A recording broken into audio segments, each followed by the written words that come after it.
This has been Reaper, Ruthless Kings MC, Book 1. Written by K.L. Savage. Narrated by Sierra Klein and Logan McAllister. Chapter 1. Sarah. 6 months after being rescued. Nothing is worse than wanting something you can't have. Mentally, I can. Emotionally, that's a dangerous line to tiptoe, but I'm dancing on it. Physically, no way in hell. It really sucks being 17 and head over heels for the president of the Ruthless Kings. Reaper is everything I ever envisioned a man to be. Reaper, or Jesse, as I like to call him sometimes, which drives him crazy. I love to drive him crazy. The tick he gets in his jaw when he gets frustrated with me gets me all hot and bothered. He is intelligent, brave, and kind. My most favorite thing about him? He is strong. And not because he is built with muscles and lean without fat, but strong in his mind, in his heart, in his soul. He carries the weight of the world on his shoulders, and no one even knows. I do, though. I see it. I want to help him carry it all. But I can't. I'm not 18 yet. And he kicked me out of his room a few nights ago when I tried to make my move. It was so embarrassing.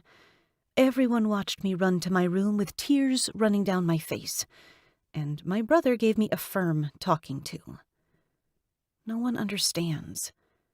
I see the want in Reaper's eyes, the hard set of his lips as he looks at me as if he hates that he wants me.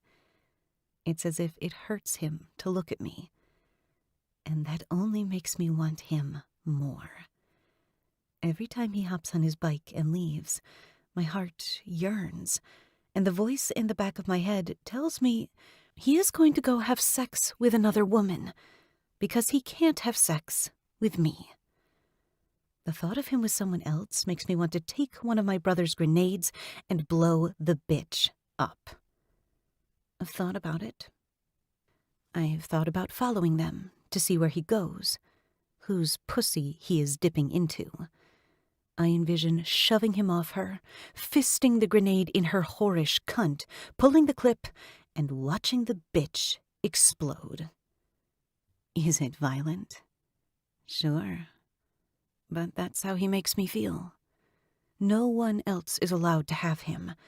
And it takes all I have to hold myself back and not tell him point blank who he belongs to. But I don't. I sit back in the shadows and watch him. Because if I do anything else, he calls me a kid in front of everyone. I am young, but I've seen dark things that no one at any age should see. I might be young in age, but I'm old in spirit.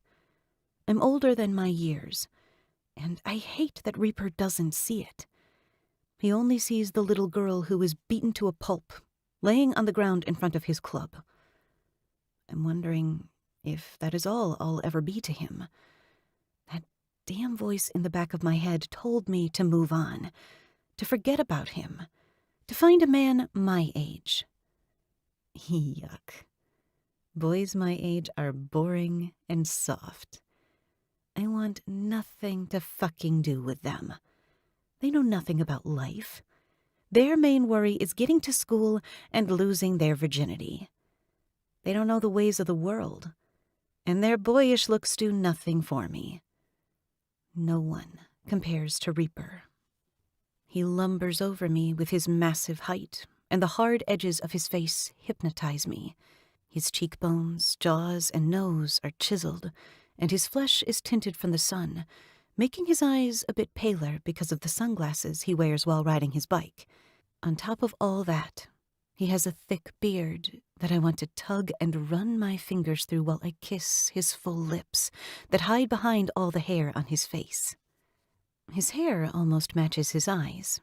The irises are so dark that when they are set on me, my body trembles with excitement and just a pinch of fear. He is menacing, and I want to be the woman that he comes home to take all that frustration out on. He isn't violent. I don't have to worry about that. He is very careful with me, but I know the rage simmering behind those massive hands, and I know he and I can be good together, in and out of the bed, if he would give me the chance. That's all I want. A chance. Hey, Sarah. Hello? My brother snaps his fingers in front of me, ruining my daydream of Reaper. Jenkins always finds a way to interrupt my thought process. What? I snap, and flip over in bed to give him my back. I'm not in the mood for visitors. I actually never am. The only person I ever want to see is Reaper. Come on. It's time to go to school. I don't want to go. He throws the covers off me, and the cold air hits my legs, making me freeze. Jenkins! I don't care that you don't want to go. You're going. End of story. Plus, isn't that David kid, or whatever his name is, going to ask you out? I heard that through the rumor mill. Gross. I don't even like him. Whatever then. Like him? Don't like him? Get the fuck up, because we are leaving in 5 minutes. I let you sleep too long. I groan as I get up. I really didn't plan on going to school today. A lot of the guys are going on a run, and Reaper is here alone with Poodle and Skirt. That means that the run that everyone else went on is dangerous, and they don't need Poodle and Skirt since they don't have murderous qualities about them. Yet. It's only a matter of time, but I think Poodle will break first, because everyone gives him such a hard time about his dog. Reaper being alone here means that I have another chance at talking to him and trying to win him over. So when I do turn 18, he won't question being with me. He'll just do it. We have a large age gap between us. He is in his prime at the ripe age of 41. 42 soon. That's what makes him better than all the other boys my age. He has lived. Truly lived. Reaper has experienced the ups and downs that life freely gives. I know he and I are meant to be together. We are cut from the same cloth. Someone just waited to cut said cloth for a long time before making me. I roll out of bed and smirk when an idea forms. I throw my hair up in a messy bun and rummage through my drawers. Drawers? A dresser. Something I never had before, and Reaper filled it to the max. He took me shopping and bought me anything I wanted. And I'm going to wear what he bought me. He is oblivious to what he got me all those months ago because everything was in a pile at checkout. I giggle when I pull out the black, sheer, off-the-shoulder shirt. Then I grab my black tank top and a pair of skinny jeans. That's when I notice my brother in the corner, with his arms crossed, eyes shut, waiting for me. Can you go? I'm about to change. He doesn't move. Jenkins, I shout, and he nearly falls over, opening his eyes as he balances on one leg. What? What's wrong? He scrubs his face. Did you fall asleep standing up? No. I was resting my eyes. I'll be in the kitchen waiting for you. Ah, the response a grandpa gives. Nice. He shuts the door behind him, and I make quick work of my outfit. I throw my sleep shorts in the hamper, along with my Ruthless King's shirt. It's Reaper's. I wear it nearly every night. It makes me feel close to him. I give myself one look over in the mirror and grin. A spray of perfume, deodorant, a few swipes of mascara, and then the final touch. Cherry lip gloss. I know this will drive him mad because anytime I wear something that shows skin, Reaper gets this mad twinkle in his eye, and it really riles me up. I grab my backpack off the floor and swing it over my shoulder, and then take my helmet in hand. Ever since Jenkins got our father's bike when he turned 18, he drives it everywhere, even school. And that means I ride on the back. Reaper wouldn't let me ride until I had a helmet, though, and of course, it's bright neon purple. It clashes with the bike, and Jenkins can't stand it. Reaper got me the helmet, so that means he has to care, right? With a deep breath and butterflies in my stomach, I open the door and head out. Reaper is right there at the kitchen table, a plain white mug in his monstrous palm. It makes the fragile cup look so small. And then I imagine his hands roaming down my body, making me feel just as fragile and small. And goosebumps travel to a place that Reaper refuses to go. His onyx eyes harden when he looks at me while he sips his coffee. You aren't wearing that. Go change. Why? It complies with school regulations. Plus, we will be late if we don't leave now, I say with a shrug of my bare shoulder. His eyes drop to it for a split second, and his tongue flicks out to lick his lips before he hides them with the coffee mug again, schooling his face. Am I imagining things? Don't care. Go change. His eyes never leave the inside of his cup. No, I say. A sharp inhale of breath from my right makes me look at Jenkins, and he is shaking his head, hiding a grin under his hand.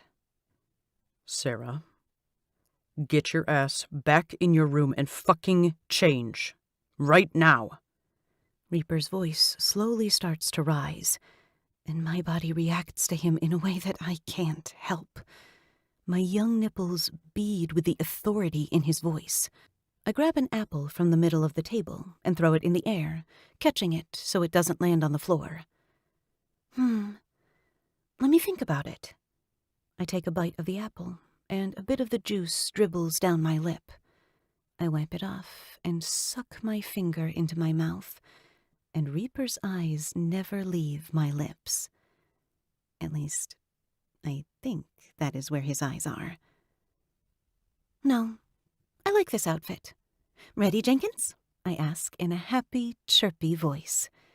Poodle leans against the doorway and gives me a thumbs up, telling me to stick to my guns. I swear to God, I'll fucking burn that outfit when you aren't looking if you don't change, Reaper threatens. Then light it up, Jesse, because I'm going to fucking rock this outfit today. And if you burn it, I'll buy another. I lean down and give him a kiss on the cheek. Lowering my voice so no one can hear, I swallow my bits of apple and whisper into his ear, I look forward to it, Daddy. A low growl rumbles his strong chest, and his fingers dig into his thighs until they are white from the pressure. Mission accomplished. I straighten and smile at Jenkins. Ready, bro? He chuckles. Yeah, kid. I'm ready. Let's go. I make sure to sway my hips a bit as I leave, hoping Reaper's eyes are on me. Reaper doesn't have a conscience until it comes to me. My father was his best friend, his club brother. He's sworn an oath not to touch me, but that doesn't mean I can't give him a show. He better get ready because on the night of my 18th birthday, the show is over. Chapter 2. Reaper. It's prom season. I hate prom. Everything about it. I didn't even go to my prom. I mean, I fucked my date for prom, but then I dropped her off at the school and rode off into the sunset by myself and came back to the club because no fucking way was I dancing in a damn stuffy suit and drinking punch that had no alcohol in it. The reason why I hate it now has changed. Sarah fucking Richards. The little maniac that came into my life like a damn torpedo, completely messing up everything I thought I knew I wanted. She was trouble. A hot, off-limits, 17-years-old pile of damn trouble. And she tempts me with it. Like, right now. Prom is in 3 months, and she just has to go shopping for it. Her words. And of course, none of her little girly friends can go. I'm not stupid. A woman like Sarah doesn't have chicks for friends. She has dudes. Sarah is rough around the edges, blunt, and when she wants something, she trudges head first and takes it.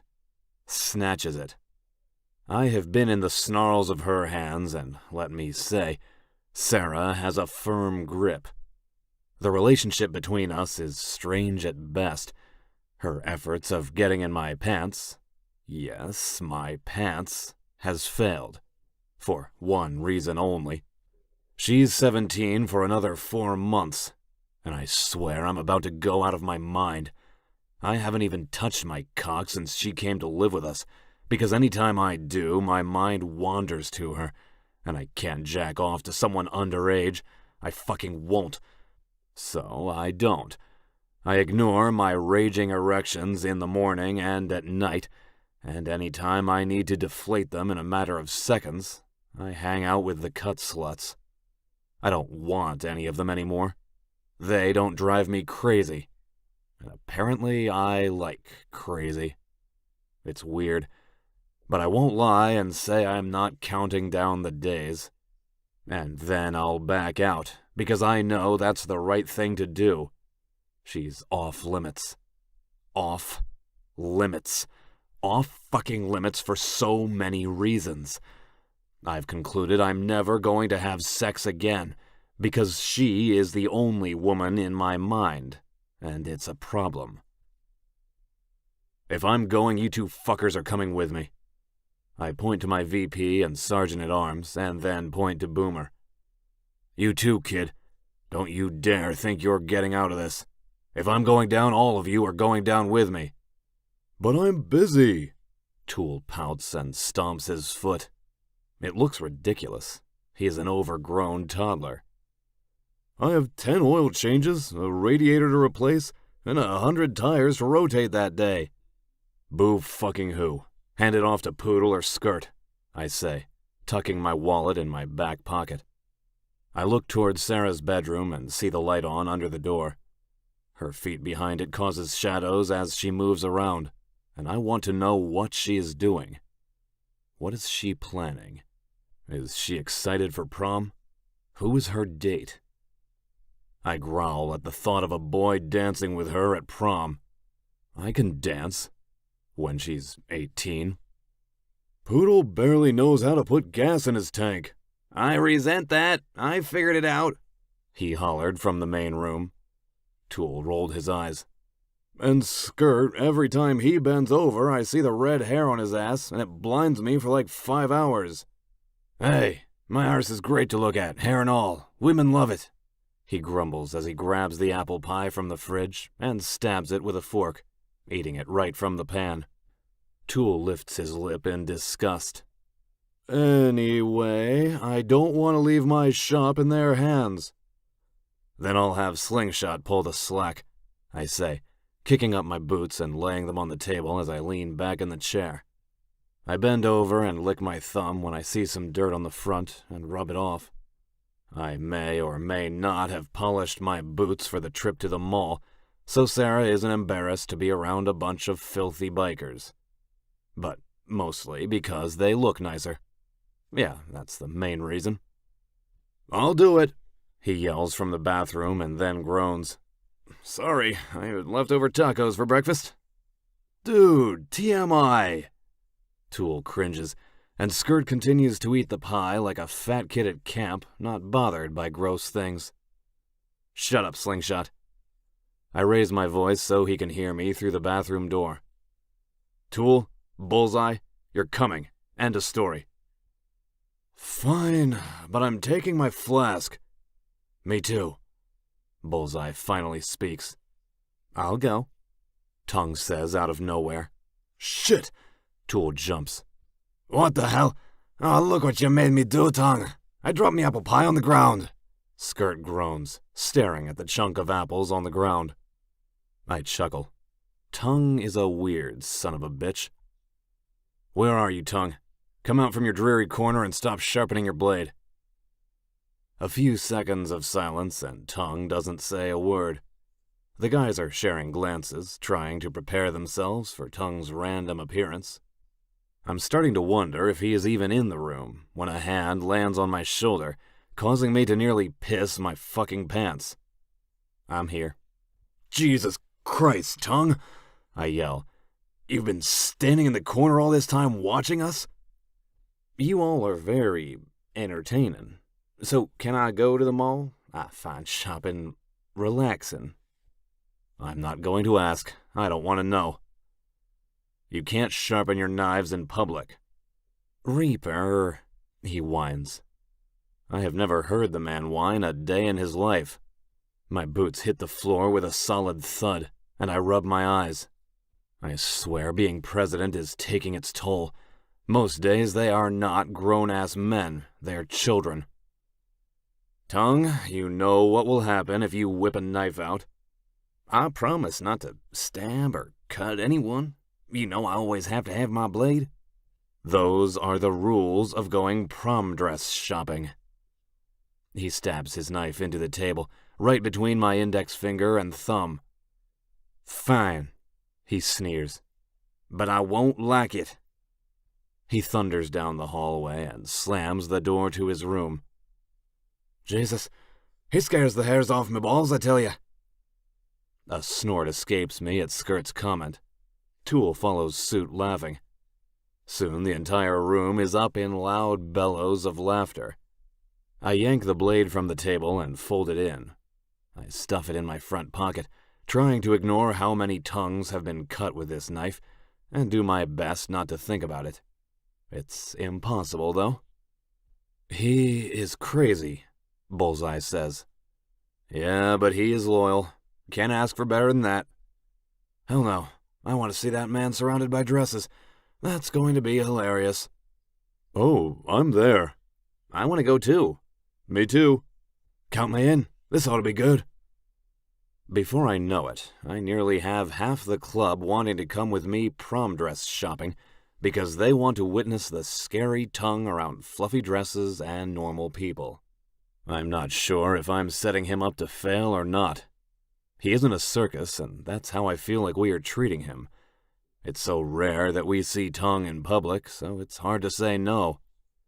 I've only seen him out and about twice, and that was to get gas at the local gas station, and he went inside to get beer, both times.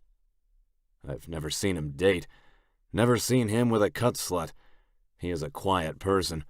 When he has something to say, he means it. So I know Tongue must really be unhappy if it means he can't bring his blade to the mall. Toddlers. Every single one of them.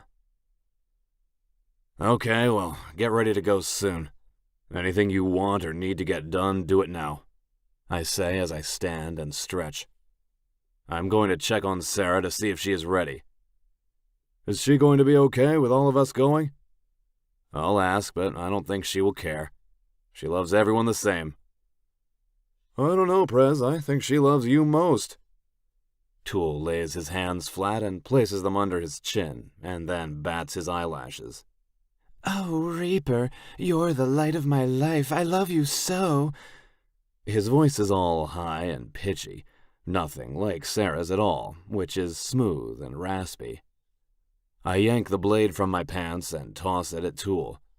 It lands with a solid thud right next to his head against the wall, and he drops his hands.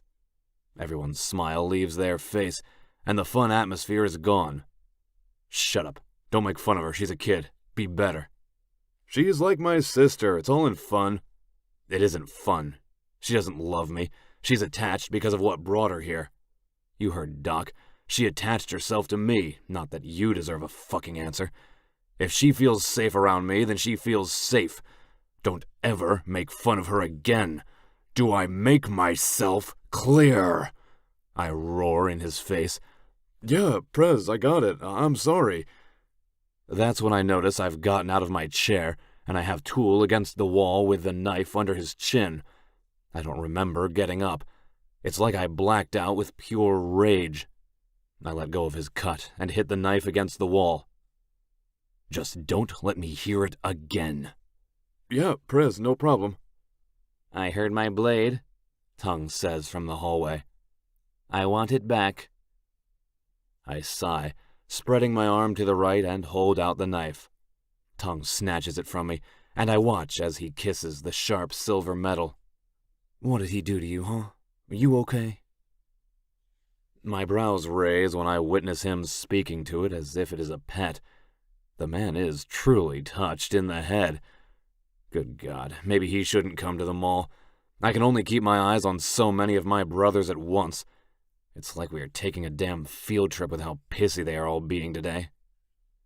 I take 3 strides, ignoring all the side glances I can feel at my back, and knock on Sarah's door. You about ready? The dresses aren't going to try on themselves. Just putting on my shoes. I'll be out in a few minutes. All right. I catch myself before I call her doll. It's been on the tip of my tongue for a year. She looks like one of those porcelain dolls. They're fragile, but at the same time strong, just like Sarah. If I call her that, it means I have stepped over a line I cannot cross, and I'm barely standing on the right side of that damn line. What kind of man am I that I've fallen to my knees over a 17-year-old girl? I'm fucked in the head is what it is. This young woman has me wrapped around her finger, which no woman has ever been able to do. I need therapy for wanting someone 20-something years my junior.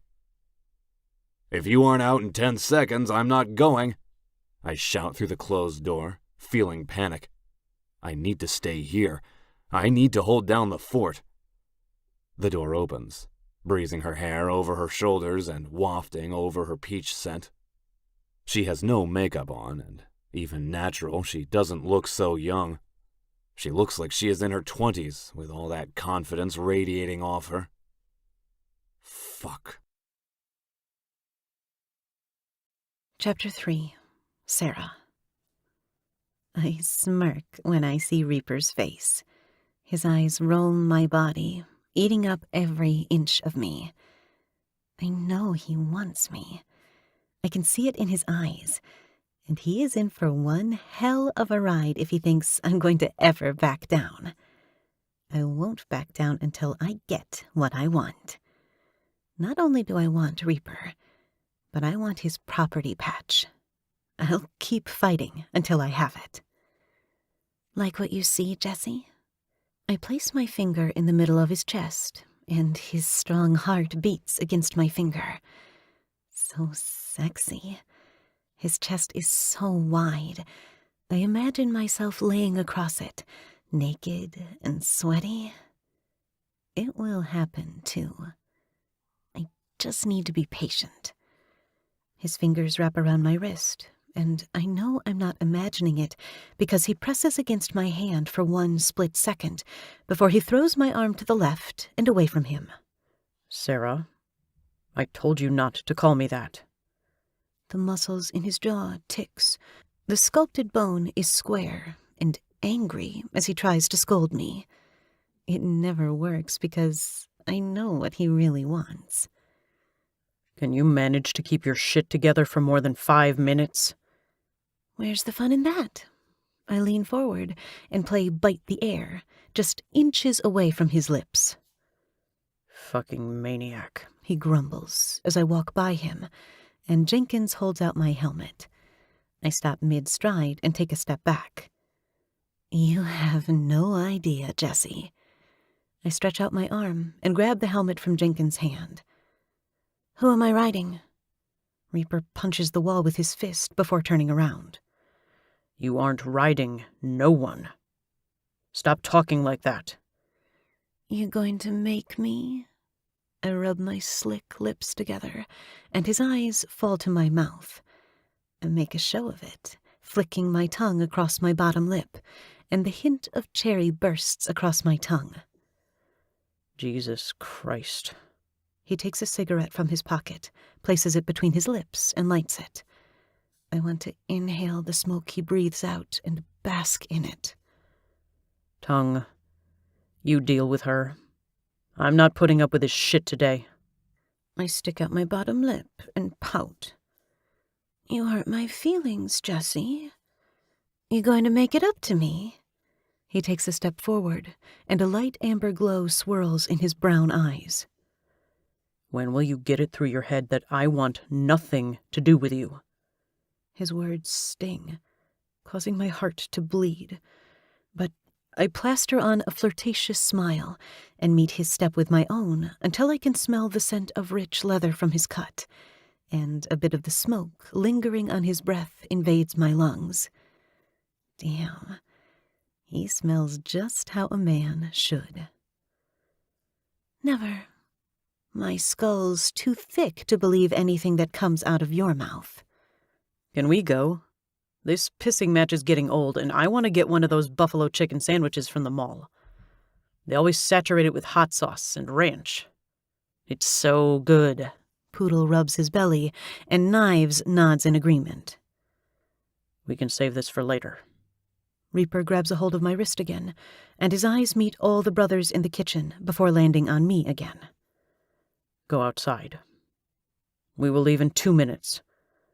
I need a word with Sarah.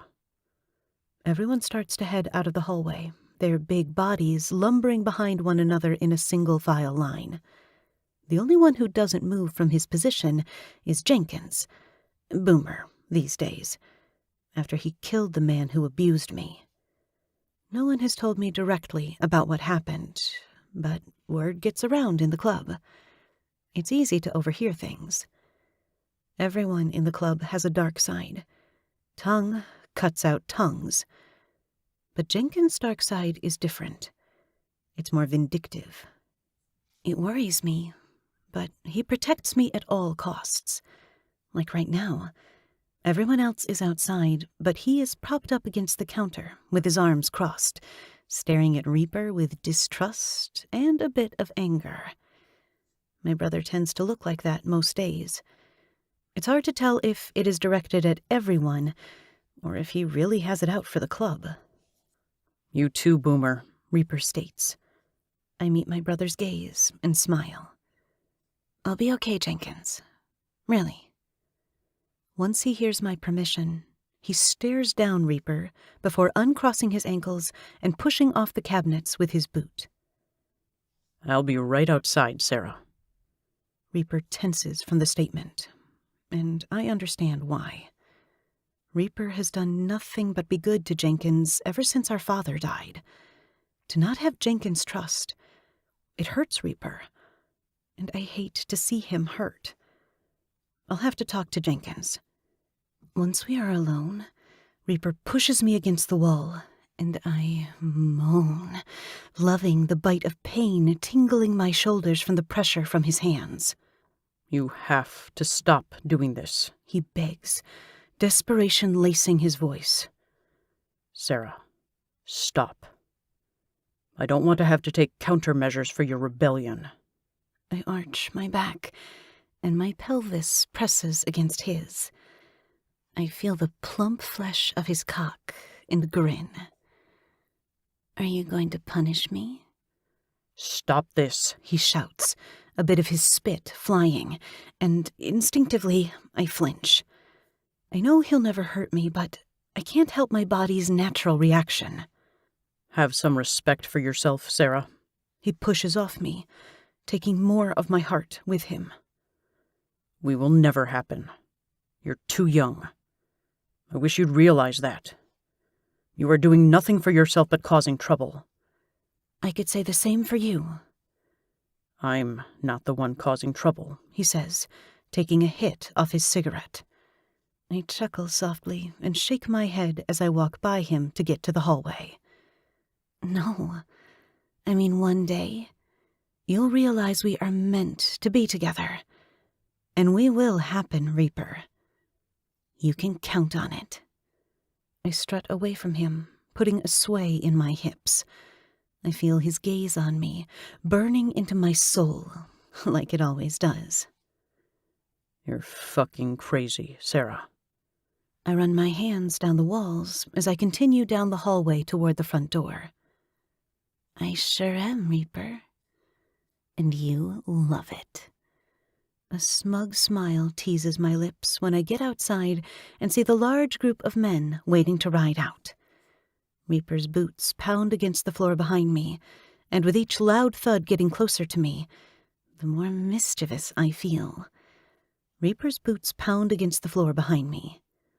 For his sanity, I keep my mouth shut and dance down the steps. A playful tug of my lips makes my mouth twitch, and it takes all I have to hide it. You must have a death wish, girl. Tongue rasps, his voice long and slow, with a thick southern accent. It is obvious he isn't from here, but I'm curious where he is from. No one seems to know. I bet Reaper knows. He knows everything there is to know about the brothers of the club. It isn't death I'm wishing for, Tongue. I swing my leg over the back of the bike, preparing myself to ride bitch, as they say. Tongue's back vibrates from his laughter, and his long hair tickles my nose when he turns to look at me over his shoulder. You know he won't touch you, right? Not until you're 18. Liquid heat pools between my legs from the words. The rumble of the motorcycle doesn't help either.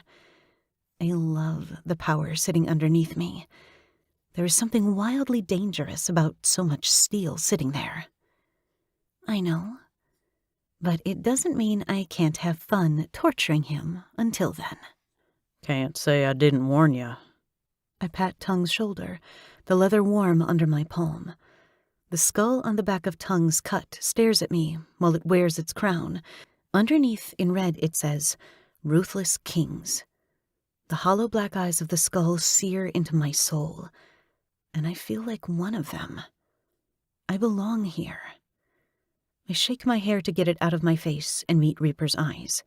He watches me as he mounts his bike, and he can't see it from where he's sitting, but my skin pebbles from his pissed-off gaze. Whatever. He wants me. I slide the helmet on and wrap my arms around Tongue's firm torso. Tongue is hot, but too touched in the head for me. His abs flex under me, and I flatten my palm on his stomach, turn my cheek so it is laying on his back, and pretending I'm enjoying being so close to him. Listen, I don't have a death wish. You better stop that shit, Tongue drawls. I don't know what you are talking about, I reply, with a grim hug, pressing my breasts against his back. Reaper and I have a staring contest, but I see his displeasure, his anger, the jealous flare in his face. He pops his knuckles before he wraps his large hands around the handlebars. Well, if he wanted me to ride with him, all he had to do was tell me, and I would have proudly sat in the bitch seat behind him. I blow him a kiss, and that jaw ticks again as he revs his engine. The back tire fishtails as he slams on the gas, tossing up clouds of sand and gravel. Well, you've pissed him off, Tongue says, as we pull out of the lot. I don't bother answering since we are riding, and the wind and roar of motorcycles makes it impossible for him to hear me. I can't believe how many guys are coming dress shopping with me. It's a little ridiculous, and I know they aren't all going for me. I overheard them about wanting to see Tongue there and out of his element. I think it's mean that they want to look at him like some circus freak. Tongue is nice, weird, and borderline sociopathic, I think. But what do I know? He hasn't given me a reason not to like him, or view him differently than all the other guys, so I won't view him like they do. The sun is hot, and the air is dry in Nevada today. The heat sears my shoulders as it bears down on us. It feels good, and it has my eyelids feeling heavy. I want to nap, but I know I'd fall off this damn bike and break my neck. A few of the guys pass us by, but Reaper stays next to me and Tongue. Every now and then, he meets my gaze, and I wish so badly that my cheek was pressed against his back. I act like his rejection doesn't bother me, but I'm heartbroken on the inside. I cry almost every day, hating that he fights me so hard.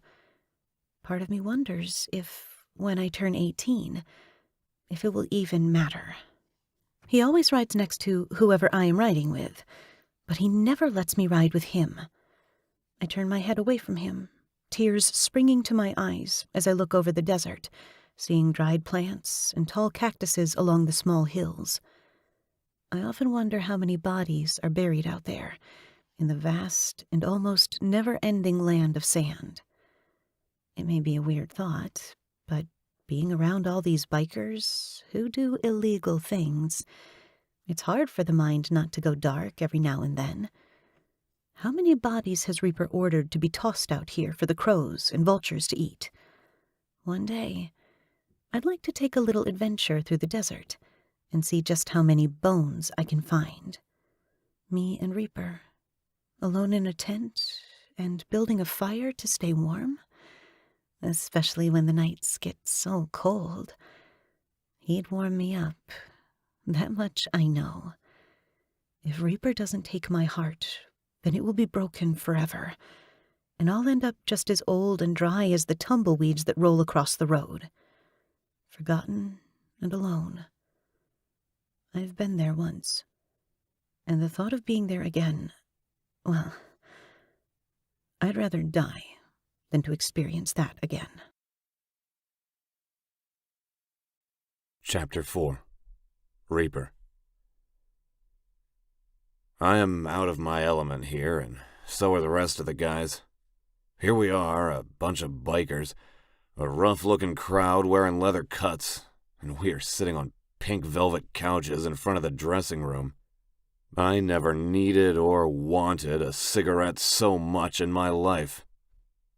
Look at Tongue helping out Sarah. I think he likes it here. Knives points to our right, and all the men turn their heads to see Tongue and Sarah at one of the silver racks. It's comical because Sarah is so small and Tongue is huge, towering over her as he lifts dresses in the air and against Sarah's body. Mothers are keeping their daughters a bit closer or outright leaving. We have this place to ourselves. I sigh with impatience as I wait for Tongue and Sarah to come to the dressing room. Her arms are filled, and he is carrying dresses too. There must be 50 dresses between them. Fuck, this is going to take forever. Tongue looks like he is in his element, while at the same time out of his element, because he seems so knowledgeable. But how does he know about fashion? No idea, Tool. There seems to be a lot about him we don't know. After an hour browsing the damn racks for every single dress, they make their way back and Tongue is carrying most of the stuff. I can't help but smile when I see how ridiculous he looks. Shit, how ridiculous all of us look.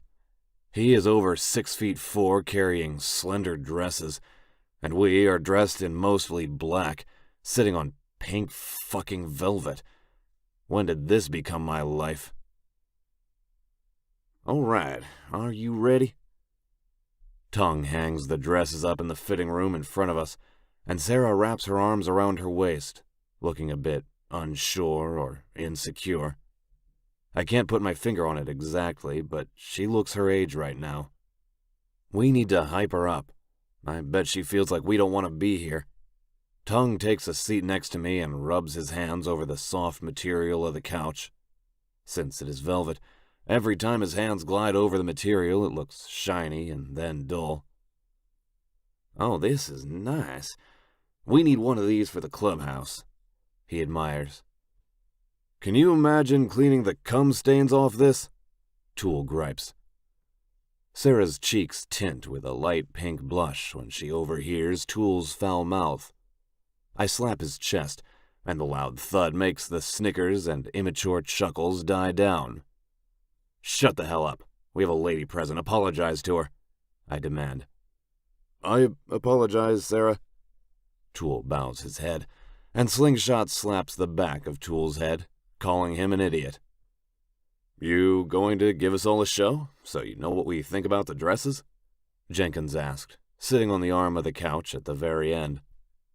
She rubs her hands together and toes the ground, not meeting my eyes or looking at any of us, actually. I've never seen her so out of her element. I don't want to make you guys wait. I know all of you don't want to be here. It's okay. What? No way. Of course we are interested. We have to approve it. Why do you think we are here? That's just nonsense. We are excited for the runway show. I expect twirls and spins and poses. I'll get my camera out. Poodle digs into his pockets for his phone. Shit, where is it? All my guys are coming through like champs. They know they need to, or I'll fucking kill them. Left back pocket, you shite, Skirt grumbles, and his voice scares the shit out of me. I had no idea he was even here. You better try on every single dress, I say, and all the men agree, nodding and mumbling, hell yeah. The biggest smile graces her face, and damn it if my heart doesn't melt to see her that happy. That's all she needs to feel confident again and not like a burden. I hope she never feels that way. Okay, she squeals, and the loud pitch makes me wince. Damn, she sounds like a teenage girl now, that's for damn sure. You guys have to be honest. She points to all of us with her index finger. Have you met me? Skirt chimes.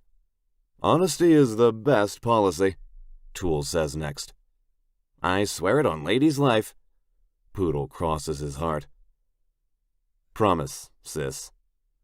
Jenkins holds up his hands like he is surrendering, and everyone that didn't say anything agrees. She claps her hands and does a little dance, looking so damn cute. I want to pick her up and swing her around and celebrate her joy. But I can't. I never can. I can only support her happiness, and if that means spending all damn day at the mall while she tries on dresses, then that's what it fucking means. Okay, give me a few minutes. She turns around and vanishes behind the pink curtain, sliding it shut so nothing can be seen. A few women go into the other dressing rooms, and some are giving us the look of invitation, especially the brunette at the end. She's staring at Tool hard enough. He just might burst into flames. Don't mind if I do. He goes to stand, and I grab his cut and yank him back down.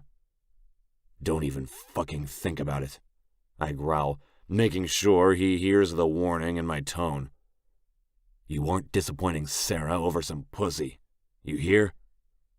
Yes, Prez, he relinquishes, slouching against the couch. Fucking headaches. Every last one of them. The lights above us shine against the curtain just right, showing a faint glimpse of Sarah's shadow behind the veil. The outline of her body shows, giving me a slight tease of what she has been throwing at me. What I've been fucking dreaming about. Christ, and now I see the shadows of her small tits and perk roundness of her ass. My cock plumps, and I have to look away, only to see all the guys staring. Eyes fucking off. I slap the back of Tool's head just like Slingshot did. What the hell? Why am I getting hit on the back of the head? Tool rubs the spot that's getting abused, and I turn to Tongue to slap him, but he has a knife out, picking at his nails. Tongue?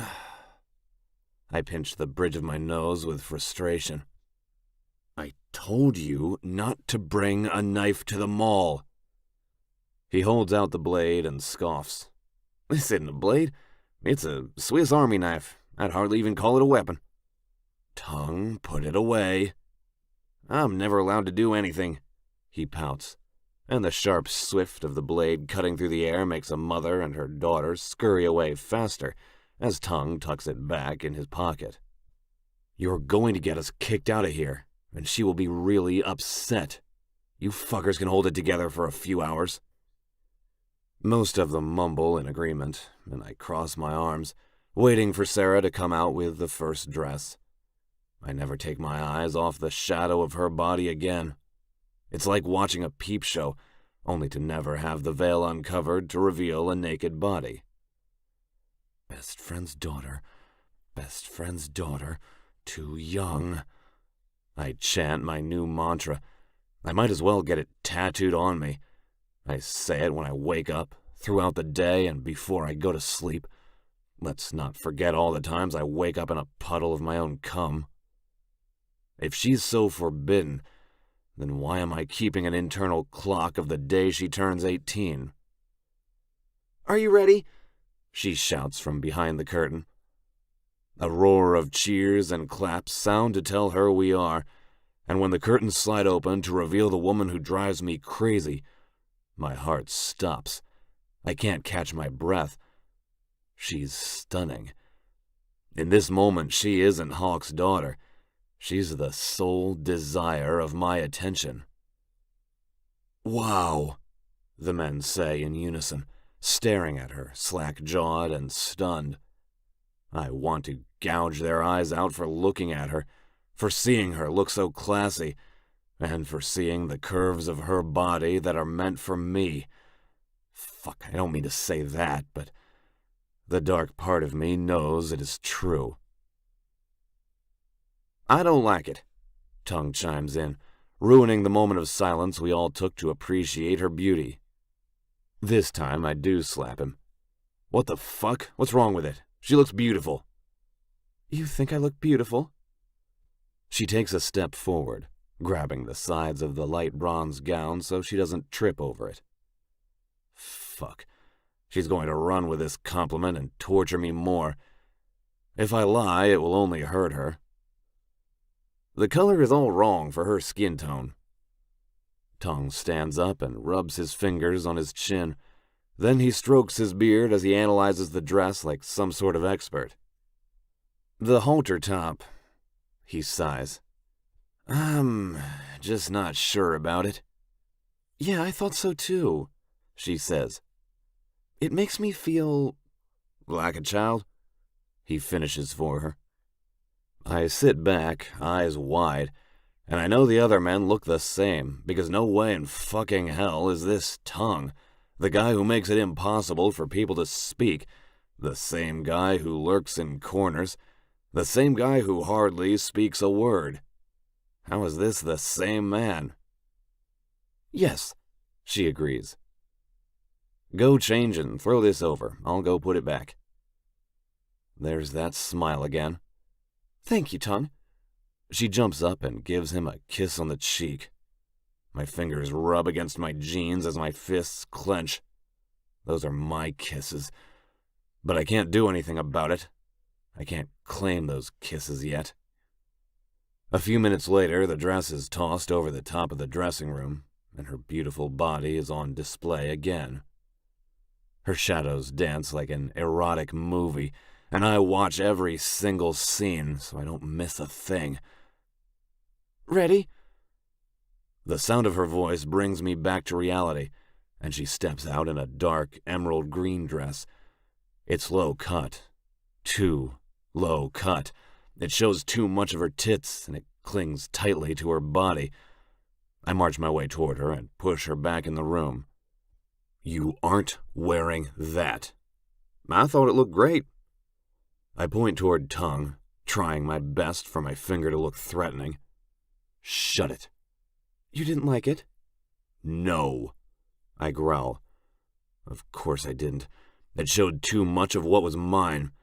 I want to buy it so when she is old enough she can wear it from me. Then I can bend her over, lift the dress, and fuck her. I'll come all over the gown, staining it, and ruining it so it can never be worn again. "Fuck!" I shout, rubbing my hands over my face.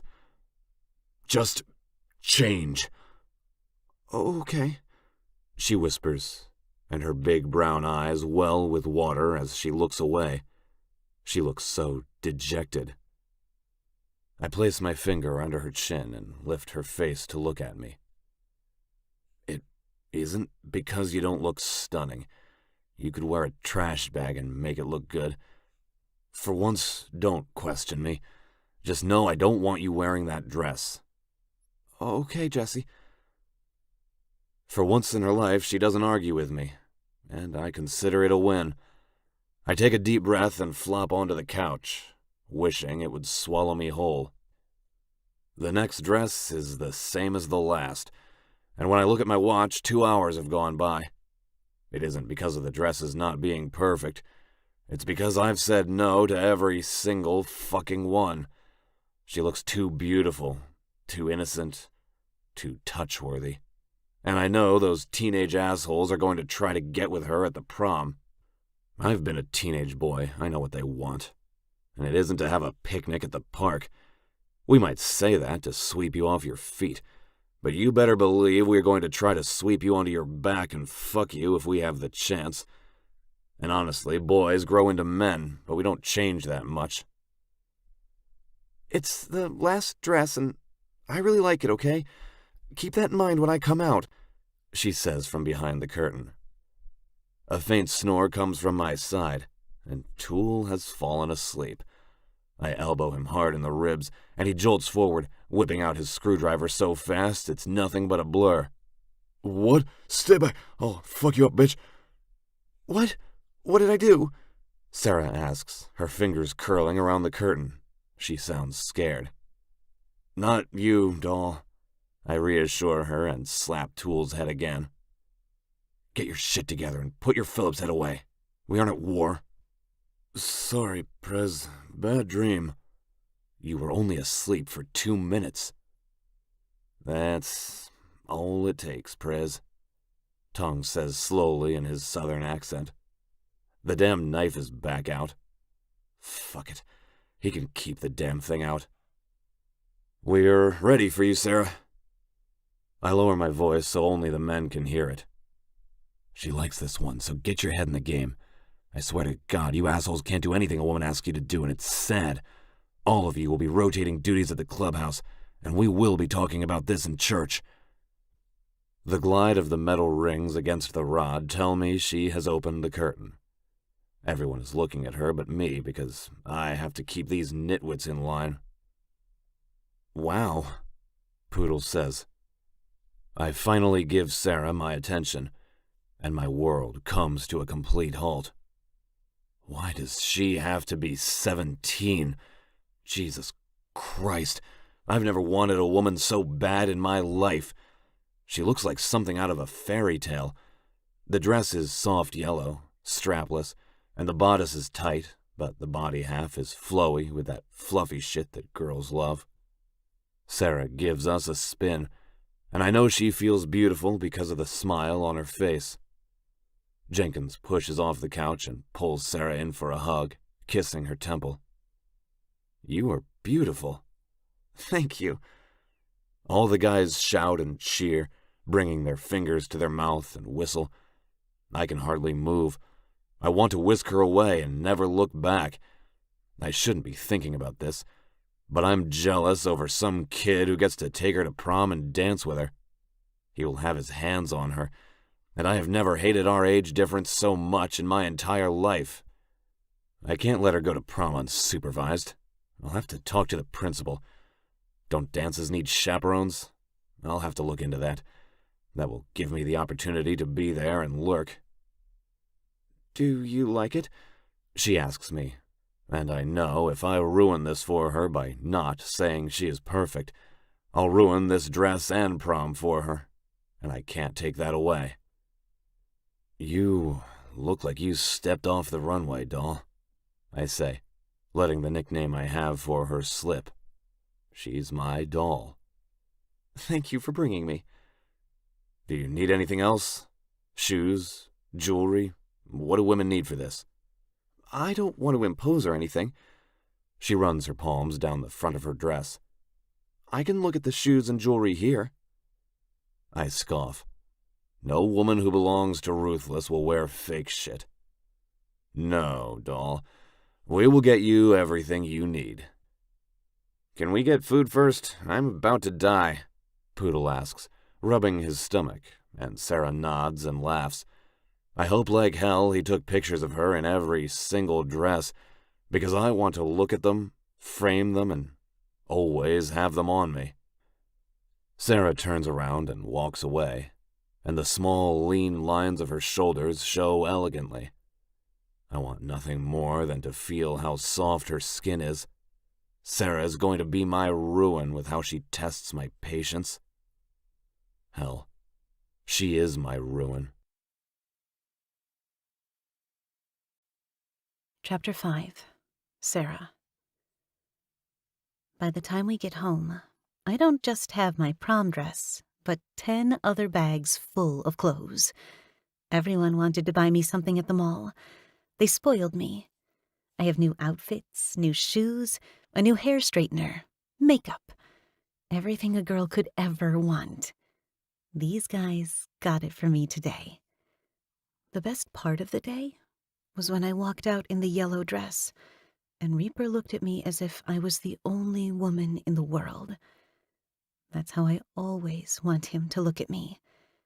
He has no idea how special of a man he is, and having his attention on me today, nearly all day, is something I will always remember. I don't look at him like a father figure, like most people think I should. I never have, because I've never seen the age difference between us.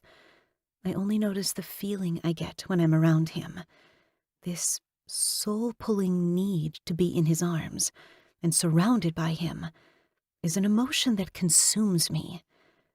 I can blame it on the age, on my youth, but I won't, because I've seen and experienced things people never do in their entire lives. I'm 17, but I've seen plenty of life for the rest of my life. All the engines shut off one by one, leaving the night quiet. It's odd not hearing the roar and feeling the vibration under me. Crickets sing, and every so often the glow of lightning bugs light up the sky along with the stars. I love it here. It's so peaceful. I know there's a darker part of the club they keep from me because I've experienced so much darkness myself. They won't be able to keep it from me forever, but for now, I'm going to soak it up. What's on your mind, sis? Boomer. I need to get used to calling him that. My brother isn't patched into the club yet, but after what he did to my abuser, he earned his nickname. I love him so much for taking that nightmare away from me.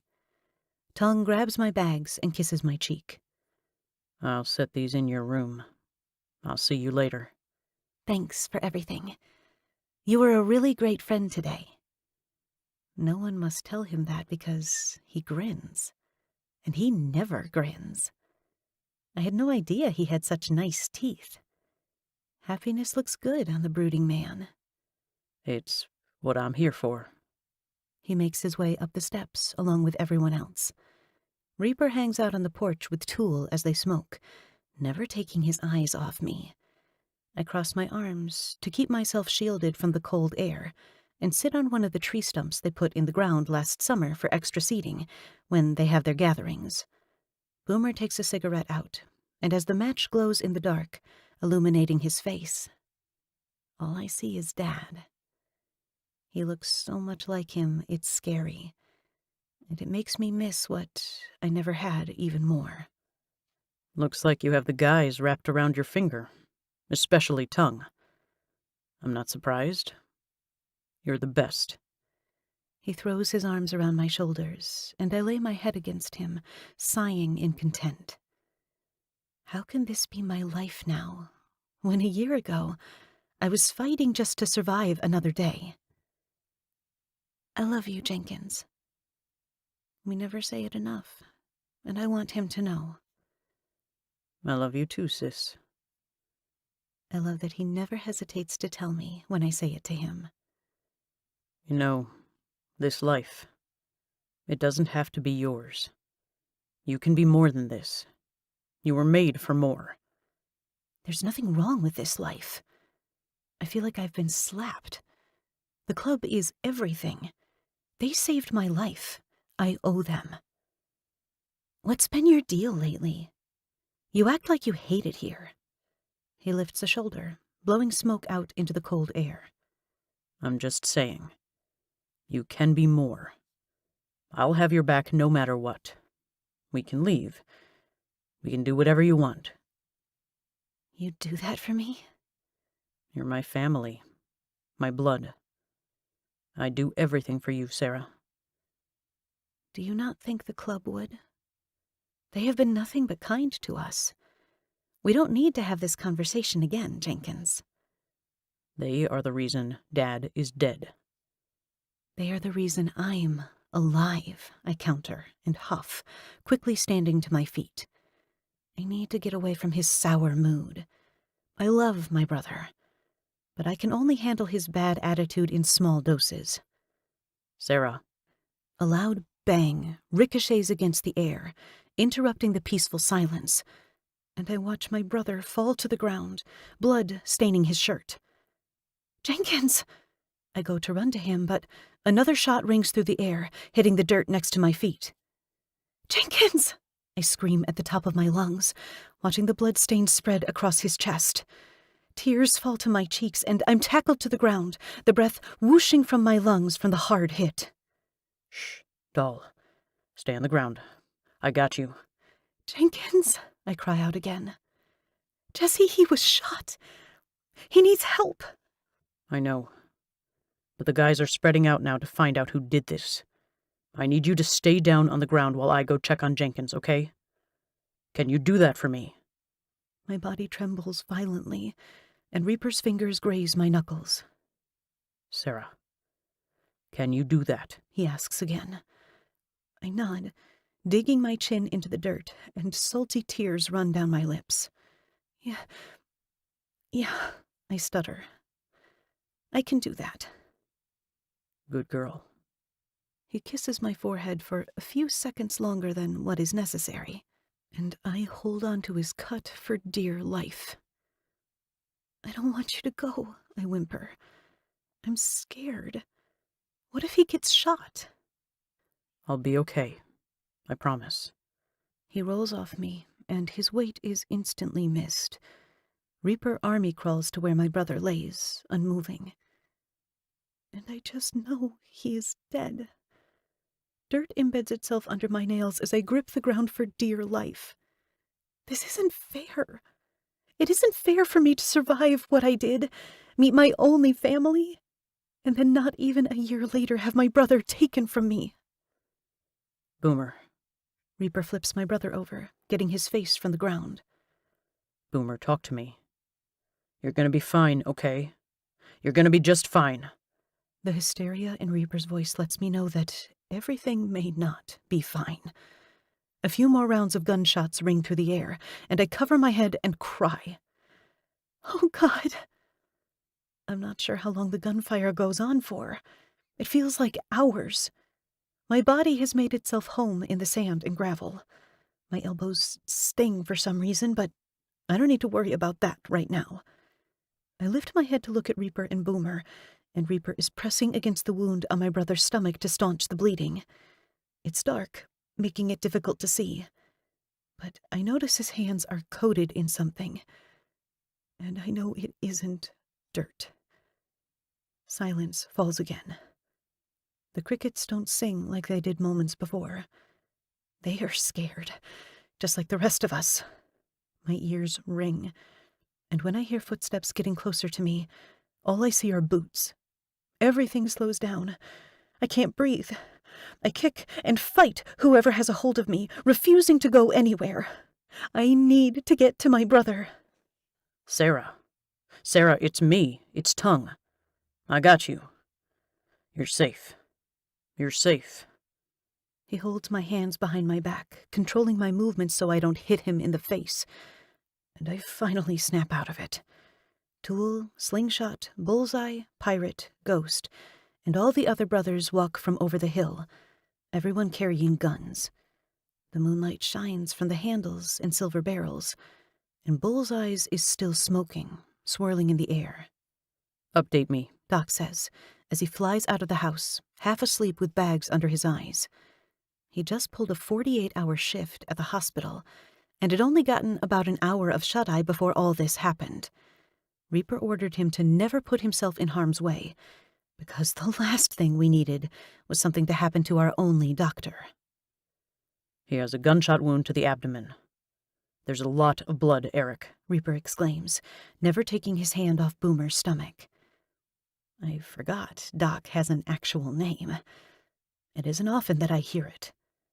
Eric slides to their sides, runs a hand through his hair, and curses. Fuck. Okay, take him downstairs. He needs surgery. I have everything I need here. Tool, slingshot. Carry Boomer to Doc's operating room. Now and fucking hurry. Reaper doesn't move his hands until the last minute, not until Tool and Slingshot have Boomer in their arms. We will need blood. I'll donate, I said quickly. We are the same blood type. I'll need more than you can give. What type are you? A positive. Any hope I felt at all deflated. I'll donate too. I'm O negative. Round up anyone else who can donate, Reaper. With you guys never going to the hospital, I need to keep a stash here. Doc gives me a saddened look and squeezes my arm before he runs up the steps and into the house to operate on my brother. Reaper shucks his shirt off and wipes his hands on it. Any news? Who was it? We don't know. Ghost sighs. One of us shot him. We followed the blood trail, but it was too damn dark. We will need to wait until morning. There's no way the guy survived. Too much blood. Get a fucking flashlight and go search that desert before the damn birds get to it. I don't give a fuck if it takes all night. Go. Yes, Prez. Let's go, boys. Bullseye whistles and rounds up all the brothers, everyone except Tongue, who still has a hold of my arms.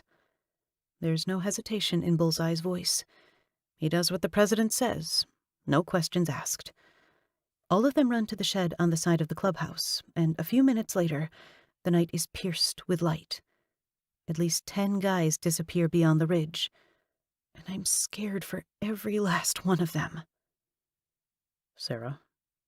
Reaper walks to me slowly, like I'm a scared animal. Are you okay? Am I okay? No. No, I'm not fucking okay.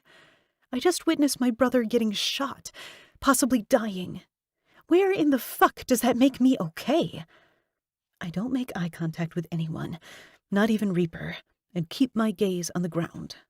I try to tug free of Tongue's grip, but he holds firm. You can let me go. I won't break.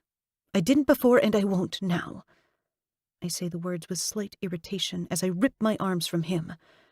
I hate everyone sees me as this weakling because I'm a woman. I can handle myself. I don't think you would. I just want to make sure you're okay, Tongue states, pushing a piece of my hair out of my face. It's a sweet gesture. Something so opposite of who he seems to be. Go with the rest of them, Tongue. I got this. Reaper steps in front of me, something a possessive boyfriend would do, and Tongue peers around the big frame blocking me and nods. His boots, crunching against the small rocks, get further and further away until I can no longer hear them. He is too far away for me to know if he is okay. Reaper slides his hands up my arms, spinning me around until I'm locked in his worried gaze. When I see the warmth of his honey-colored brown eyes, my heart stops racing, and my head begins to swim from the adrenaline crashing. Are you okay, doll? Reaper guides me toward the house, but I plant my feet, not wanting to take another step closer. I can't be in there right now. Not while... I just can't. I fold my arms in on myself and sit on the stump again. Oh! I fall back when I see the muddy dirt mixed with blood, and Reaper catches me with his arms. I'd rather us be inside. I don't know who is out here, and I don't want you to get hurt. My eyes are so raw and swollen, and that's when I realize I haven't stopped crying. Will he be okay? I ask through a scrambled voice choked with emotion. Nothing can happen to him, Reaper. He's my brother. I need him. I know you do, doll. It's okay. He is Hawk's boy. It's going to take more than a bullet wound to get Boomer down. My legs are weak, and I stumble over my own 2 feet. Reaper catches me again, and this time he swings me up into his arms and carries me up the steps. I let him. My body feels so heavy right now.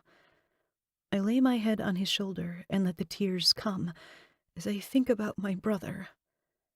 I don't think I'll ever get the image of him falling limp to the ground with blood pooling around him out of my head for the rest of my life. Reaper pushes the saloon doors open, and the scent of the clubhouse comforts me. It seems like leather and smoke, something that shouldn't feel so cozy, but it does. Reaper sits on the couch, never moving me off his lap as he runs his fingers through my hair. His cheek lays on the top of my head, and I wrap my hands around his neck, burying my nose in the crook of his neck, inhaling the warmth and the lingering smell of Irish Spring soap from his skin. On any other day, I'd try to rock against him to see if I could get a reaction out of him. But not today. I want to be held right now. I'm scared, Jesse. No matter what, you have me, okay? You have this club. You won't ever be alone. I cry until his bare shoulder is wet, and my eyes shut for the final time through the night. Hopefully, when I wake up, this will all be a really bad dream. Chapter 6. Reaper. I'm not sure how long we sat on the couch until I realized she fell asleep. I close my eyes and hold her closer. Her heartbeat drums against my chest, steady and strong, just like her. No one else is around. No one else can see me enjoying this moment more than I should. But no one knows how hard it is to go through every single fucking day, unable to fully take a breath because I can't touch her. So I'll take this. I'll hold her all night and comfort her. It's innocent looking in, but internally it gives me some form of relief. I'm about to take a deep breath for the first time since she stumbled into this clubhouse, all battered and bruised, making me weak in the knees from one look. This woman has me wrapped around her fucking finger. I run my fingers through her sun-silk strands. They're so soft, softer than I thought they would be. Burying my nose, I close my eyes when I smell peaches. Fuck, I love her scent. It calls to me in ways I haven't been able to understand. It's like I've imprinted on her, like an animal would. She deserves better than some old biker. I dream of the day she turns 18, but what then? She's going to be 40 and I'm going to be 62? What life is that for her? I'm nearly past the prime of having kids. I've lived my life and she has just started. It would be selfish of me to take the good years ahead of her. And I want to be. Fuck, do I fucking want to be selfish with her. But I know my little maniac deserves better. Maybe she can find someone just as crazy as her. The thought of another man with her, it makes me see red. I want to kill anyone who stops me from having a life with her. Reaper? Shit. I clear my throat and lift Sarah off me to lay her on the couch. I feel like I've been caught doing something I'm not supposed to be doing. Sarah tightens her hold around my neck and whimpers into my shoulder. It's fine, Toole says as he sits on the couch beside us. Don't wake her. I'm sure she feels safe right now. I swallow, knowing there is an unspoken understanding and question in the air between us. I think I like to pretend everyone has no idea about whatever is between Sarah and me. it makes it easier to handle. Tool has blood on his hands and a smear on his neck and cheek. He looks exhausted. How long has it been? I whisper the best I can as to not wake Sarah, but my voice still booms. She sighs against me, and the puff of her breath is hot on the side of my neck. Goosebumps arise all over my body, and I curse myself for reacting the way I do. A few hours. Doc is still working. Slingshot is helping him. It's not good, Reaper. Both me and Slingshot donated, but you're going to have to go down there to give more. The guys need to get together, too. We need all we can. Doc can't stop the bleeding. Just give me a minute, okay? Let me take her to her room and we can talk about this. I don't want her overhearing anything. To be honest, the last thing I want to do is take her to her room. Having her in my arms feels so good, and I know I won't get this chance again for a while. Knowing she is devastated about her brother makes me hold my shit together. The last thing she needs to see is me falling apart. I'm the backbone of the club. People look up to me for guidance and strength. On the inside, I'm screaming at the top of my lungs, ready to go on a murderous rage if anything happens to Boomer. I'm going to tear this fucking city to the ground to find answers, and if Boomer dies, there won't be enough men to contain my wrath. That kid is the son I never had. When Hawk left me in charge of him, I had convinced myself there was no way I could do it. I knew nothing about kids. I managed to get him this far without getting injured, and now he is fighting for his life. Sometimes I wonder if I do more harm than good, especially since the kid has a big fucking chip on his shoulder. The older he gets, the more I think he hates me. He has every right to, if I think about it. His father is dead because of the club. He might die because of the club. And I'm pretty sure he knows about how Sarah feels about me. If he doesn't hate me, he is well on his way to. I hold Sarah to my chest as I stand. She is so light. Has she been losing weight? I'll need to make sure she is eating more. The jostle of my steps wakes Sarah, and her hand fists my shirt. Where are we going? Sarah's sleepy voice only softens my heart even more for her. I'm going to take you to your room so you can sleep, doll. She shakes her head, fluttering those long lashes up at me.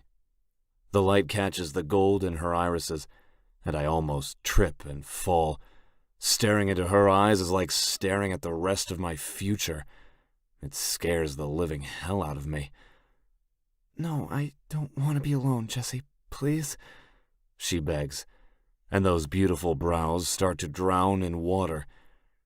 I stop in the middle of the hallway. The only lights on are in the main room and the kitchen, and since we are in between, we are in the dark. If I continue straight, like I should if I'm a smart man, I'll place her in her room and shut the door behind me. But apparently I'm not a smart man, because I take a left to my room instead. This is such a bad idea, and my mind is shouting at me to turn around and go back. Once she's in my room, in my bed, I know I'll want nothing else in life. I'll want to see her blonde hair splayed across the pillow, and her lips parted as she waits for my kiss. Yeah, this isn't a good idea, but no matter how much I chastise myself for taking another step, it feels right. I'm just a friend helping a friend, that's all. I open my door and cringe at the mess. I have clothes on the floor, drawers are halfway open with shirts hanging out, and my bed is a wreck. No, I don't want to lay where another woman laid last night. I freeze halfway of lowering her to the bed. There was no woman here. Hasn't been a woman in a while, doll. Promise?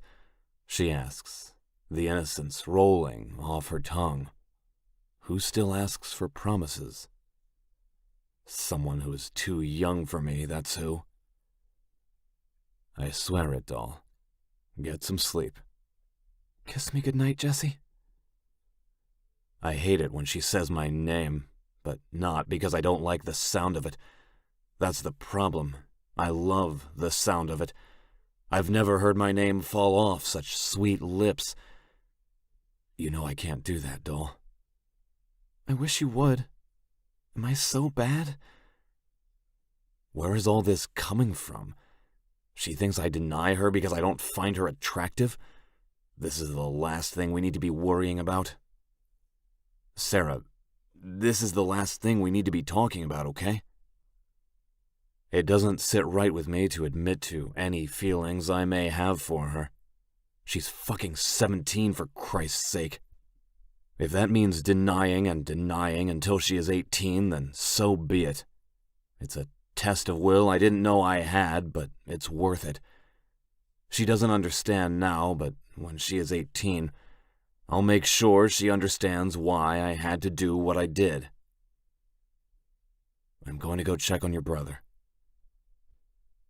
I lean down, hover my lips over hers, and move an inch to the left, pressing a kiss onto her heated cheek.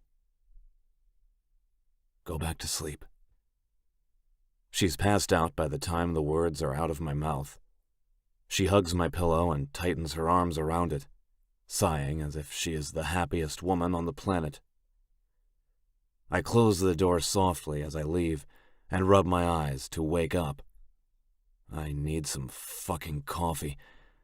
I bypass the main room to get to the kitchen and click the switch on each pot. Everyone is going to want a cup after the night we've had. I don't wait for the pot to fill. I grab a mug from the cabinet and fill it to the brim, and the liquid streaming out sizzles on the hot pad before I place the carafe back. I take a sip, inhaling the steam coming from the black richness, and already the exhaustion slowly seeps out of my limbs and is replaced with new energy. I look toward the basement door, where Doc has set up his operating room, and debate if I want to go check what is going on. I don't want to interrupt him and make him mess up. That's the last thing I need on my shoulders. When I get back into the living room, all the brothers are there, and a dead body is in the middle of the floor. It's a good thing I took her to my room. Sarah doesn't need to see this. I do not feel like dealing with this. It's 2 in the fucking morning. I press against the bar, my hip taking most of my weight as I watch the guys bicker over what to do. I sip my coffee and wait for one of them to realize I'm here. I'm too tired to bark orders right now. No, he isn't cartel. He's the fucking mafia. And how do you know that, Puddle? Just by looking at him. Skirts sneers. We haven't had cartel problems here since the club formed. It isn't cartel. For the first time, I agree with Poodle. He's right. It isn't cartel, I say, pushing off the bar with my foot. Cartel is careless. They would have driven by and did an up-close shot, not far away with a sniper rifle. I squat to and turn the man's face in my direction. His shirt is off, and there are no tattoos that give away his affiliation. I don't think he's mafia either. I think he was hired help. Why would the mafia want to do this? We've been in good business with them. Hell, I just got back from the casino and the private rooms were booked. They have no reason to take us out, Tank states. And who would want to hurt Boomer? He's just a kid. I don't think there is a target in mind. I think they were aiming at anyone they could as long as they took out one of our own. I stand and take another sip of coffee. It's sad that seeing a dead body feels like any other fucking day. I need someone to call Badge. He might be able to run the cell phone records and fingerprints. Badge is the only one of us who's a cop. Some days he turns the other way from what we do, and other days he joins us. We toe the line on the law, but when we get too close, he backs off. It can be murky waters sometimes, but I can't say it isn't convenient to have a ruthless king on the inside with the police. Badge does a lot for us. Burn the body. Keep the fingers so Badge can run them. Take his wallet and phone or anything else you find necessary to ID this guy. I'm considering bringing in a prospect who can do all that tech shit from here. I'm not trying to ruin Badge's career, and I know if he does too much for us, that's exactly what will happen. The MC isn't exactly on the department's nice list. "How's Boomer, Pris?" Knives asks as he starts cutting away at the fingers. It helps that the guy is already dead. There won't be a mess since the blood stopped flowing. I stare into the depths of my coffee and feel older than I have in a really long time. I'm not sure. Doc is still working on him. Anyone with O negative or A positive blood, go donate. I'll be down in a minute. Not many, but a good handful of men make their way toward the basement door, and one by one they disappear as they descend down the steps. I don't want to go down there and see the kid I practically raised hanging on to life. I'm not ready. I knew when I took the position of being president things wouldn't be easy, but no one could have ever prepared me for it being this hard. Chapter 7. Sarah. I wake up by someone shaking my shoulder. My vision is blurry from sleep, so I scrub my fingers over my eyes to see Reaper in front of me. He looks so tired. I've never seen him look his age until right now. His shaggy hair is dirty, like he has run his fingers through it one too many times, and he has dark circles under his eyes and new wrinkles on his forehead that weren't there the other day. It's still dark out. Only a trickle of the sun paints the sky, giving it a muddled red hue. Red. Blood. Boomer. I sit up so fast I don't register how close Reaper is to me and smack his forehead with mine. Ow! I groan, holding my forehead as I fall back on the pillow. Of course, Reaper is unmoved, like I didn't just whack him in the head with mine. "You okay, doll?" You have such a hard head. My head swims a bit, and the thought of having a concussion crosses my mind for a split second, but my vision rights itself. "I've been told," he says with a grim smile. "Boomer is out of surgery. He's stable. You want to see him?" He's alive? I can't hold back the tears, and Reaper drops down beside me, grazing his knuckles over my cheeks. "He's alive. He isn't awake, but he is alive," he tells me. I throw myself at Reaper and hold him tight. I hardly remember anything from last night. I only remember being in complete panic and falling asleep in Reaper's arms. For a second, he doesn't hold me, and again rejection hits me. It's just a hug, and I'm not trying to throw myself at him right now. I'm relieved and want to hug someone with the happiness I feel. Can I go see him? He straightens to his full height, and I crane my neck back to look at him. He's such a big man, and after last night, I know that I have zero chance with him. I'll love him always, but maybe I need to tone it down. Reaper holds out his massive hand. It has calluses all over it from time and hard work. His hands are stained with grease, and his nails are dirty. I guess for other women it would be unattractive. But not me. I find it attractive. I dream of those hands on my body and dirtying my flesh. I slide my palm into his, and a spark of electricity has me gasping. I pull my hand back, but Reaper tightens his grip. And stupid me, I think it's because he wants to hold my hand. But then he helps me up and pushes me toward the door. And then his hand is gone, leaving me a bit colder and little more alone than before. I open the door. The first thing I notice is how quiet the clubhouse is. Usually someone is up and walking around, drinking and causing havoc. But not this morning. It's a ghost town. I gather my tangled blonde hair and throw it in a messy bun on top of my head as I make my way through the kitchen and to the basement door. I'll bring you coffee. You go ahead and go down there. Like he has to tell me twice. I usually look back at Reaper as I walk away from him. But I'm feeling too rejected this morning, too tired, and too worried about my brother. My feet are bare against the old wooden slates of the steps. It smells like a hospital down here. Most basements are old and creepy, dark and haunted with cobwebs and horror stories. I'm sure this one does too, but at least this one has a good use. When I make it to the bottom step, I always get a little speechless when I see this room. It's set up like an emergency room. There are 10 beds, all with their own machines, and one is a surgical room. Reaper wanted to give Doc more, but with him being the only doctor in the club, it seemed pointless. I see my brother in the middle of the room, the only one down here.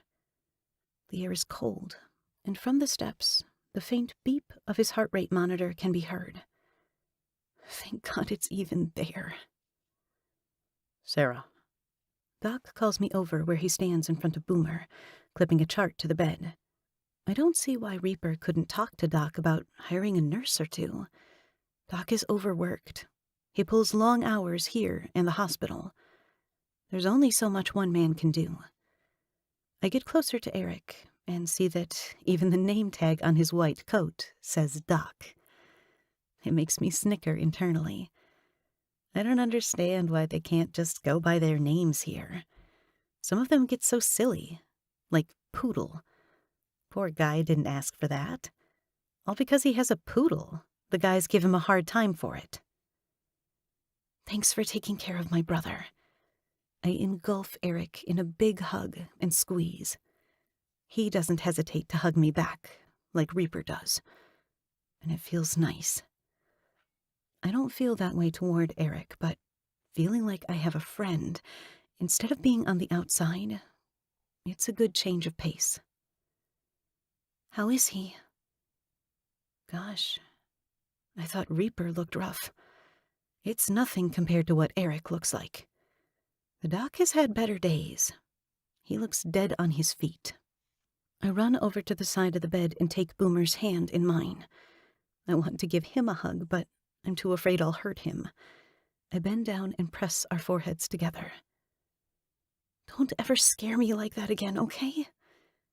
I know Boomer can't answer me, but I can only hope he can hear me.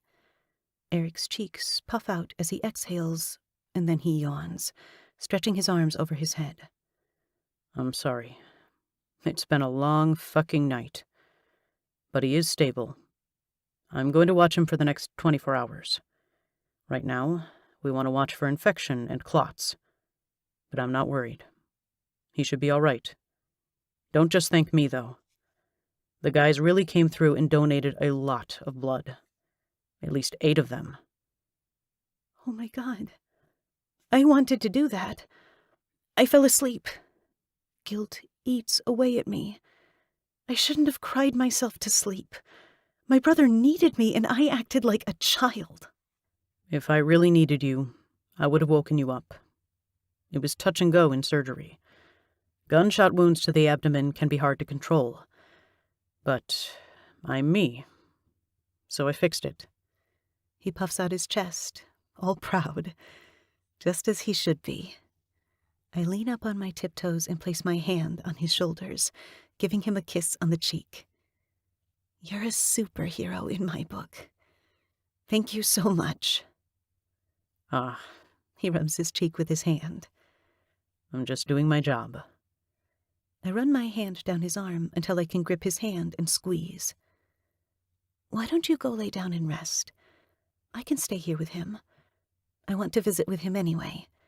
If anything happens, I'll come wake you. You need to rest. He seems unsure. Eric chews on his bottom lip and rocks back on the soles of his shoes. I don't know. I really need to be quick to get to him. Seconds matter. Sleep in the bed next to him. I plan on reading him his favorite book. Maybe it will help you rest, too. I'm not gonna lie. That sounds fucking fantastic. He makes his way to the bed on the right of Boomer and sits down with a loud, over-exuberant groan. Oh my God. I haven't sat down in like 15 hours. You need to take better care of yourself. I help him swing his feet on the bed and untie his shoes. What if you mess up because you're too tired? You need to talk to Reaper about getting help down here. Maybe when I graduate, I'll try to get my nursing degree to help you. We can be a great team. You just worry about graduating first. He yawns. The air conditioning kicks on, and I shiver, my teeth almost chattering. Has it not been on this entire time? Why is it so damn cold? I lift the blankets up to Eric's chin, and he scoffs, but doesn't stop me from tucking him in like he is a little boy. I barely sit down before Eric is passed out and lightly snoring. I sit between the two of them in a leather recliner and hold my brother's hand. Now that I feel like I'm by myself, I let go. I drop my forehead to the bed and pour out all the sorrow that has built in my chest. It's like I've unzipped my sternum, letting all the emotions spill out of me. My sobs, while I try to quiet them in the blanket on the bed, are still loud. I can't lose you, too. I hold his hand against my cheek and remember the first time I saw him. He stared at me like I was up to no good, that I wasn't someone who needed help. He has always been so cynical, but then the moment he realized I was his sister, he changed. Sometimes I think he is only here at this club for me. If I wasn't around, I don't think he'd be here. You can't do that to me. You have no idea how much I need you. You can't leave me alone. You're the best part of my life now. Do you know how long I dreamed of having a life like this? I'd die, Boomer. I'd die if anything happened to you. Or at least, losing him would feel like death. A hand falls to my shoulder, and it doesn't startle me like usual. I know whose hand it is. I know the feel of it, the shape and width, the warmth, the strength of the fingers. I'd know them anywhere. I brought you coffee, Reaper says, squeezing my shoulder before letting go. He always lets go. Thank you, I tell him, never looking away from Boomer. Staring at my brother in the hospital bed, anger builds inside me when I think about Eric doing this all by himself. Eric saved my brother. Eric is working himself to death. Does Reaper care? No. He only cares about himself. You know, I lean back and shake my head. Eric deserves more than you give him. Boomer wouldn't be here if it wasn't for him. Look at him, Reaper. He can't keep doing this. 2 hours of sleep here, 2 hours there. It isn't fair. You need to be better. I turn around and poke him in the chest. So be better. Because Eric deserves better, and you know what? So does my brother. Eric is a good doctor, but any patient deserves a doctor well rested. Either give the man a raise so he can quit his job, or hire others. It really ticks me off that you have even waited this long. It's fucked up. Language, he says. But I know he isn't serious. I can hear the smile on his lips. I take the coffee in my hand, and the heat makes the slight chill in my body fade. I bring my nose to the ceramic cup and press the cold tip against it and sigh. It feels like winter down here. Reaper lays a blanket on my lap and then tucks it under my chin. My arms are free, so I can drink my coffee. But I'm already feeling better. And it's because Reaper thought of me. Even if it was for a split second, he thought of me and got me a blanket. I'm going to hold on to that. How is he doing? Don't really know. Eric says he is stable, and the next 24 hours are important. But he won't know more until after that. You're right. Reaper drags a chair across the room and settles next to me. Eric does deserve better. What happened out there? I ask, remembering the sound of the bullet. I jump, feeling like the moment is happening all over again. Reaper doesn't answer right away. I wait patiently, drinking my coffee and watching my brother's chest rise and fall. At least he is breathing. I don't have answers, but I promise you, I'm going to figure out who did this, and I'm going to put their heads on a stick. I turn to him, keeping the blanket draped around me. I know Reaper will stay true to his word, but there is one thing I want him to save for me. I want to be the one that puts his head on a stick. Can you do that? Looks like you have a bit of ruthless in your veins after all. I am my father's daughter, I say, reminding him that Boomer isn't the only one allowed to thirst for revenge.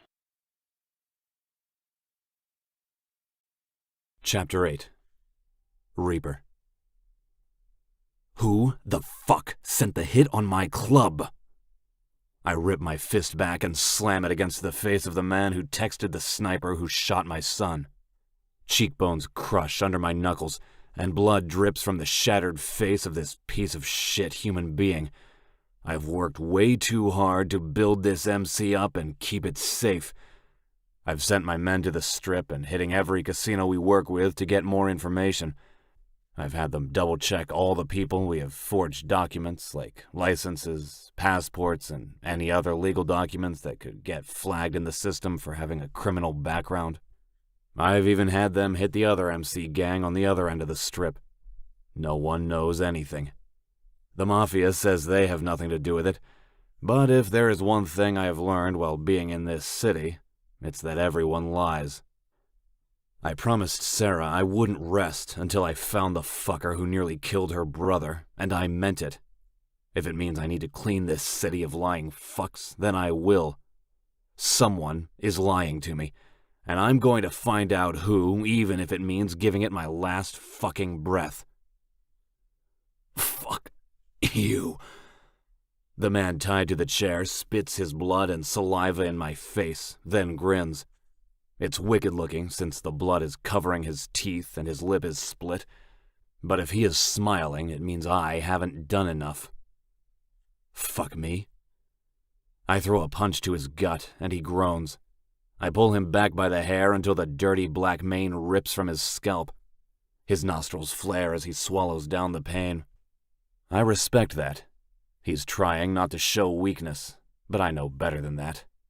He is hurting right now, and it's only going to get worse until I get answers. Fuck me.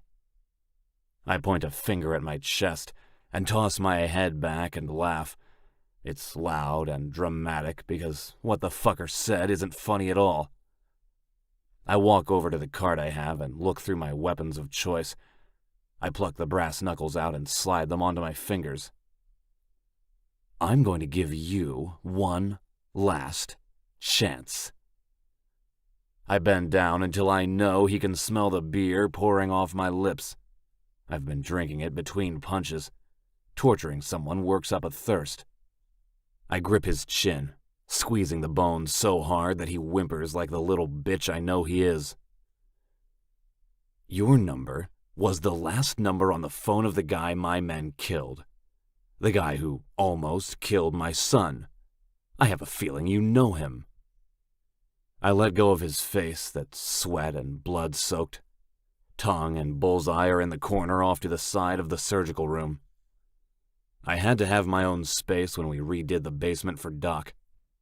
It's soundproof, and every inch of the walls and floor are stainless steel. There's a drain in the middle and a hose hooked on top of the ceiling for easy cleanup. Things get messy when you're trying to make a point. If I say anything, he'll kill me. And if you don't say anything, I'll kill you. I graze the knuckles over his split cheek. I can see the bone peeking out, and it makes me feel a bit giddy on the inside. You're fucking crazy. I punch him across the face, and he sobs when his nose breaks. He gasps for air, and blood fills his throat from how much I just fucked up his nose. It's crooked, and not even resetting it will make it better. You haven't seen crazy. Do you taste the blood dripping down your throat? You feel it bubbling? It's only the beginning, if you don't tell me what I want to hear. I reach for his wallet that is next to his phone on the counter and open it. Alex Torres from... Oh, guys, look. We have a local. Born and raised right here in Vegas. Maybe you can show us around sometime, Bullseye says. I've been meaning to sightsee more. Me too, Tongue says simply. I grip the man's face again, and dark red blood spills from his lips. I force his head to the side, and his eyes land on Tongue, who is currently licking the sharp blade he has in his hand. You see that man right there, Mr. Torres? Do you know what he does for me? His head doesn't move, but his eyes slide to mine, a sliver of fear shining back at me. Good. He needs to be scared. He cuts the tongues out of all our enemies. I bet you'd love to speak again, wouldn't you? Whisper those sweet little nothings as you have sex with a woman and try to have her orgasm with your pathetic cock. I grin. He isn't afraid to cut that off, too. My man here is a guy of many talents. It isn't often that I threaten a man's junk because the thought has me cringing, but the first thing I did when Bullseye tied this fucker up was to undress him. I want this asshole to feel vulnerable in every way, and when I get the answers I want, I may consider letting him live. Maybe. Depends on how I feel. And you want to know what I love to do? I take a step back, letting go of his face. I grab a very sharp scalpel from my arsenal of goodies and spin it around in my fingers. Not many people know this about me, okay? The light glints off the silver metal as I bring it down to his chest and carve out a shallow-shaped heart, right where his heart lies. He screams with every second my blade is against his skin. The red beads and drips down his chest, pooling in his navel. Sweat drips from his hair onto his bare thighs as his head drops. I like to cut out the beating hearts of the ones who fuck me over, Alex. It's why they call me Reaper.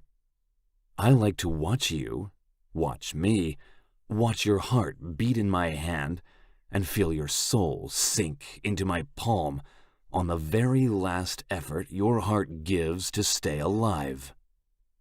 You're a sick motherfucker, the man yells and pulls at the restraints on his wrists. It's no use. He has straps over his shins, thighs, and chest, and that doesn't include the iron cuffs we have on his wrists. Let me out of here! And now the screams begin. It isn't often I get to do what I'm named after, because everyone thinks what Tongue does is the worst. Only a handful of men know what my poison is in the club, and that's how it's going to stay. Are you going to tell me what I want to know? I ask, taking a step back and laying the scalpel down on the cart. Before I ever take out the hearts, I let my guys have their way too. Some pains get more information than others. I only take the heart when I know I won't get any information. But this man will break. I see it in his eyes. You'll have to kill me, he spits again, and it lands on my boots. Damn it, I just polished them. Oh, we will have our fun first, though, okay? I wave at Bullseye, who is known for his impeccable aim. He pulls the sharp metal darts from his pocket. He has a line painted on the floor, 10 feet back. Regulations are 7 feet and 9 inches, but he is so damn good he steps back another 2 feet. The man glances around frantically, staring at all of us one by one. What is he doing? What's that in his hand? I pat the man's head and stand directly beside him as Bullseye gets into position. That is Bullseye. He loves to play darts. The heart I carved into you? I jerk his head back and snarl. He is going to aim for it. I push him forward again and tongue chuckles. It's slow and raspy, just like his voice, and damn if it doesn't sound maniacal. What the fuck is wrong with you people? I sigh, stepping in front of him and place my boots between his legs on the chair. I'll tell you what's wrong with me. I shove the chair, and it falls back, slamming against the floor, and the metal vibrates from the force. I walk around him and squat, pressing my boots directly on his face. All it would take is a swift kick, or my entire body weight to crush his head in. That's it. Poof. He'd be gone. My problem is that you think it's okay to keep information. You realize you know who almost killed a 19-year-old kid, right? You're okay with that?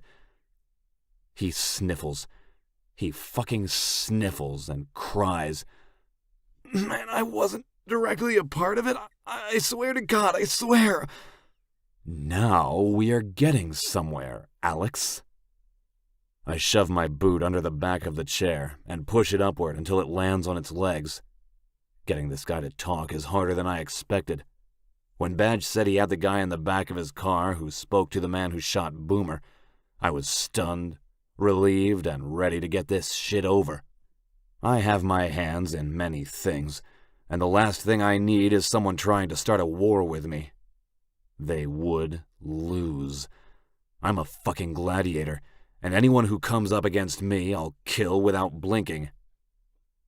Talk to me. What do you know?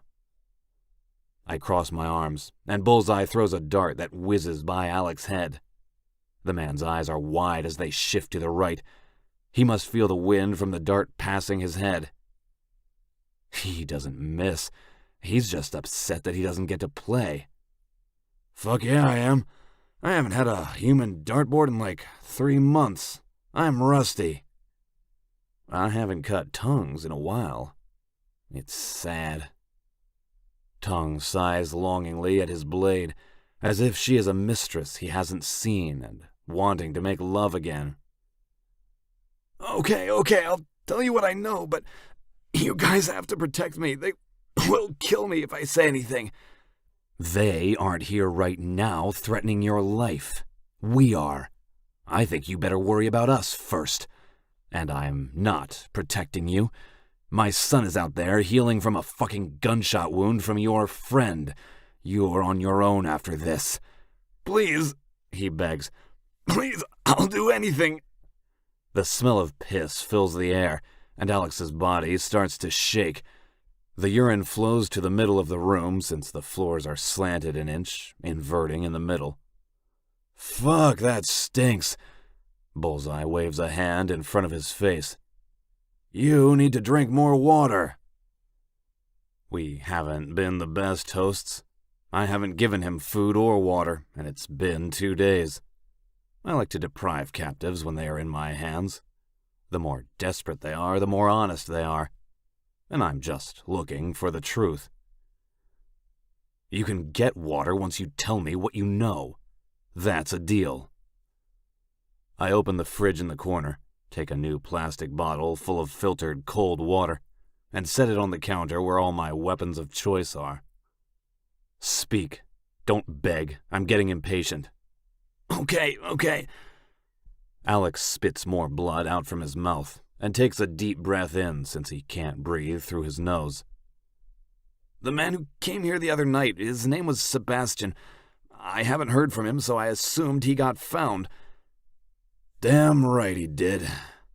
Bullseye throws another dart, harder this time, and the zing it makes as it zips by Alex's head makes him whimper and cower into himself.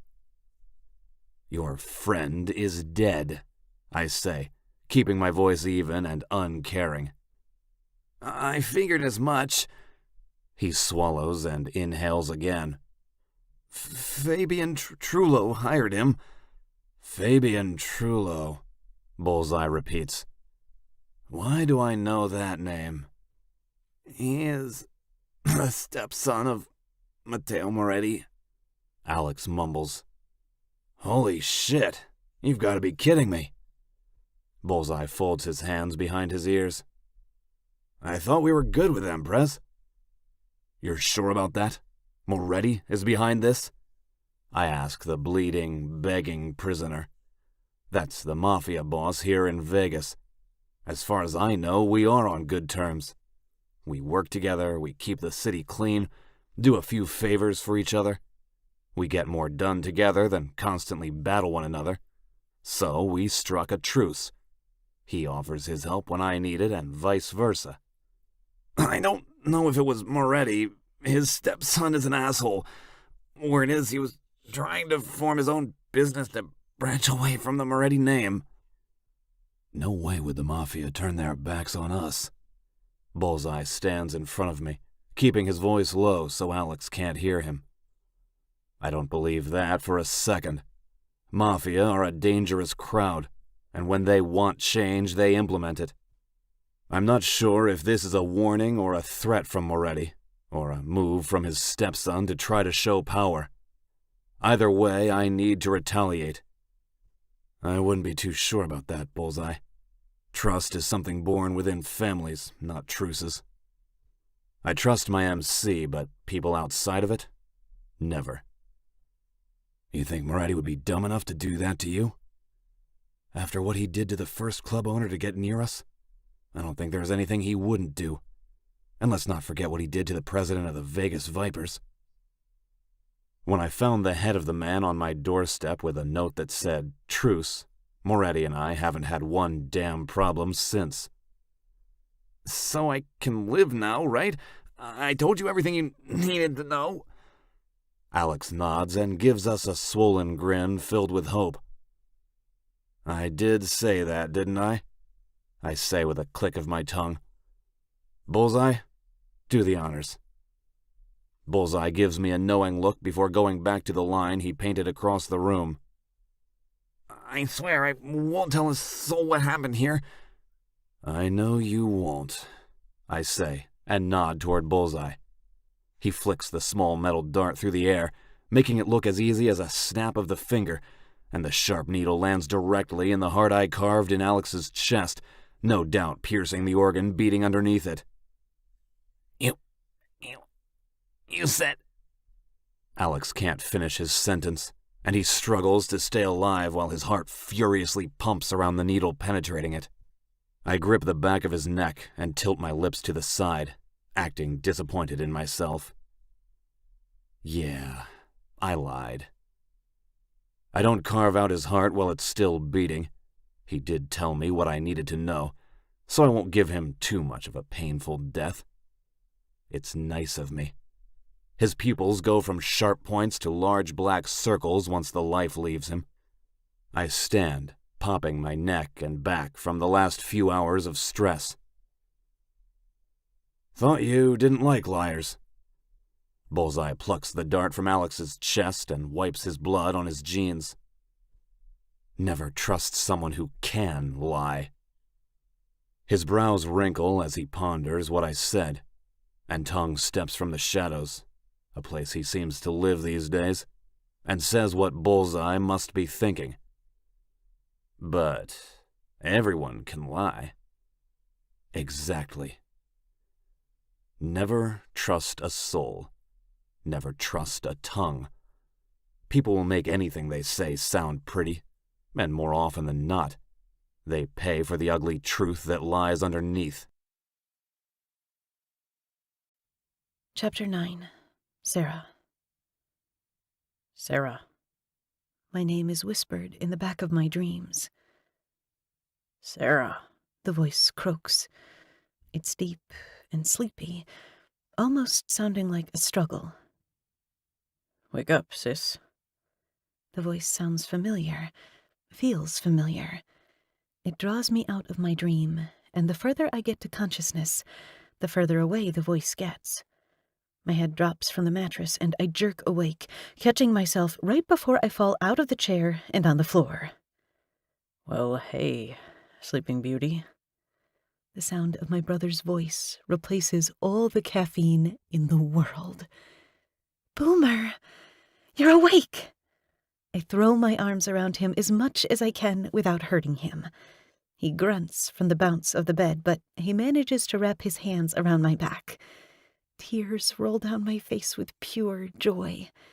When Eric told me all the complications of post-surgery, I could hardly sleep.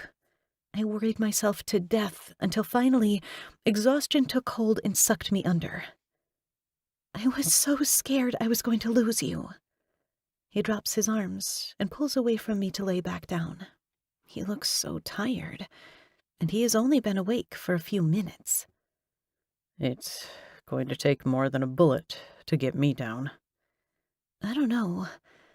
That bullet took you down pretty hard. I thought you were dead. I didn't say it didn't hurt. He winces when he tries to sit up on his own, and little beads of sweat break out over his forehead. He is pale, eyes dark and sunken in, and his lips are a bit chapped. His dark brown eyes usually carry a golden hue, but not today. Not while he is in pain and weak. His hair needs a good washing, and to be honest, he kind of stinks. I fan my hand in front of my face and grimace. You smell. His stomach shakes, and something between a laugh and a groan escapes him. Way to kick a man while he is down. I can't help that I smell. And it isn't like I can bathe myself. I can give you a sponge bath. He goes to interrupt me, but I shove my hand over his mouth. Just listen to me. You can keep your boxers on and the blankets over your... I don't want to see that anyway. Gross. I'm just saying I can help. Let me. Please. At this point, I want to do anything to help. I have never been in the position to actually care for someone before. It's always just been about me, trying to survive, trying to make it to the next day. I didn't have the energy to worry about anyone other than me.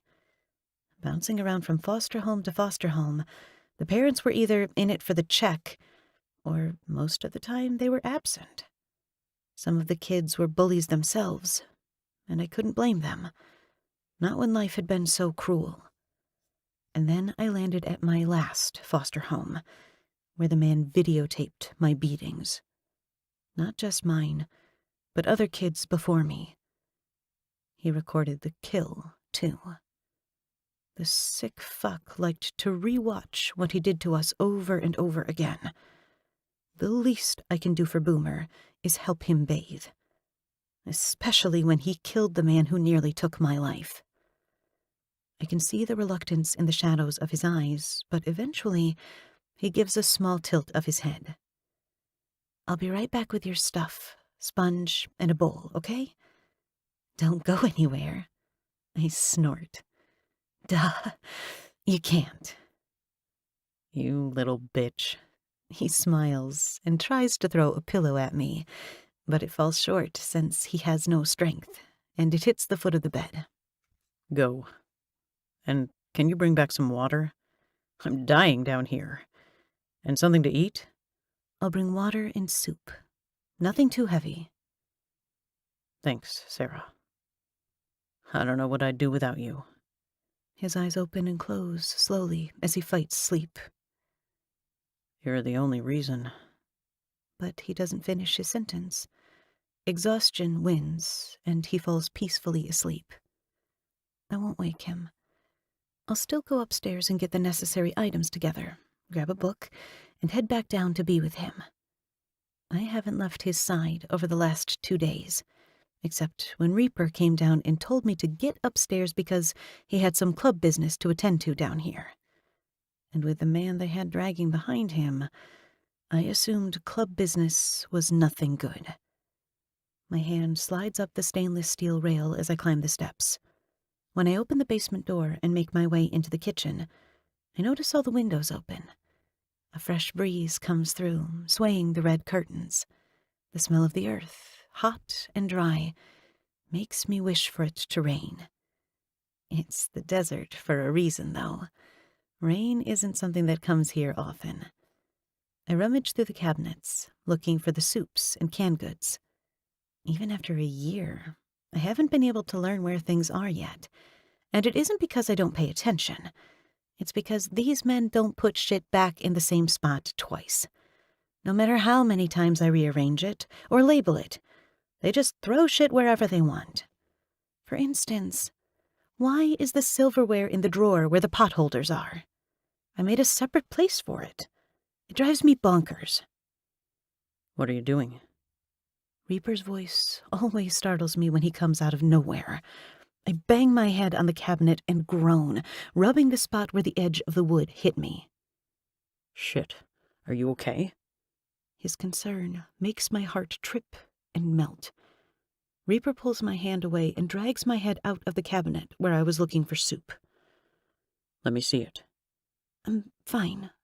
I bat his hand away, hating that even the briefest of touches from him makes my body run wild. A stern expression falls over his face. His black eyebrows furrow a bit, and his lips press into a line. I'll be the one to determine that. Let me see. I won't say it again. I'm not sure why, but it sounds like a threat should come after that, so I run with it. And if you have to, what will you do? Spank me? The black coals of his eyes turn to fire, and before I can annoy him more, he spins me around and parts my hair. I'll spank you again. I'm sure you remember the first time. I do remember the first time, and it was awful. It wasn't pleasurable. It was meant for punishment.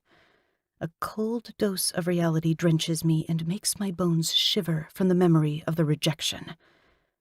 I was only 16, so I understood why he did it. You're fine. You might have a bump, but you'll live. I reach into the cabinet and wrap my fingers around the cool can and bring it out. I close the cabinets, only to open another one next to it to grab a bowl. Jeez, don't sound too disappointed. I slam the cabinet harder than I should and get the can opener from another drawer, slamming that too. I swear, sometimes I wonder if Boomer and I should leave, and then I wouldn't have to love Reaper and see him every damn day. Maybe then he wouldn't be so annoyed with me, and his life would be better. That's how he acts. It's like I'm this huge burden, and it's starting to wear me down. Hey, what the fuck? I wouldn't ever want that. You make me feel like such a bad guy, Sarah. The electronic can opener buzzes as I grab the countertop and hang my head. You aren't a bad guy. You're the best guy I know. I don't really feel like getting a lecture from you, okay? It's the same talk, different day. Anytime I hit on him or rub against him, he gives me the "you're too young for me" talk. And honestly, I'm in the mood to dish it, not take it. Another gust comes through the window and dries out my eyes, so I glance away and pour the soup in the bowl, throw it in the microwave, and press start. Instead of a glass of water, I pull out a pitcher and fill it full of ice and filtered water. I don't want Boomer to have to worry about not having anything to drink. You need to grow up, Sarah. Life is full of lectures, and you only get so many because you don't seem to be taking in anything I'm saying. Oh, I'm taking it in, Reaper. It's loud and clear as fucking day. I'm getting food for Boomer. I don't want to talk about this right now. I hit my fist against the counter, doing all I can to make sure I don't punch him across the face. The man is maddening. Well, that's too fucking bad. He spins me around by my arm and grips my wrist tight, pinning it to the counter. Stop throwing yourself at me. I'm too old. I'm too young. I know. I've heard it before. I've heard it 100 times, Jesse. Then why won't you listen to me? He takes my other hand in his, trapping me with his body against the sink. A bit of water from where I filled up the pitcher soaks through the back of my shirt, since I didn't wipe it off the counter. I'm begging you to listen to me. Why must you fight me every chance you get? His words are soft and a bit broken, as if it hurts for him to speak them. Reaper's hold loosens around my wrists, but he doesn't let go. Stop fighting me, he pleads, laying his forehead on mine. It's a tender gesture, one that gives me hope, one that, for the first time, makes me wonder if he does have feelings for me. No, I reply to him, my lips so close to his I can almost taste the coffee lingering on his breath. His face pinches, as if my defiance causes him pain. Answer me this. Why? Why? Because I love you. But I can't say that. Not yet. It will only create a massive trench in the slight crack of our relationship. I'll fight you until you realize we don't need to fight anymore, I answer, leaning into his hard body more than I should. More than he ever allows. I'm tired of fighting him. If he thinks I actually get pleasure out of trying to throw myself at him and getting rejected at every turn, he has another thing coming. More often than not, I cry myself to sleep from the humiliation I feel, from the longing I feel for him, because for so long I've had these feelings, and it wasn't reciprocated on his end. You're a maniac, Sarah. There are too many reasons why this can't happen. Reaper presses his forehead against mine before pushing away from me. He releases my wrists, and I immediately miss the pressure. I'm wearing him down. I see it in his face. He is so damn handsome. His temples are starting to gray, but other than that, he has a head full of thick, oil-colored hair that matches his beard. Today, he is wearing a simple white shirt with his cut, and on the left breast there is a patch that says President. There are a few grease stains splattered along his jeans that are torn along the knees, and his boots are scuffed to hell.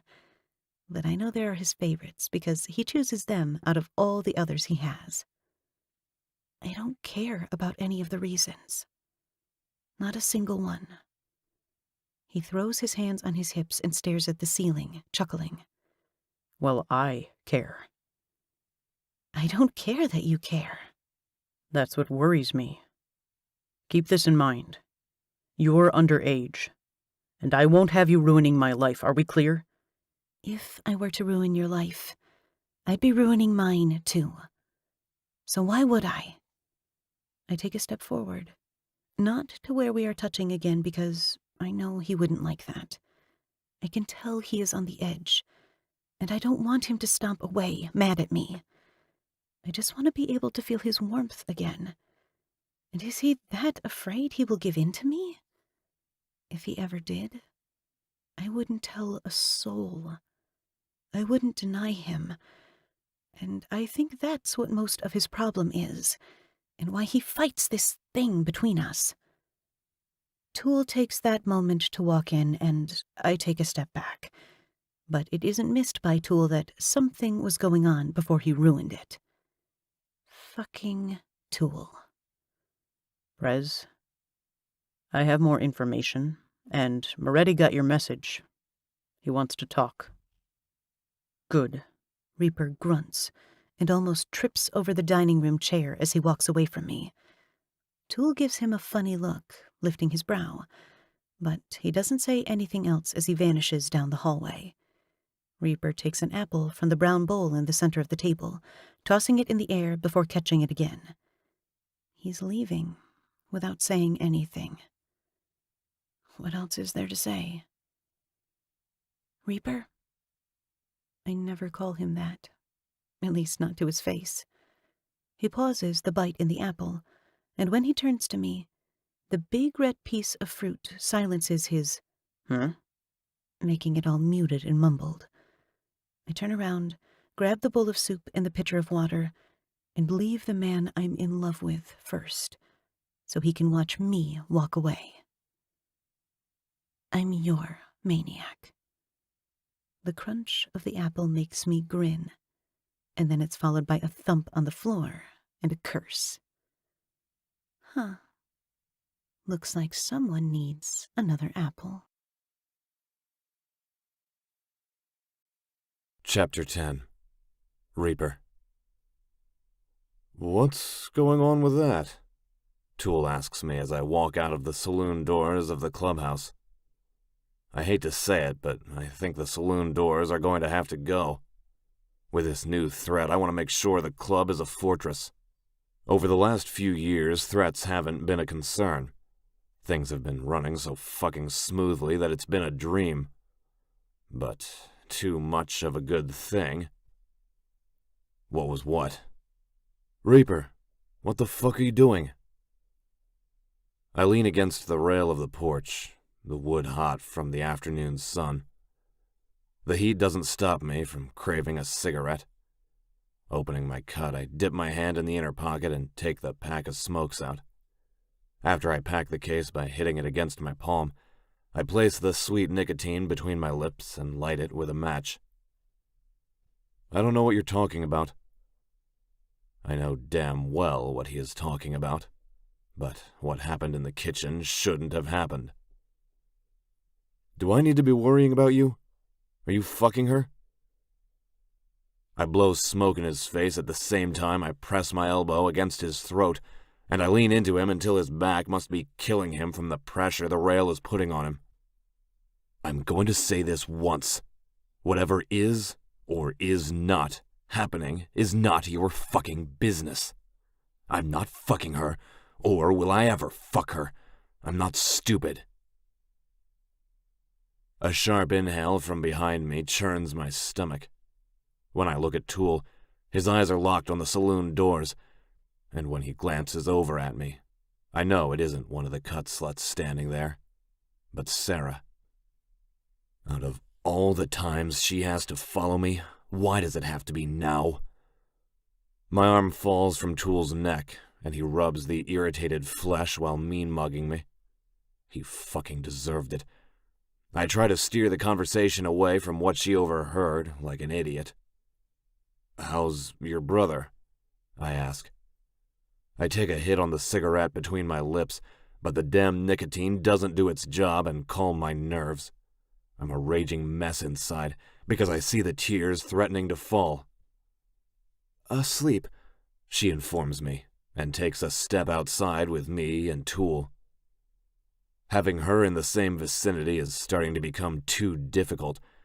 The next few months couldn't go by fast enough. Then when she turns 18, I won't feel so fucking guilty for wanting someone younger than me. And damn it, I fucking want her so goddamn bad. What makes it harder is that she doesn't even look 17. She has long, luxurious golden hair that curls at the end over her small breasts, and her waist is lean with a steep curve in the middle before it rounds to her hips and ass. Her lips are pouty all the fucking time, swollen and plump, and her eyes are wide naturally and almost too big for her face. She's gorgeous, and will only get prettier as she gets older. Good. I'm glad he is resting. Awkward silence falls, and I inhale a long drag of the cigarette. Am I really so bad? She asks, breaking my damn heart with every word. Before I can defend myself, she takes off down the steps, sprinting across the parking lot. When she gets next to my bike, she runs past it, then stops. Don't even think about it, I shout, stopping on the third step of the porch as I watch her take a step backward, look at my beautiful bike, and lift her leg. She kicks it. In slow motion, I watch my bike fall to the ground, and Toole gasps from the horrific sight. I hear the scraping of the rocks against the custom paint, and it's a biker's worst fear to see their motorcycle on the ground. And then the little psychopath stomps on the fuel tank. Oh, God. Ow, that hurts me. Tool cringes, holding his stomach as if it is personally happening to him. That's what it feels like, a personal beating. I stomp down the steps, and before I can pick up the pace, she is darting away and across the street, climbing over the large hill. "Where the fuck are you going?" I shout after her and change my jog to a sprint. "Fuck you!" she screams and disappears over the hill. Damn it, I can't let her get too far. It's the damn desert and it's hot as hell out here. She can get lost and I'll never see her again. The thought has me running full speed, and I jump onto the mound of dirt. My boots slide against the red clay until they get traction, and my fingers dig into the hot dirt, getting trapped under my fingernails as I pull myself up the damn hill. "What the hell?" Tool asks from below. I'm on top of the hill now, surrounded by cactuses and dead bushes fried from the sun. There's a small moving dot a few yards ahead of me, and instead of coming closer, she's going further. That little... I run down the hill and shout, "Tell the boys if we aren't back by dark to come looking for us." I don't bother looking back. I keep my eyes forward on the dot in front of me. It's hard to run in steel-toe boots, but I'm so used to it by now it's second nature. It's nearing 100 degrees out right now. I've only been running for a minute, and already sweat has drenched my entire body. It's too hot for this shit. When I get a hold of her, I'm going to skin her fucking hide. Sarah gives me such a damn headache. But life wouldn't be the same without her. If she wants to run, I'll chase her. And when I catch her, there will be hell to pay. "Sarah, stop this shit!" I yell and jump over a prickly-looking bush that I know would hurt if I landed on it. I'd be picking pins out of my ass for a month. "Fuck off, Jessie!" she responds, her legs moving quicker than mine as they kick up dust. They might move quicker, but I have longer strides. "Will you stop?" I shout again. It's too damn complicated to yell and run in this heat. My sweat is stinging my eyes, and the sun is blinding me. I can't let her get away because she's so damn stubborn. I know she won't come back, and then she will be lost. I won't let her die in this heat and be bones forgotten in the sand like so many others. I'm just about to reach for her and swing her into my arms when she trips and falls onto the ground, crying out when she catches most of her weight on her arms. I try to come to a complete stop, but I'm going too fast and my boots don't catch the ground. I slide and fumble, slowing when I almost fall. My fingertips skim the ground, and when I right myself, I turn around and head straight through a cloud of dust. I cover my mouth and cough when I inhale all the dust swirling. Since there's no wind, the cloud settles quickly. That's when I see Sarah, sitting with her arms wrapped around her legs. She's crying. I fall to my knees, uncaring of the rocks and shit digging into me. Her arms are bleeding from the scrapes she sustained from the fall. "Sarah?" She scrambles back on her hands and feet, her ass sliding against the ground as she shakes her head. "Don't touch me!" I have never seen her like this before. The look on her face is one of betrayal and heartbreak. Fat tears roll down her face, ruining her mascara and causing long black lines down her cheeks. Her lips are red and swollen. Her bottom lip is bleeding too, probably because she's been chewing on it. She does that when she cries. "Sarah, we need to go home." "I don't want to go anywhere with you." Her youth is starting to shine through.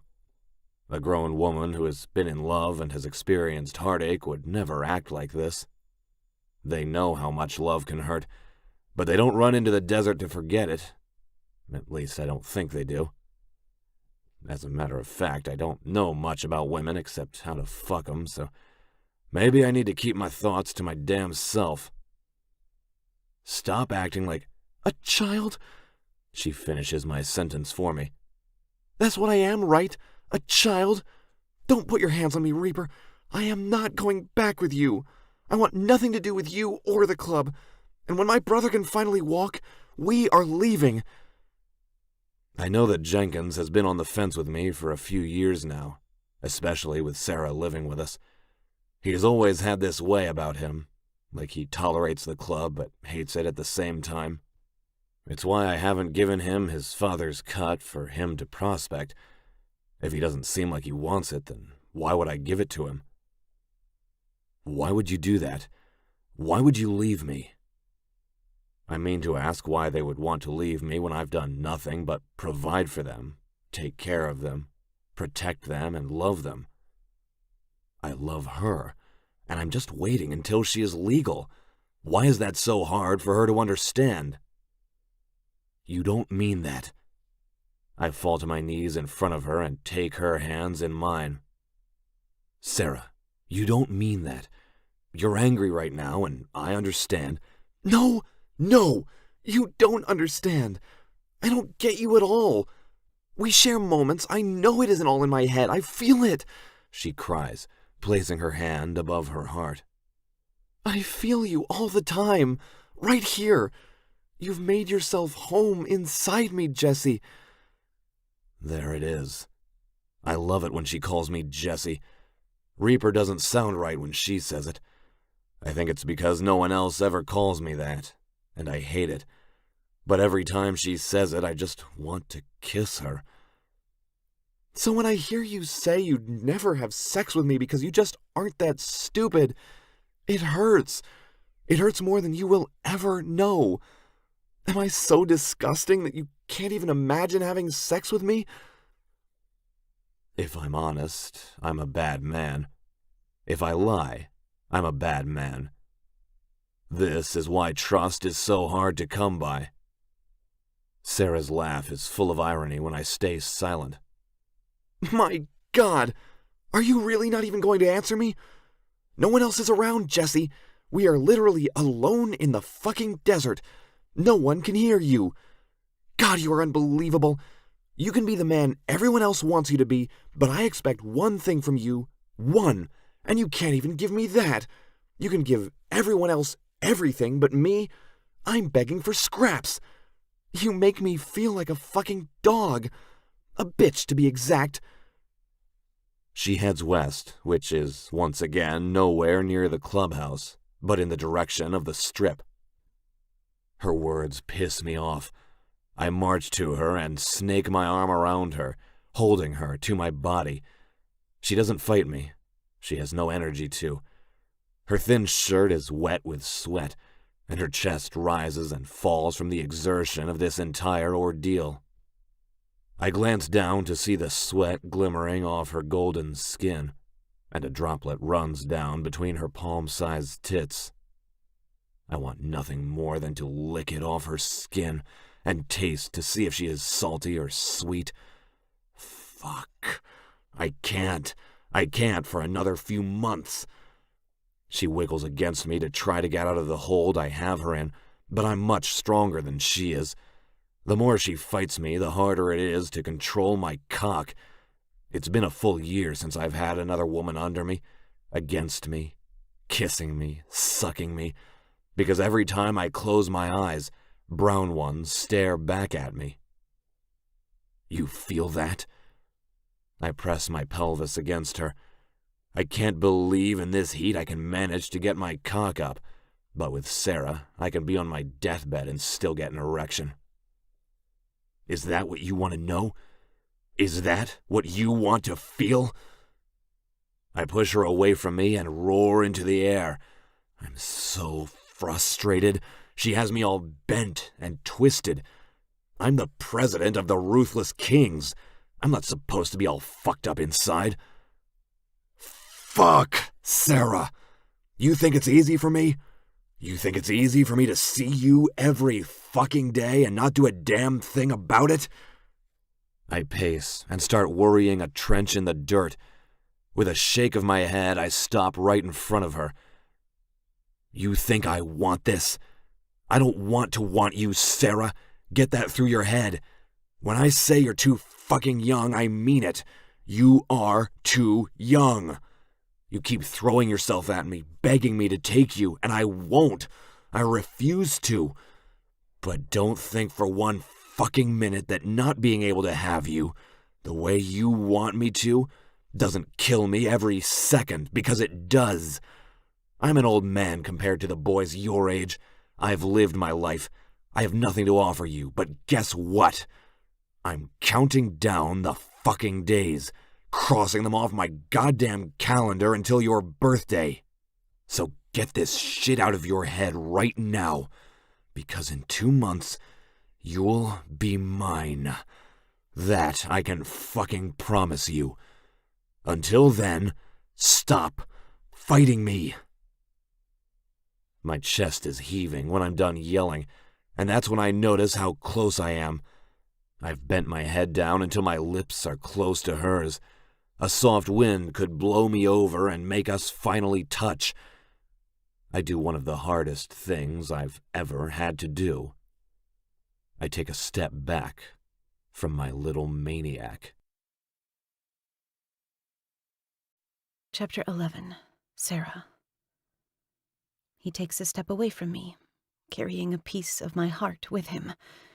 It's unbearable. Now that I know he actually cares about me, I can breathe easier. I feel crazy for acting the way I did, but it was like my lungs got ripped from my body, and I wasn't able to breathe after I overheard what he said to Toole, his VP. I stare off into the distance. The sun, setting over the tall buildings on the strip, is something I'll never forget. I need to come out here more.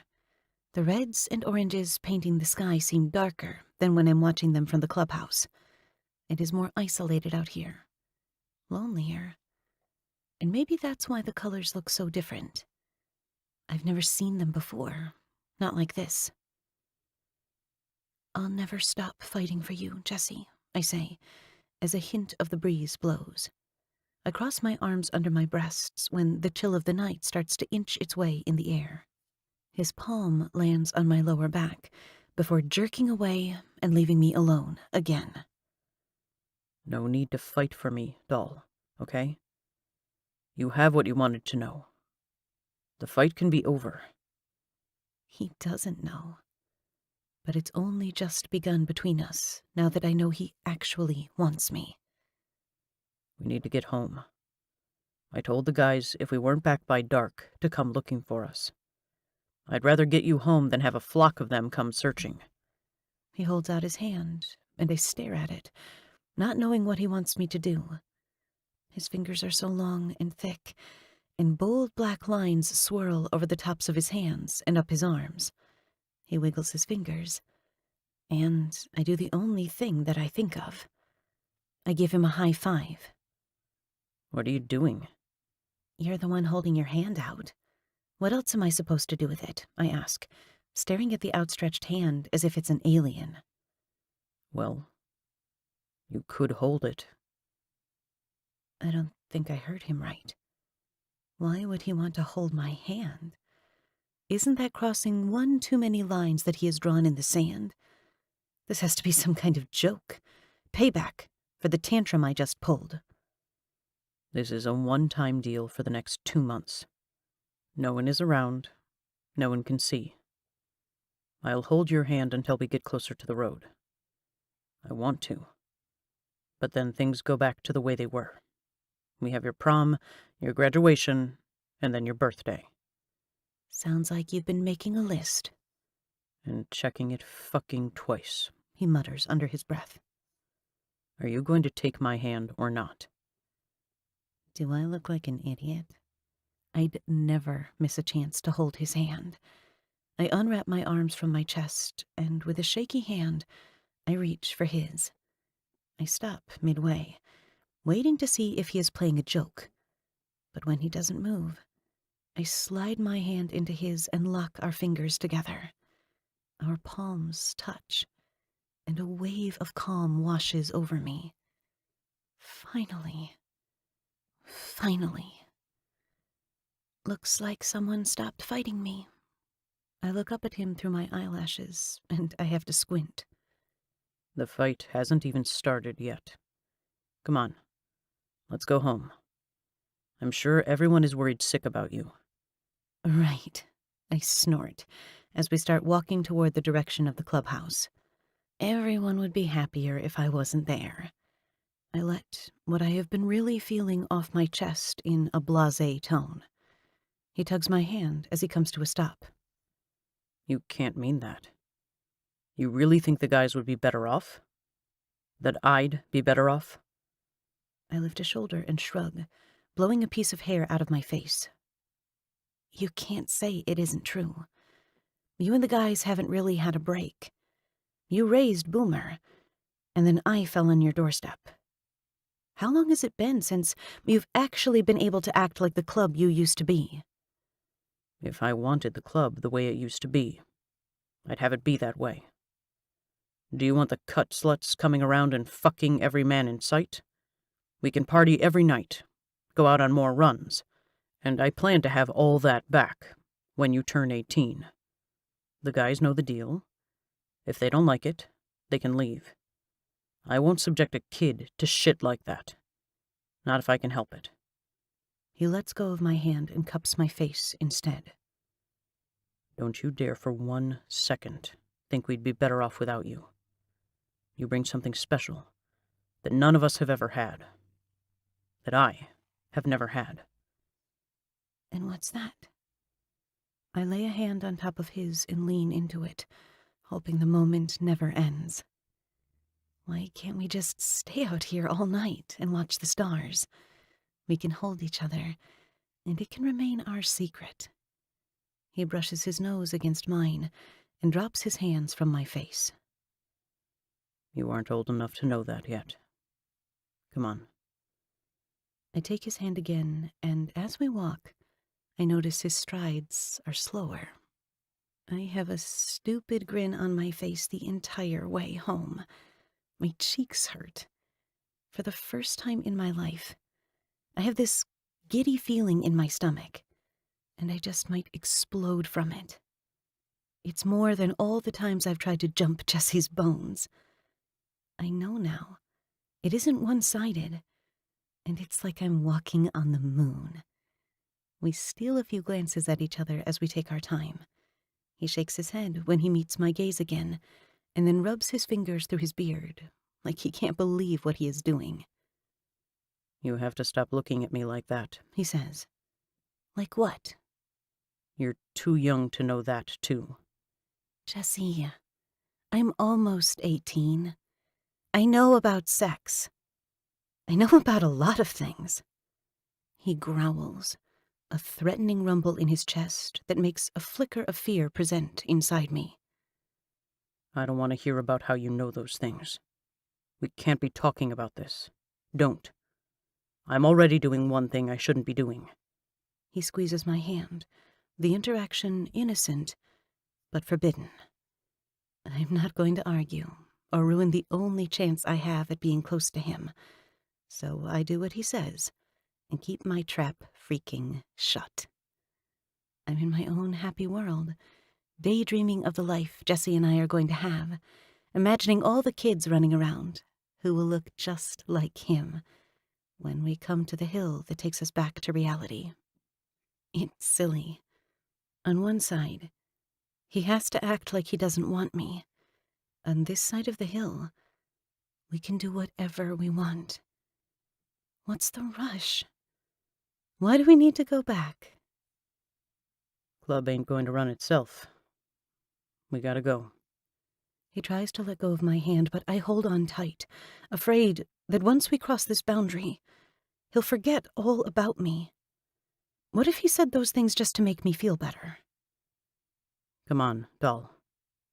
He brings my hand to his lips and kisses my knuckles before releasing my fingers one by one. I'm stuck to him like glue. I don't want to let go. 2 months. I can wait 2 months. I've been waiting an entire year, so what's a little longer? I follow behind him, and one fistful of clay after the other, I slide down the other side on my butt, dirtying my pants. Tool is still waiting on the porch, and he gives a small nod before vanishing through the double saloon doors. As I walk to the clubhouse, I think about my brother's offer of moving away from here. When I'm 18 and things with Reaper don't move forward, maybe I'll tell my brother I'm ready to leave. These next 2 months are going to be hell. I wish I didn't know that Reaper has feelings for me. I thought it would be easier knowing than not, but now it's all I can think about. Well, I dug my hole. Now I need to lie in it. I follow behind Jesse, watching his plump behind sway back and forth. I can't wait until the day I can touch it, grab it, hold on to it, kiss it. Oh, I am definitely going to kiss it, slap it, hug it. Whatever the hell I want to do to it, I'm going to do. Within his limits, of course. We reemerge into the main room, and a few cut sluts are there. Millie. A woman I know Jesse has fucked more than once, and I hate her for it. There's Darcy. She's kind of new, and has been hanging around Tongue a lot. She thinks she's going to be able to break down the barrier Tongue has around him. The woman doesn't know how to take a hint. There are Olivia, Jasmine, Candy, and Bex. The only one I like out of any of them is Bex, because at least she doesn't throw herself at every guy. She waits for one to come to her. Bex never has to wait long. She's gorgeous. And why she is here, whoring herself out when she can have anyone she wants, is something I'll never understand.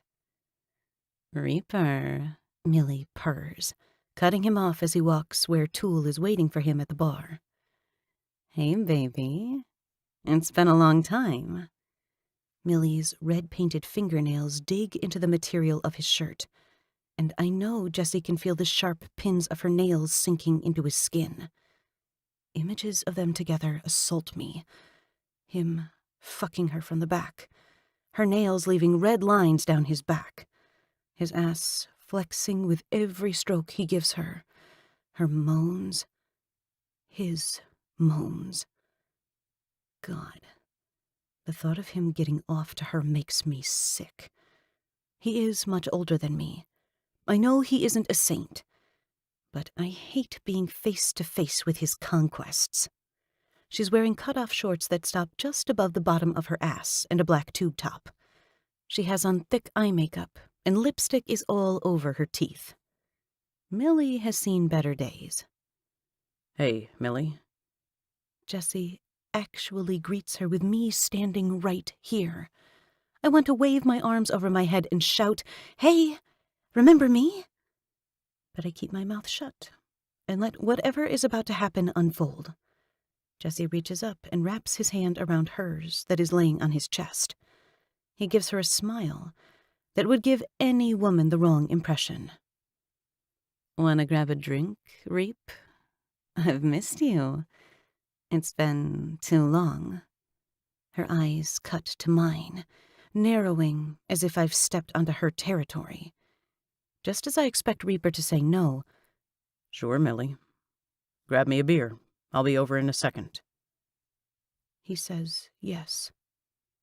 He actually fucking says yes. She gives me a triumphant look, one with a smug smile as she flicks her hair over her shoulders. Millie saunters to the bar, putting an extra sway to her slender hips. Millie is unimpressive in my opinion, but I guess if a man needs hole, there is one to be filled here. "You asshole," I say, low enough so no one can hear except Jesse. The words are venomous, a hiss on the tip of my tongue, like a snake ready to bite. I'm ready to bite, too. Ready to sink my fangs into his neck and poison him with my anger, bitterness, and resentment. Poison him with the heartache he intoxicates me with every day. Watch him suffer, the way I have over the last year. Have him be paralyzed with the paralytic he stuns me with every time he walks into a room. I want to give him a taste of his own medicine. If only my remedy came in a bottle. Don't start something you don't understand, doll. He grabs the side of my arm and shoves me toward the hallway, manhandling me, his hold almost bruising. It's different than the way he touched me when we were in the desert. I guess that's the difference. There always has to be a show, some sort of front for him to put on whenever I'm around. Well, I'm done. Maybe I'll take that boy at school up on his offer and go out with him, since Jessie wants to fuck anything and everything. Let go of me. I rip my arm out of his hold and stare at his face with watery eyes. Are you going to fuck her? The music from the main room starts to shake the walls, and laughter spills into the hallway where we are standing. Even with the loud noise, the silence between us tells me everything I need to know. You're a liar. Let me explain. He reaches for me, but I jump back, staring at him like I've never seen him before. Do I even know who Reaper is? I hate you. I regret the words as soon as they are out of my mouth, but I will never take them back.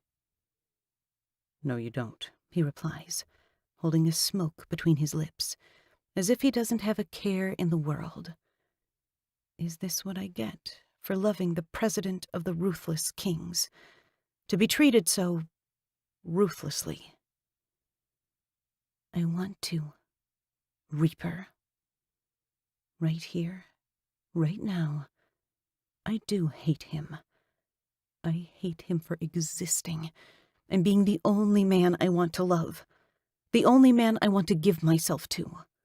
In the desert, he was obviously only saying what he thought I wanted to hear to get me back to the clubhouse. I want to hate you so much. No, you don't.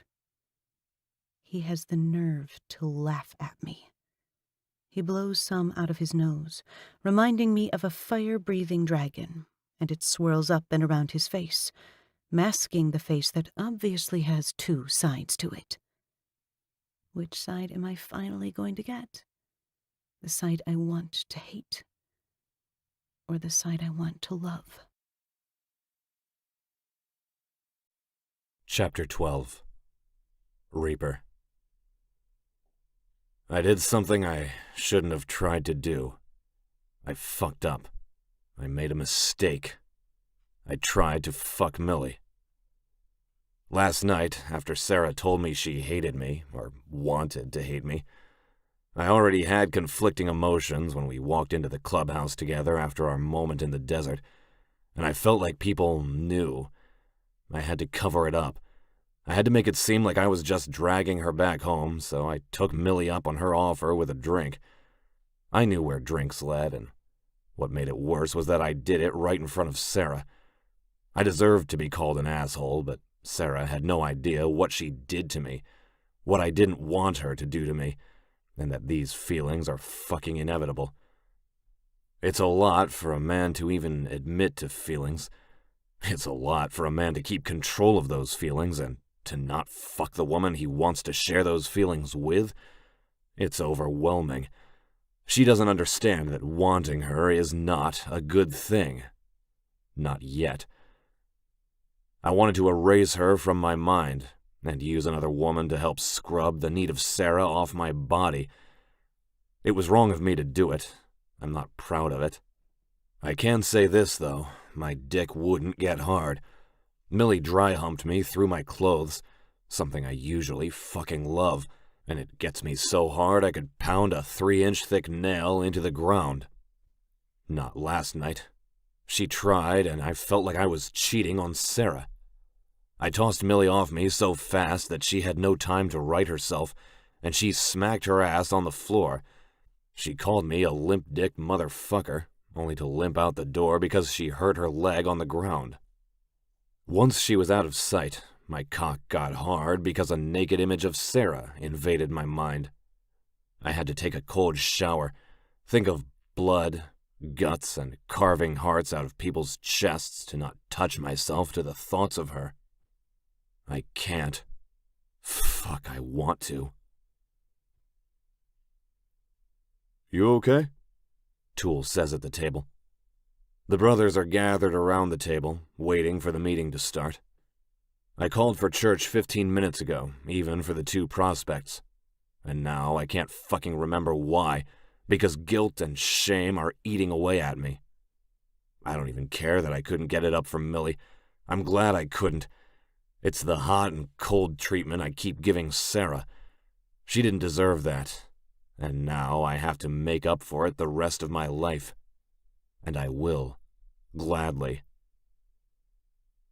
You said there was a meeting with Moretti, and that he received my message? I snap my gaze from the crown engraved in the middle of the table, and level my glare on Toole. When? He smirks, sucking his teeth with his tongue. Not for another 2 weeks. Bullshit. I slam my fist on the table. We will raid them. You sure you want to do that? We have a lot of business wrapped up in the Mafia if we go south, Tank starts to say, but Ghost shuts him up by kicking him under the table. It's dead silence. Prospects never question the president. Only patched-in brothers are allowed to. It isn't often prospects are even allowed to step foot in this room, but with the new threat, I want all brothers and prospects to know what is going on. After this, they probably won't be allowed to come into church until they are patched in. Is that right, Prospect? I swivel in my chair and lean back, spreading my legs to get comfortable. How about you tell me how to run my club? Tank shakes his head. No, sir, no, Mr. President. I cackle at being called Mr. President. I was just concerned.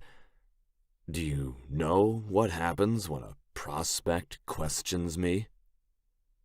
A low thrum of hands on the table begin, sounding a low drum in the air, building the anticipation and punishment.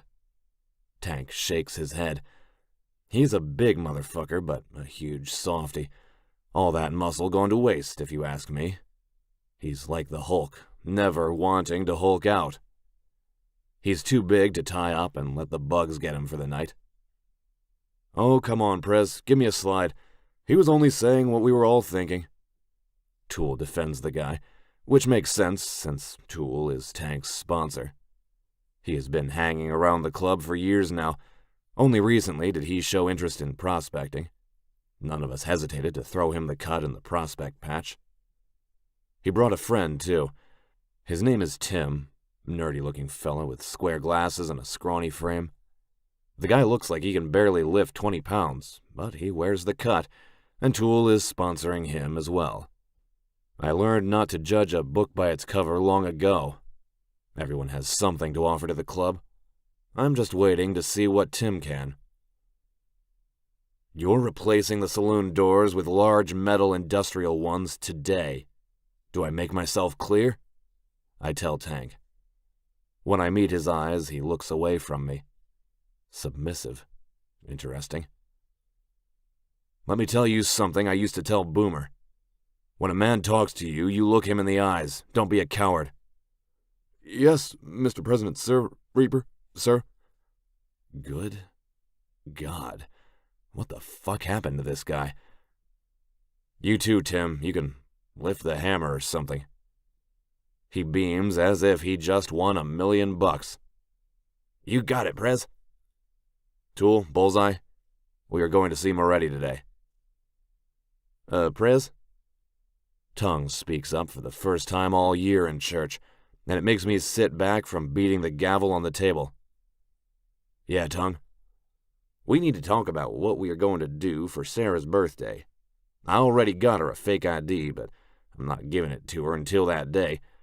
I thought we could take her out on the strip, show her a good time. I narrow my eyes at Tongue, wondering if he has a thing for my girl, because he has gotten real talkative when it comes to her. Her birthday isn't for another month, 3 weeks, and 18 hours, Tongue.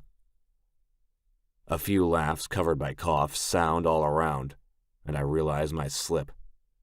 I've been counting down literally to the hour. Yeah, plan whatever, it's fine. Fuck, I'm so screwed. Everyone knows how I feel about her now. Dismissed. I slam the gavel down before anyone else can ask me questions about her. Tool, before we leave, I want to go see Boomer, and then we will head out. Get the bikes ready.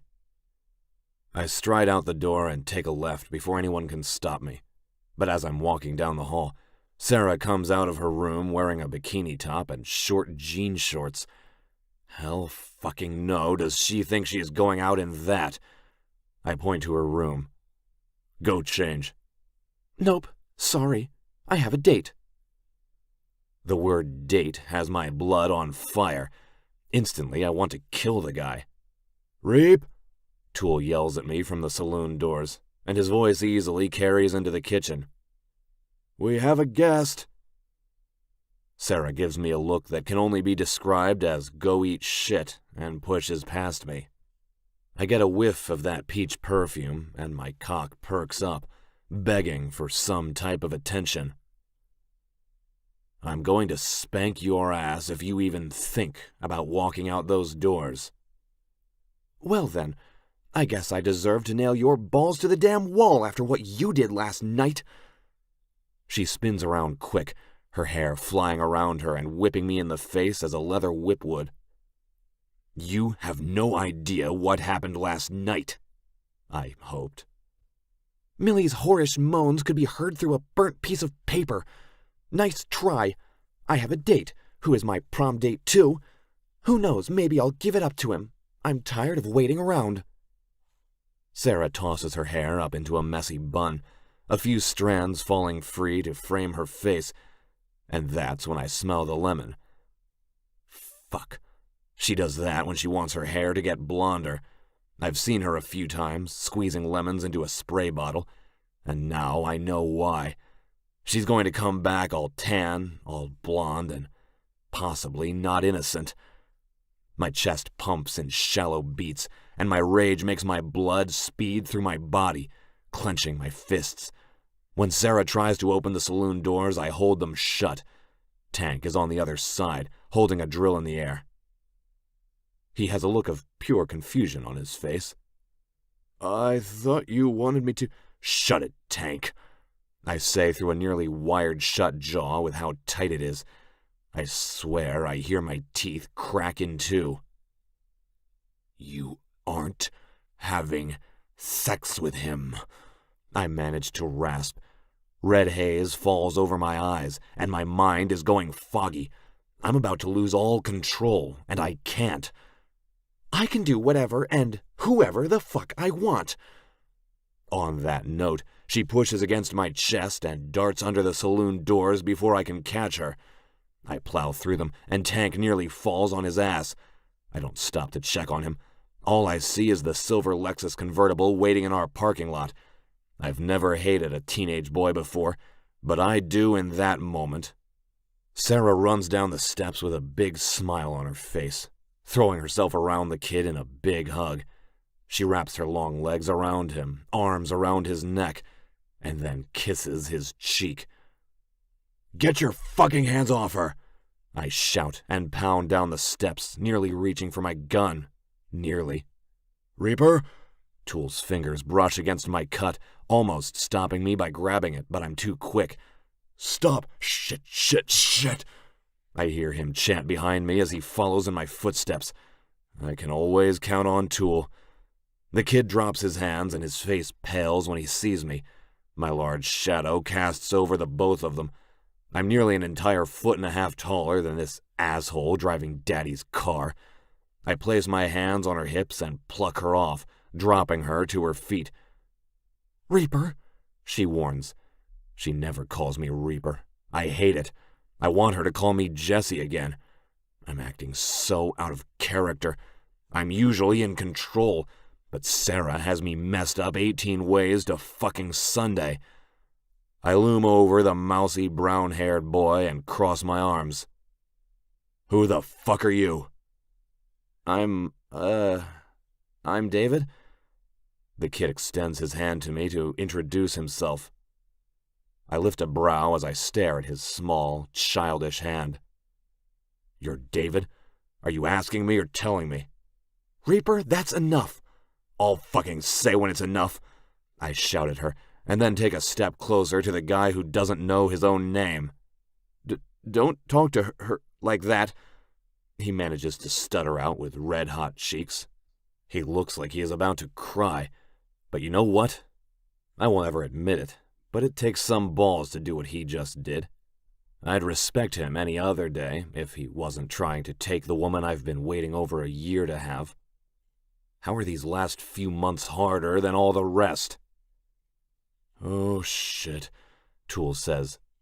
David, shut up, Sarah warns her little date. No, just because he is your, I don't know, doesn't mean he can treat you like that. Boy, do you know who the fuck I am? I glower. Intimidating a kid less than half my size is fucked up. I need to back down, but then I look at Sarah, standing in just jean shorts and a yellow bikini top, and I get fucking angry again. David's eyes spare a glance at my name tag, and he swallows. He opens his mouth to say something, the boy practically shaking in his tennis shoes, when Sarah gets between us and pokes a finger into my chest, right above my heart, where it has been aching for an entire year. You don't get to do this, not after what you did. She's right. I don't, but I'm going to anyway. The sadness on her face is what finally has me backing down. She thinks I had sex with Millie, and I'm going to continue to let her think I did. Prez, we need to go. Toole reminds me of the meeting for Moretti, and I curse internally. He will only be there for another hour. Toole is talking about Moretti's casino. Well, our casino. I'm not there too much since I let the rest of my brothers handle the security there, but I'm about to pop in. It's never good when the president shows up to things.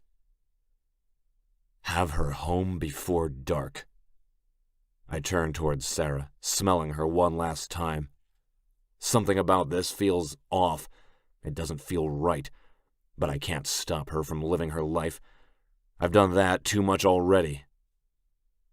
Have fun, doll. It takes all I have to pull away, but I do. My God, I do. I hop on my hog, crank my bike, and peel out of the parking lot, making sure to send dust and gravel onto the boy's car.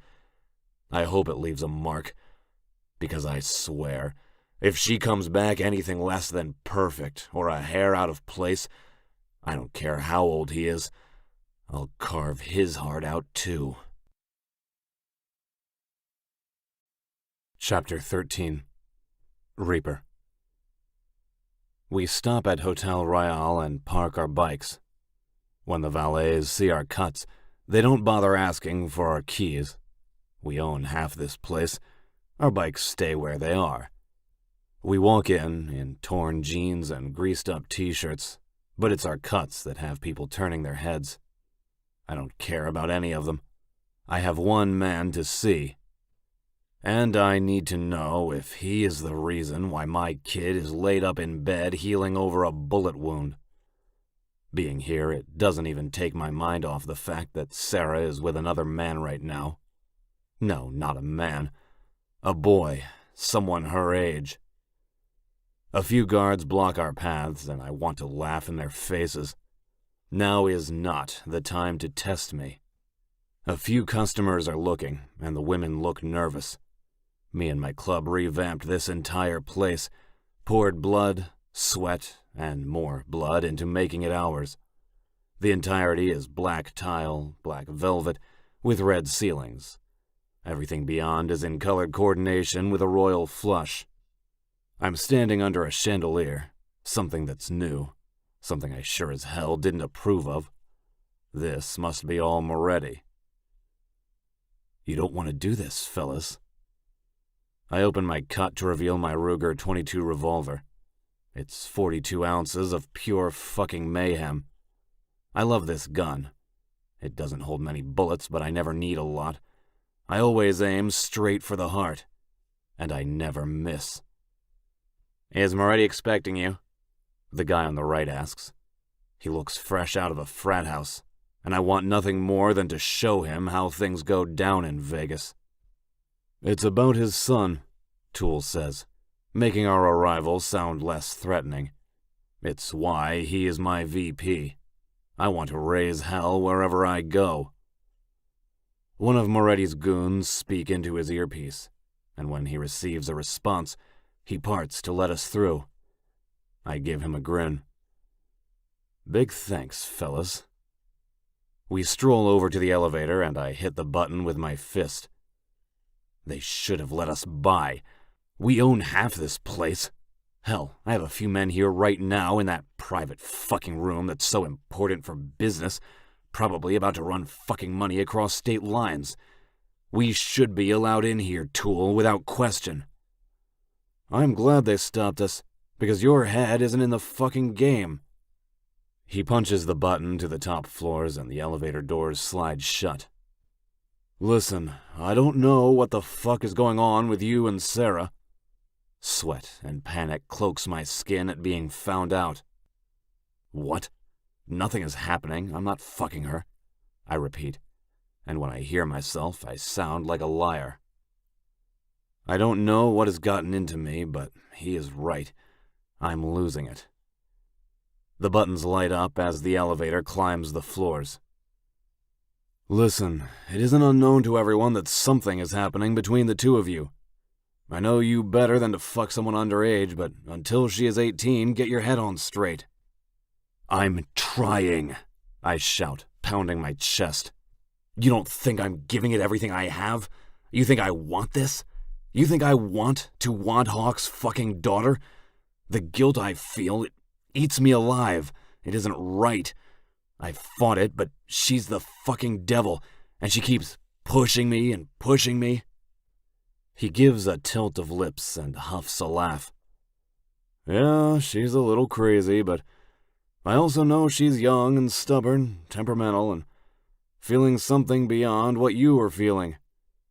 Yeah, like what? First love, Prez. She's crushed right now. You think you have it bad? He shakes his head. Man, that girl's been in love with you from day one. Just remember, it isn't easy on her, especially knowing you've been with other women. I bet that's the only reason she went out with Trust Fund. Trust Fund? The guy, Danny or Dante or David, I mutter. Whatever. She's only going out with him to piss you off. It's working. I don't know, Toole, I might have you lock me away for a while. You can take the president patch. He slams his fist on the red button and the elevator comes to a stop. What did you just say? Are you really wound that tight? Did Millie not help you out last night? I didn't fuck Millie last night. We heard. You heard her trying to... Just forget it, okay? I press the button to get us going again, not wanting to talk about my lack of erection and wanting to get this meeting over with. Toole presses the button again, and I groan when the elevator comes to a stop. This is getting annoying. He narrows his eyes at me, and then they round when the light bulb flickers on in his head. Holy shit. Shut up. You couldn't... I said, shut up. Prez. I slam the button harder than I need to, and the elevator ascends again. Like I said, I don't want to talk about it. You got it. I'm not the kind of man to get embarrassed, but right now, my neck is on fire with how hot my face is. I clear my throat when the elevator comes to a stop and the doors slide open. The office is nice, plain, nothing like downstairs. This office has white walls, marble floors, and lights in the divots above the walls to give it a welcoming glow. We walk right by the woman, and she gets up in a hurry. I'm sorry, I'm going to have to call you back. She hangs up the phone and runs after us. Excuse me, you can't go in there. You need an appointment. Yeah, about those, I say slowly, and kick the door open, to find Moretti standing up with a half-naked woman on her knees in between his legs. I kick a half-smile on my face when he taps the back of her head. She stops and glances over her shoulder at us, licking her lips. He stuffs himself inside his pants, and the long-legged brunette does nothing for me as she saunters our way. She has big fake tits, one that I have seen 100 times before at the club. It's not impressive to me, not anymore. Sorry to interrupt. I doubt you are, Moretti says as he sits in the chair at his desk. The woman leaves, and Toole doesn't even give her a second look. She shuts the door behind her, and Moretti sighs. I'm glad you interrupted. The bitch can't give good head to save her life. You need new bitches, Toole says as we walk to the 2 chairs in front of Moretti and sit down. Bitches who can't suck cock can't take cock. Moretti seems amused and laces his hands together. Fine slogan to live by. Moretti glances at the name on Toole's vest. Toole, I like you. He shakes his finger at him. Sorry, I don't suck cock. I chuckle. Typical Toole. That's too bad, isn't it? Moretti whips back. Oh, now that is unexpected. But Moretti cuts Toole off.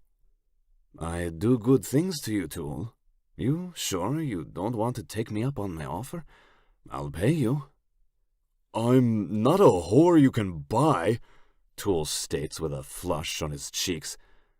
Moretti comes around the table, his cock still tenting his pants as he stares at Toole. That's where you are wrong. Everyone can be bought, Toole. Everyone. Everything.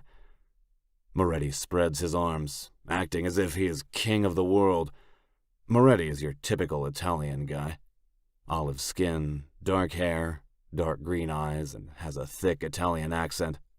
It's like he came in off the damn boat. What can I do for the ruthless kings, Reaper? He finally notices me. Jeez, the guy has a serious hard-on for Toole. I hate to say it, but I might have to use Toole to get closer to Moretti. Orders are orders. This can work out for us. I want to know if you sent the hit on my men. I'm here asking, man to man. No war, no nothing. I lean back in the chair and get comfortable. If you lie to me, things change. Our truce changes. Everything changes. Our partnership will be dissolved and you can find your muscle elsewhere, and you'd give me the other half of the casino you own. I respect you and your kings greatly, Mr. Reaper. Toole snorts. Mr. Reaper. That's a new one. I did not send a hit on my most reliable ally. A little birdie told me your stepson is estranged, and it could have been him, I say. Moretti lifts his lips in annoyance, and if I'm not mistaken by the dark shine to his eyes, hatred. The little birdie you had delivered on my doorstep. Do you know how long it took to get the smell off my porch? Disgusting. I wanted to relay a message. Message fucking relayed. Moretti glances out the large windows that take up the entire wall behind him and stares over the view of the city. The Bellagio is right in front of him, and the water show is currently going on. Even from where I sit, I see the different colored lights glow against the sky as the sun sets. It is not me. You have my everlasting allegiance. We will make a contract if you want. I did not do this to you, but if it was my stepson, I'm sorry to say I do not know where he is. He stole from me and vanished. I've been searching for him. I hate the little fucker. If I find out you're protecting him, then you can have the casino, Mr. Reaper. I do not break my truces. Your club is good for me. My men are good for your club. I'm going to suspect something big is coming. Anything you hear, tell me, and I'll do the same for you. He holds out his hand to make it a gentleman's deal. Please, I would not have it any other way. I stare at his perfectly manicured hand and slap my grease-stained, calloused one against his palm. Thanks for your time, and sorry for the interruption. He smirks and places his eyes on Toole, holding out his hand for my VP to take. It isn't often I see Toole flustered, but he is right now. Toole places his hand in Moretti's, and Moretti jerks Toole forward over the desk. Damn, the guy is way stronger than he looks. Are you sure you don't suck cock? Moretti asks, a little too close to Toole's lips for Toole's liking. I'm positive. Sorry to disappoint, Moretti. Moretti closes his eyes, shivering from the way Toole says his name. It is a disappointment, but I understand. Moretti lets go, and Toole takes a gigantic step back, as far away from Moretti as he can get without being disrespectful. I'll see you guys around, I'm sure. Keep in touch, I say as we turn our backs to leave. I hate turning my back. You never know what the person behind you will do. Trust in truth is a difficult concept for me to swallow, but when we make it out the doors, down the elevator, and to our bikes, I wonder if Moretti is really a man of his word. How you holding up? I place my helmet on my head, snapping it under my chin as I give Toole a jab. Shut the fuck up, he mutters. Don't you have your own shit to worry about? Right, my own shit. For a second I forgot all about Sarah, and now I'm going home and she won't be there. Her birthday needs to hurry the hell up before I go clinically insane. Shit, I'm already there.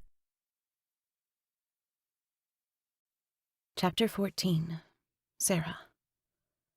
It's prom night. David will be here in an hour, and I'm nowhere near ready.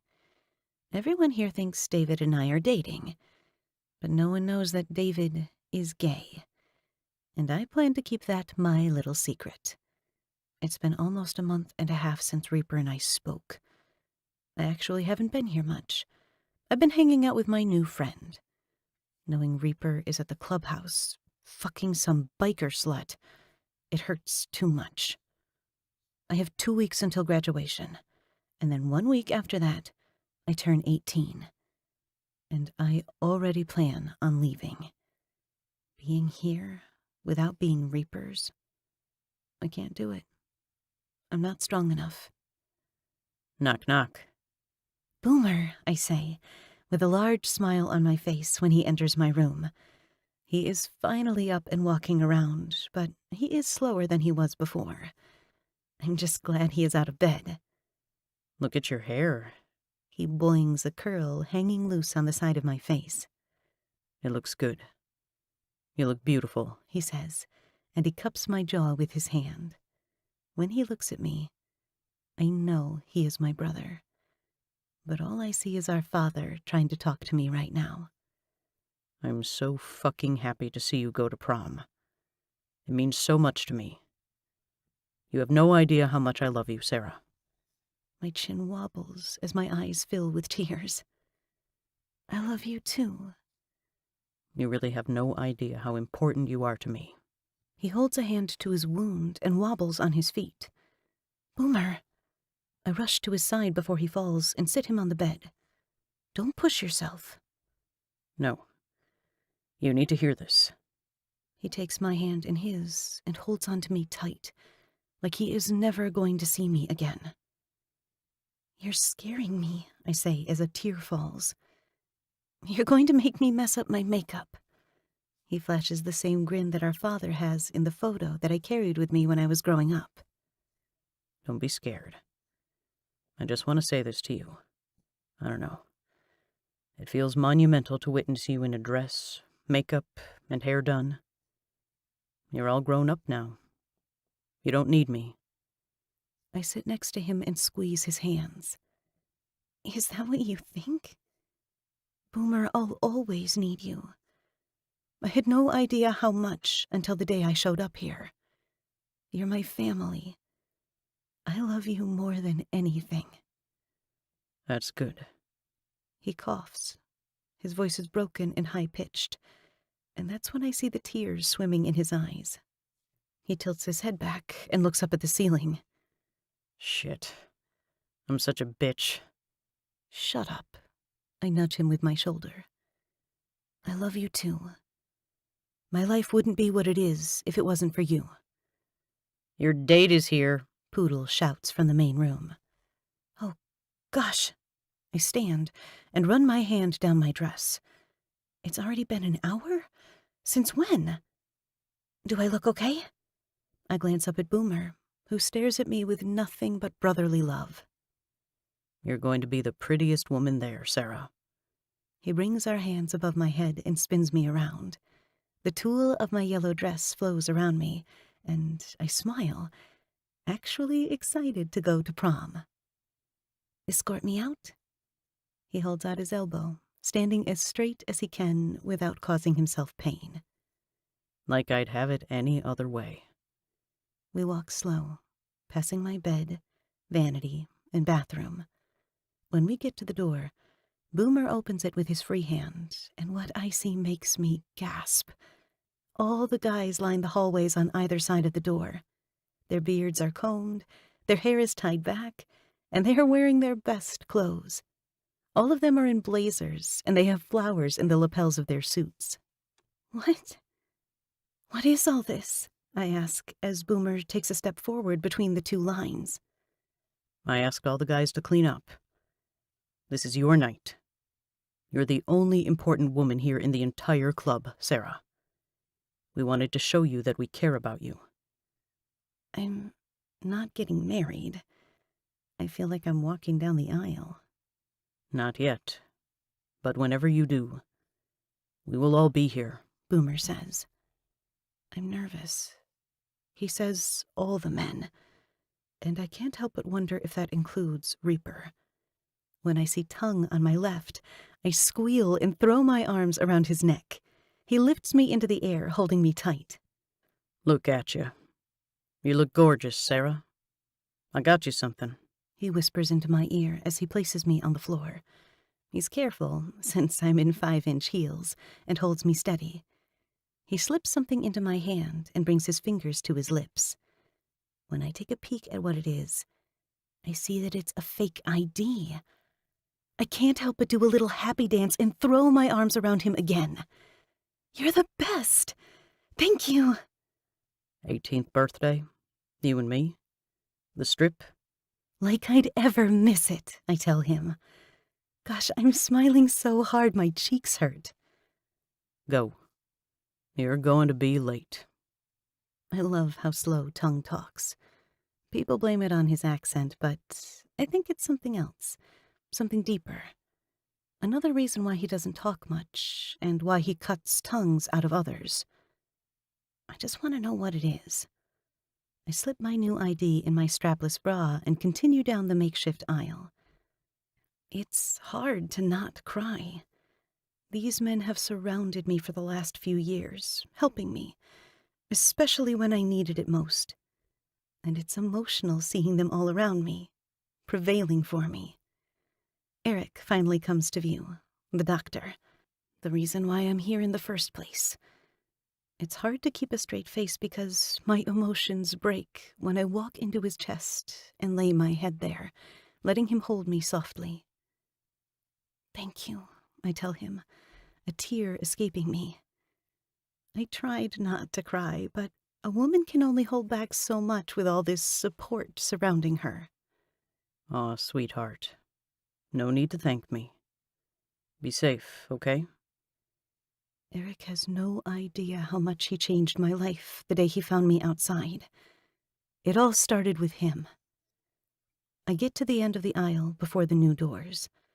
They are metal and have a small square space in the middle that opens for us to look out of. Reaper is serious about safety, but he obviously doesn't care about seeing me out for prom like the others. The guys really set the standard high for any other men. I'm a lucky girl. Boomer opens the door, and all I see is a massive chest wearing a tux. Slowly, I slide my eyes open until I met with Reaper's face. Like the other brothers, his beard is combed, and his shaggy hair is slicked back. I've never seen him look so uncomfortable. You look lovely, He says, lifting his eyes to someone behind me. It's like he is reading off a prompt. I hope you have a great time tonight. Here, I got this for you. He sounds weird. Is he actually reading off prompt cards? I try to turn around, but someone's hands on my shoulders stop me. Okay, I get the picture. I take the blue velvet box from his palm and open it, gasping when I see the teardrop diamond hanging from a rose gold necklace. This is beautiful, I say. Not as beautiful as you look tonight. It's from all of us.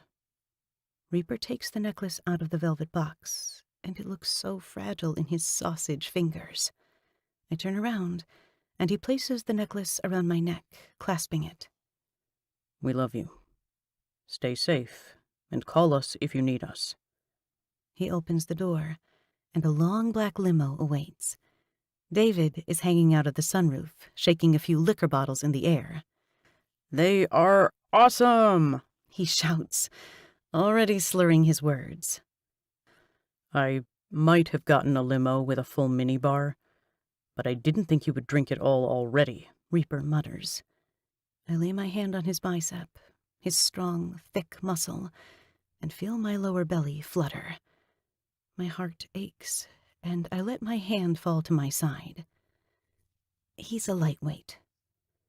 That explains it. He says, rocking on his heels. I'd like all of us to get a picture. It isn't often our favorite girl goes to prom. David, I shout. Come take a photo. He falls out of the car and grins, a flush over his cheeks from the alcohol. You got it. I hand over my phone, and all 20 or so brothers line up on the porch. I stand between Reaper, Boomer, and Tongue, and grin. The flash of the photo blinds me for a second, and before my eyes can readjust, he takes another picture, and another. Reaper lifts me up into his arms, and he and I stare at one another as the flash goes off. I'm not too sure what his eyes are saying, but I know my heart is screaming for us to be together at last. He sets me down carefully, making sure to keep a hold of the back of my train so I don't step on it with my heels. You're going to have the night of your life, he says. I know that the best night of my life will be the one I have with Reaper, if he and I can ever get over our differences. I make my way down the steps, but Reaper grabs a hold of my hand, stopping me in my tracks. I glance over my shoulder to look at him, and then back at David, who is waiting for me to get in the car. I'll be there in a second. I raise my voice a bit so David can hear me, and he climbs in the limo, keeping the door open. The brothers head inside the clubhouse, leaving me alone with Reaper. It's just the two of us under the night of the sky, the stars twinkling with every blink of our eyes. It's romantic, with the sound of crickets and frogs singing all around us. I want to dance with him, lay my hands on his shoulders while his fall at my waist as I sink into him. Instead, I keep my distance, because I know where I stand with him now. Stay safe tonight, okay? If anything happens, if you need me, I want you to call me or any of the guys, and we will come as soon as possible. Do you understand? Anything at all, Sarah. I mean it. I nod with understanding. I'll call Boomer if I feel the need to. Don't worry. I see the hurt across his face, like I've slapped him or something. He clears his throat, glancing down at the space between us. I guess it's just like our age difference. It's there when it doesn't need to be. You can call me, too, he says. You know I'll always be there. I know. But I think it's best if I don't call you Reaper. I'm trying to give you what you want. You can be with whoever you want, okay? I'm stepping back. I'm moving on. I'm not moving on. But I don't want him to know that. A man his age, his caliber, he deserves to grip life or ass with his hands. And if ass is what he wants, who am I to get into his way? It isn't like that, Sarah. What's it like then? Go. He juts his chin toward the limo. Let's not talk about it tonight. Go have fun, and if... His Adam's apple bobs, and he struggles to form the words. If you and David do more than dance, just be safe. Before I muster a laugh, he spins on his heel and heads inside, leaving me stunned and a little grossed out at the thought of David and me having sex. I stare at his retreating form too fondly before walking down the steps and sliding into the limo. "Let me see the phone," I tell David, and he drunkenly hands it over to me, falling on the floor of the car, giggling. The first picture that comes up is the one of me and the entire crew. My family. I flip to find my favorite one, but I can't decide.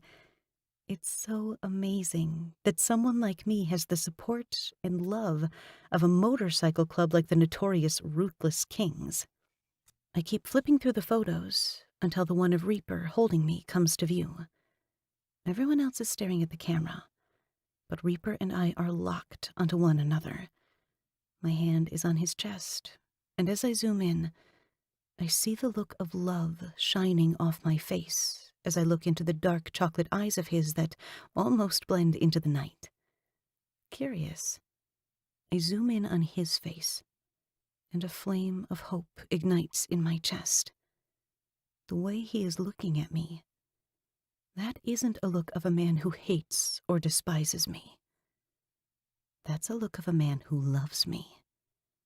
Come on, let's go to prom, David shouts as he peeks his head through the sunroof. I'm going to dance my ass off. Are you even going to make it to prom? I question him with a sly grin and send the pictures to myself from David's phone. Of course I am. I'm going to be the life of the party, he slurs matter-of-factly. That I do not doubt. It's one of the best nights of my life. Things may be strained between Reaper and I, but I know I'll never be able to thank him enough for giving me a life I thought I'd only ever have when I died at the hands of my foster dad. I'm going to prom. I never thought I'd live to see this day. Chapter 15. Reaper. Prom was hard. I stayed up all night until she walked through the door, and only then could I sleep. They wouldn't let me be a chaperone. I had asked months in advance, but they didn't want the kids to be scared. Scared? What the fuck would I ever do to a kid? So I had to wait like a good boy until she got home. And I couldn't help but wonder if she had lost her virginity to that asshole David. I shouldn't be thinking about that at all, but I am because it was meant to be mine. Graduation? That was easy. I was so proud of her for walking across that stage after everything she has been through. It was a day she rightfully deserved. The biggest day of my life is in one day. Her birthday. Sarah will finally be 18, and I can't fucking wait to be able to breathe again. I haven't been able to take a full breath since the moment she stumbled into my life. I feel like I've been drunk for a week straight with all the damn events happening.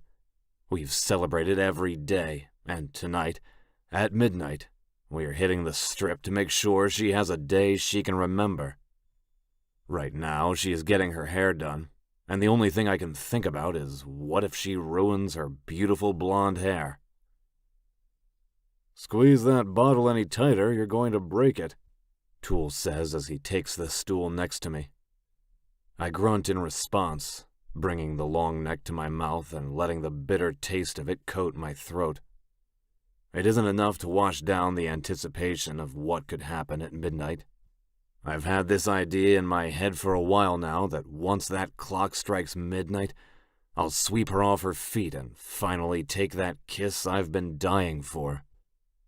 I glance at my watch and groan.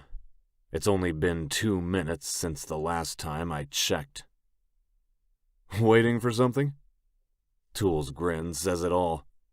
He knows why I'm so fidgety and anxious.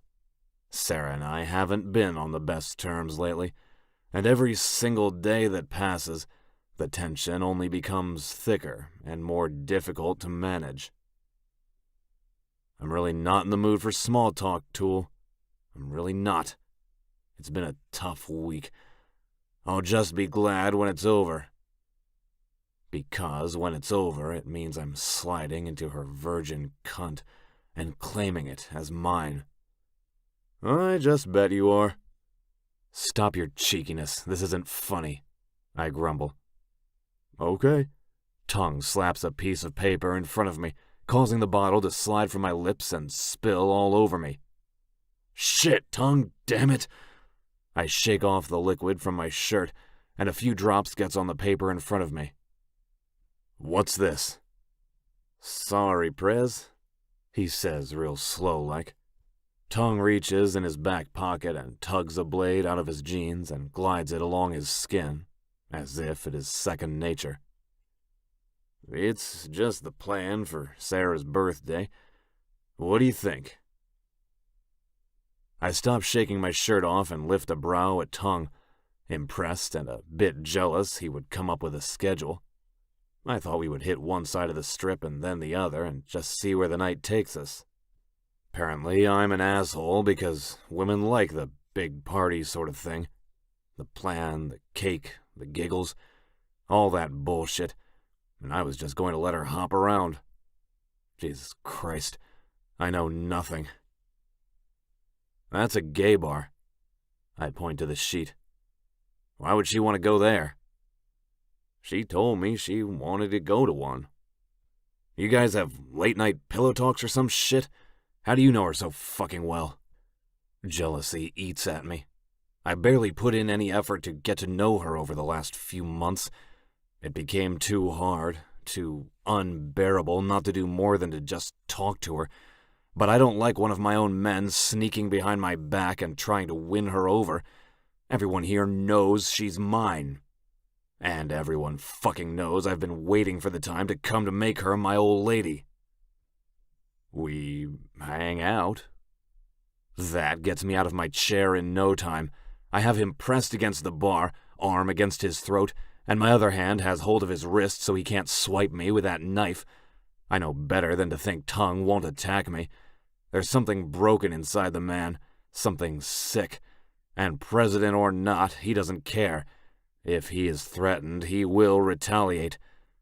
Those gray eyes swirl with lightning, brewing that psychotic storm I know is inside him. You hang out? Is that all you do? What are you doing hanging out with her? Tell me the truth. I slam him down on the bar, and Tool pushes me off Tongue, blocking me from him. You're making a damn scene, Tool says. Walk it off. Fuck you. I'm not going anywhere until I get an answer from him. I toss my beer bottle over my head, throwing it right next to Tongue's head. He doesn't flinch. Poodle is behind the bar, and he ducks down just in time before the bottle lands directly in the middle of the liquor shelves. Glass shatters as 100 bourbon, rum, vodka, gin, and every other liquor bottle falls to the ground. Thousands of dollars ruined on the floor. No one says a word. Drips of alcohol and weak glass fall, but everyone's attention is on me. None of this would have happened if I turned her away when she came here. I should have turned her away, but one look into those brown eyes and I fucking knew I was a goner. And she has gone and ruined fucking everything. My life has completely changed. I hang out with her because we are friends, not that you deserve an answer. Tongue tilts his head, and he looks like he is about to slit my throat with the murderous glare he has in his eyes. I launch myself at him, but Tool blocks me again and pushes me so hard I slam against the wall. "Go fucking take a walk, Reaper. Go to the garage, get some air. I'll do whatever I'm calling a vote if you don't." "You're challenging me?" A satanic laugh boils from my throat. "You have to be fucking kidding me. Fuck all of you, I'm out." Something about the way all of them looked at me made me feel weak, broken, like I'm not fit for my patch. It pisses me off. I brush by Tank and Skirt, Poodle and his goddamn sissy dog, and make my way toward my bike. I need fresh air. Tool is right about that. And riding on my bike is just what I need. I swing my leg over the seat. It's warm from the sun and crank the powerful engine. It rumbles, and automatically I feel better. Most of the anger leaves me, but I feel it, simmering and waiting to boil over. I'm a quick pull of the trigger right now, and it's best if everyone stays out of my way. My phone rings just as I'm about to pull away, and I pick it up on the first ring. "What?" I snap. "I have a job for you. It's last minute. I need it done now. Can you do it?" Moretti asks, his tone calm and cool. He doesn't sound urgent at all, but for him to make a call to me, that tells me it's important that it gets done. "Sure, I'll be there in 10. I usually always take my men with me, always Tool and Bullseye. They're my right-hand men. After what just happened in there, I need some space, and this run is exactly what I need. I shove my phone in my cut pocket and speed out of the parking lot. I roll down the pavement. The heat waving through the air is so damn hot, and the buildings in the distance look like a mirage. I place one hand on my thigh and keep the other one on the steering wheel, enjoying the fucking peace and freedom the road brings. I'm not sure when my life got so hard. I thought all the hard shit was over. I didn't know I'd constantly have my strength and will tested over a woman, and not just any woman. Sarah. Out of all the runs, the drugs, the weapons, the gambling, the everything else that I shouldn't have done but I do anyway list, I still can't see myself putting her on that list. I push her to the back of my mind and roar down the road, enjoying the wind in my beard as I get closer to the city. I'll do this one job and make it back in time for her party. And then, maybe, after waiting for so long, I'll admit my feelings to her, and we can live happily ever after at last. When I pull up to the hotel, an uneasy feeling creeps into my body. There's no one going in and no one coming out, which is odd for a place like Vegas. People are always gambling, always casino hopping, and always looking for a good time. I swing my leg over to get off the bike when I get another call. When I look at the screen, it's a text from Moretti telling me not to come in, that it's a trap. Moretti's stepson is there. I press the call button and a large blast blares through the lobby of the casino. It's large enough and strong enough to lift my bike off the ground and slam it directly into my body. I fly back as fire lights up the sky, searing parts of my skin. I scream in agony as my skin blisters along my arms. My back hits the ground, my shirt ripping against the pavement and my skin peeling along with it. My bike hits against my stomach, landing on me and keeping me pinned to the ground. I try to get up, but the only thing I see is black smoke rolling out of the hotel like thunderous clouds. Orange and yellow flames lick the sky. My vision blurs as I try to hold on to consciousness, but no one is coming out of that hotel. No one. Is Moretti okay? This had to be a setup for me and my brothers. It's the only thing that can be explained. That means Moretti has to be behind the shooting of Boomer. If I make it out of this and if Moretti isn't dead, him and his stepson will be. It makes no sense for Moretti to ask me to go on a run and then blow the fucking business to the ground. Something fishy is going on here. Fuck. I really wanted that truce with Moretti. Sirens wail in the distance, and the ringing sound bounces inside my throbbing skull. Every inch of me hurts. "Sarah," I say on a struggled breath. Sir, can you hear me? Who is Sarah? A paramedic shines a fucking light in my eye, and I knock the flashlight out of his hand. Ow, motherfucker. I just got blown up. Have some damn sense. I wheeze and cough, blood filling my throat. Fuck, it's getting really hard to breathe. His pressure is dropping. We really need to get him to the hospital. The last thing I remember is thinking about Sarah. There's no way I'm making it to her party now. I wonder if I'll be out of the hospital before midnight. Tonight is supposed to be the most important night of my life.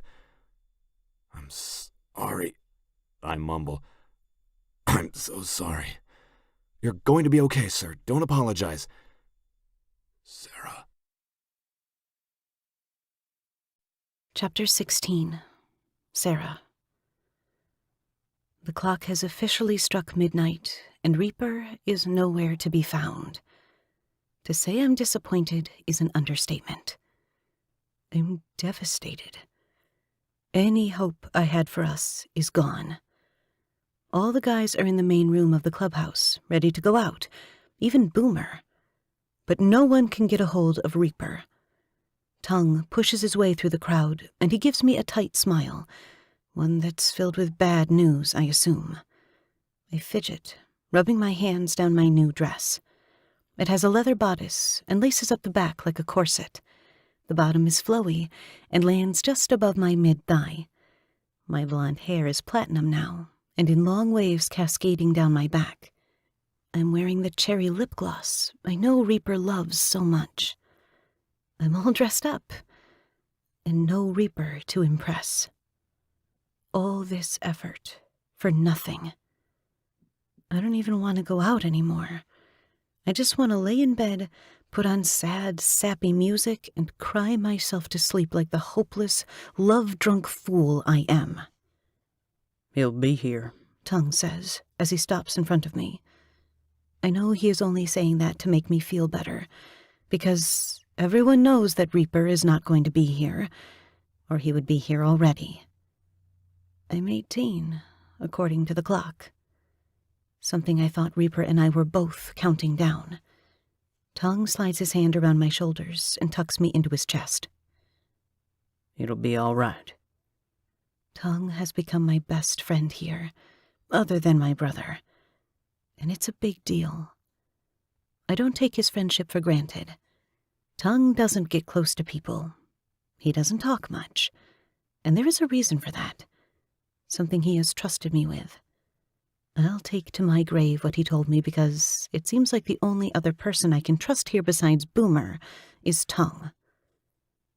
I thought it would be different. I know. All of us did too. He kisses the top of my head, and tears burn the back of my eyes. If Reaper wanted to rip my heart out, all he had to do was tell me. Ghosting hurts so much worse. People sometimes beg for others to talk to them, but not me. I know when someone is speaking with their actions, and Reaper is shouting it loud and fucking clear. A loud whistle rips through the air, and the heavy metal blaring from the jukebox dies down. A low murmur runs through the crowd, and Poodle stands next to me, handing me a drink. It's a beer. I wanted to go out tonight and try some new fruity drinks since all they have here is whiskey and beer. But I guess that isn't happening. Excuse me.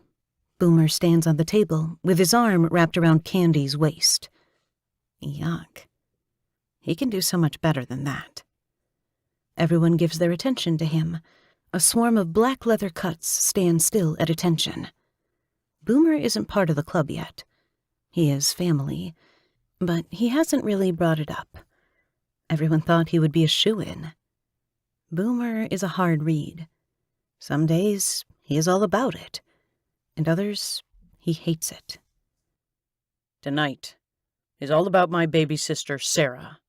Oh! Arf, arf, arf! All the guys make loud cheering sounds and barking noises as they stomp on the wooden planks. My entire body shakes from the force, and I giggle, smiling for the first time all night. Sarah. He lifts his drink, and his eyes land on mine through the crowd. I'm all the way in the back, but he always manages to find me quickly. The last 2 years have been a ride. You're an adult now, and I can't control what you do, but I can promise this. I'll always protect you. You came into my life when I needed you most. Tonight, we celebrate you.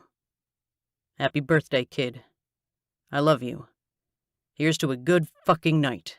He roars, lifting his drink in the air as the men continue to stomp, and we all down our beers. It's a stampede of animals through here. Tool comes up to me next, takes my hand, and spins me around. Why aren't you just a vision? You ready to go? We're still going? I spin by tongue before facing Tool again. Why wouldn't we? It's your birthday. Tongue has planned the entire night, so suck it up. You're stuck with all of us bikers. I throw my arms around him, giving him a tight hug. My fingers don't even touch behind his back. Thank you. He's a fool, you know. He left all pissed off earlier because of Tongue here. I want to know what happened, but I don't have the energy or want to care right now. I want to move on with my life, with my night, and celebrate that I'm an adult. Maybe I'll make out with someone tonight. Maybe I'll have sex. I hope it's a night full of firsts because I'm done waiting. Hey, turn it down, I'm getting a call. Tool's voice bellows over everyone, and the blaring, unclean vocals bursting through the speakers. Everyone still drinks and continues partying. Poodle and Skirt are on the side with Olivia and Jasmine. I see their cocks sliding in and out of the girls, the condoms wet and slick from the girls' juices. They are trying to be quiet, but the moaning is hard to ignore. Vex is trying to talk to Shy Tank, but I don't see her getting anywhere with that. I keep looking around and see Badge, the cop, who is usually never around, scanning the place. He knows I'm underage, but he is here to celebrate with me. He has to pick and choose his battles, and I'm glad he decided to look the other way for me tonight. Pirate is in another corner, a bottle of rum in one hand, and his other on the back of a woman's head that I don't recognize as she sucks his cock. She's on her knees and fingering herself as she gives him head. I want to give someone head. I want to fuck someone. This entire place is full of sex, alcohol, and whatever else that's good for the soul, and I haven't been able to experience any of it. And seeing it all around is doing this to my body, and I want Reaper. I don't want slow. I don't want tender. I want hard, fast, raw, primal. I want everything I know Reaper is. Who was it? Tongue asks Tool when he comes back inside from his phone call. I don't know. They kept breaking up. They sounded out of breath. Is it Reaper? Is he okay? I step forward and analyze Tool's facial expression. I can't tell if he is worried or not. I think it was a butt dial, to be honest. He tucks his phone in his pocket and glances at his watch. Sin City is at its peak right now. You ready, Blondie? It feels wrong going out without Reaper. I don't know. Something is off. Something doesn't feel right. There is a twist in my stomach, and my instincts are telling me that, while Reaper and I have been on thin ice, he wouldn't have missed this for the world. How long has he been gone? I switch my gaze from Tool to Tongue. When they share an unsure glance, my patience snaps. How long? I scream. And that gets everyone's attention. The music is off, and the conversation has died down to nothing but a whisper. Sarah, How fucking long, Tool? what's going on? My brother asks from behind me. I point to the VP. They won't tell me how long Reaper has been gone. He's probably blowing off steam, fucking some skirt. Don't worry about it. I wince. Boomer couldn't have slapped me harder if he tried. Sorry, Sarah. It's true. You don't know the man. What the fuck is your problem? Tool picks up Boomer by a thin thread of his shirt and slams him against the wall. What the hell have we done to you? Boomer leans forward and curls his lip. I think the better question is, what haven't you done? You mother... Tool rears his fist back to punch Boomer, but I duck under Tool's muscular arm, blocking his attack. He doesn't have time to stop. His fist slams against my cheek, and I crumble to the ground. My head spins, and my vision blurs. Holy shit. I think I see stars. Sarah! Boomer, Tool, and Tongue say in unison as they all drop to their knees to check on me. Shit, you crazy bitch. What the fuck were you thinking? Tongue turns my cheek to see the damage. Reaper is going to kill you, Tool. Fuck. He's going to have my patch. I'm screwed. I heard his old lady. Are you okay, Sarah? I groan, and Boomer lifts me up into his arm, settling half my body into his lap. Ouch. I go to touch my jaw, but wince when my finger grazes it. That hurt. No shit. Getting hit by Tool is like getting hit by a truck. We need to take you to the hospital, Boomer states, and tries to pick me up, but he drops to his knees, struggling to catch his breath. Just give me a second. He is still healing from the gunshot wound, and the recovery is slow. He doesn't need to be picking me up anyway. I'm fine. It's just a scratch. A scratch I'm going to get killed for. Tool rubs his face with his hands. He suddenly looks 10 years older. I've never seen him scared, but Tool might run for his life. I'm so sorry, Sarah. I can't believe you took that hit. What were you thinking? He deserved it for disrespecting the MC. He's in enough pain. I'll be his champion and volunteer to take his punishment. Jesus, you're fucking nuts. Tool lifts me by the elbows to help me to my feet. I sway a bit, holding my hand to my head. So I've heard, I grumble. Doc, Tool yells, and the crowd parts as Eric comes barging through. I'm fine. I bat Tool's hand away. Eric squats down and examines my shiner. I'll be the judge of that. His eyes lift to Tool. You are so fucked, man. Tool has lost all color in his face and nods. I know, just check on her. God, I hope I didn't break her jaw.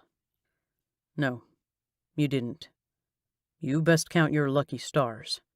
Her jaw must be made of steel to handle a fist like yours. Eric places an ice pack on my cheek and sighs with relief. The pain is already starting to go numb. She might have a concussion. I hate to say it, but, Sarah, I really don't think you should go out tonight. Fuck. Tool lifts a stool from the ground and tosses it across the room. It shatters into 1,000 splinters, and the loud thud causes the throb in my head to pound harder. Oh my God. I hit her and ruined her birthday. I'm so fucked. I'm a dead man. It's fine. I reach up and take his hand in mine. I don't blame you. It's my fault. You're crazy for taking that from me, Boomer says. I owe you. Damn right you do. I want all the drinks. What do you want? It's yours. I'll go now. I'll buy all of it. Oh, fuck, I'm screwed. Tool is pacing now, tugging on his hair. I'll get food, too. We will have the party here, and then we will get a hotel room. All of us. For the weekend, when you're better, and really experience the city. Damn it. He's going to reap me, Tongue. He is going to fucking reap me for this. Tongue doesn't deny it. He actually doesn't say anything to make Tool feel better. I'm not sure what Tool means, but whatever it is, it has him scared shitless. Let's go to town and get all the supplies, all right? Everything will work itself out. Tongue opens the door, and a man stumbles through it, falling directly onto Tool's chest. It's hard to focus, but I manage. The man in question looks horrible. Half of his body is burnt. He is covered in sand, and half of his scalp is raw with no hair, bleeding down his neck. I'm feeling sick again. The smell of burnt flesh creeps its way into my head and stomach, and I bend over, throwing up onto the ground. Boomer rubs soothing circles against my back, and I take another look at the man and realize he is having trouble speaking. His body is shivering violently. Eric is at his side and has his medical bag open. Moretti? What the fuck? Toole says with shock. What the hell happened to you?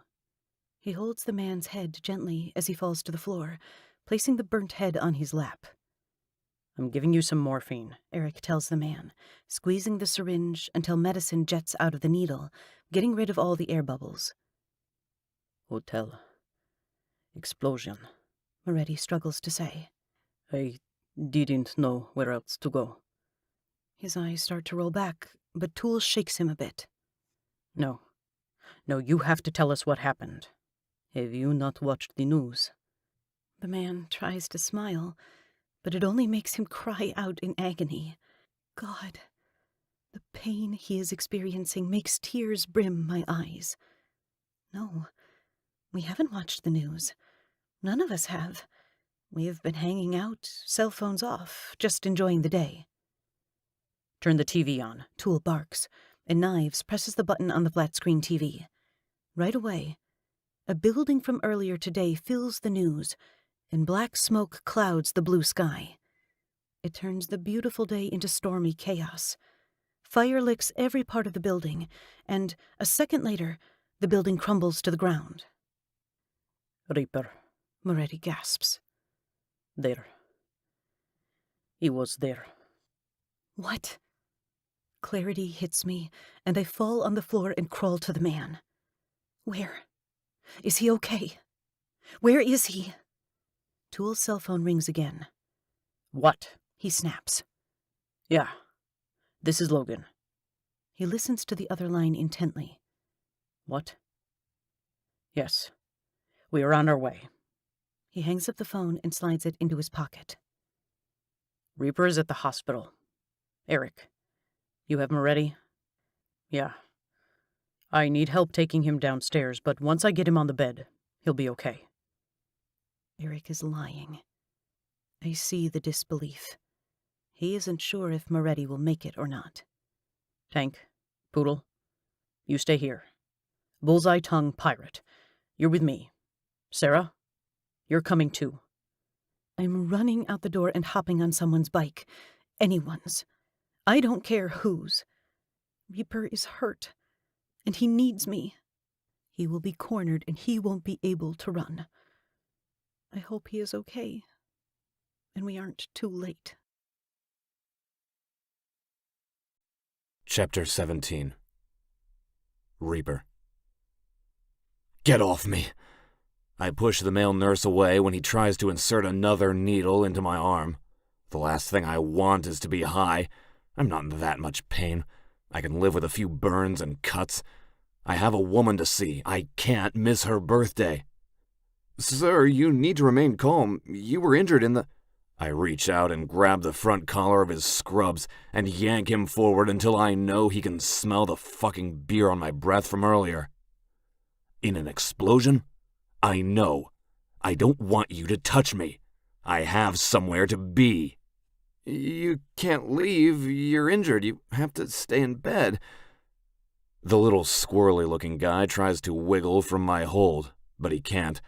His Adam's apple bobs. It's for your own safety. For your own safety? I suggest you take this catheter out of my cock before I rip yours from your damn body. He nods. I can do that. That I can do, as long as you stay for 24 hours. Oh, he wants to bribe me.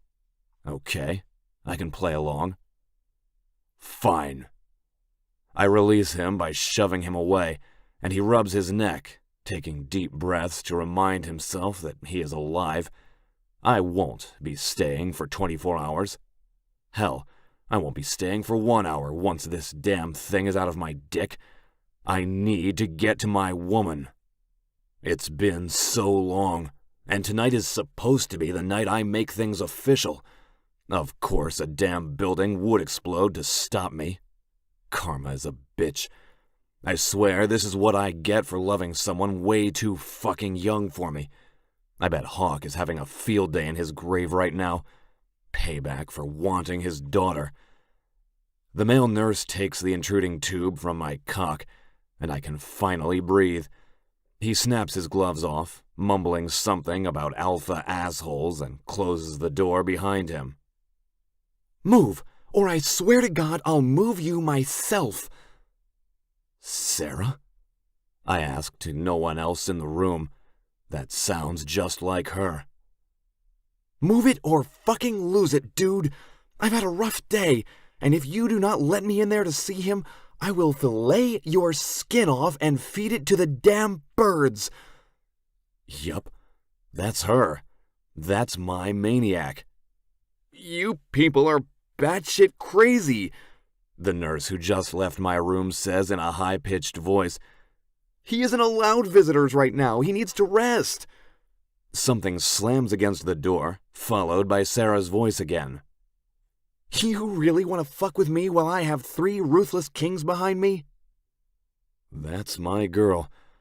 I glance at the clock and see it's nearly 1 in the morning. Shit, it's her birthday. She's 18. My cock hardens, and I let it grow to full mast. I can finally think of her without feeling guilty. That's what I thought, she mumbles. I don't want to be interrupted, okay, Tongue? You got it, Sarah. I watch as the handle turns, my heart thumping in my chest. My heart monitor picks up the change, and I rip the bandages off my chest, grimacing when the sticky pads take some hair with it. Fuck, that almost hurts more than the wounds on my back.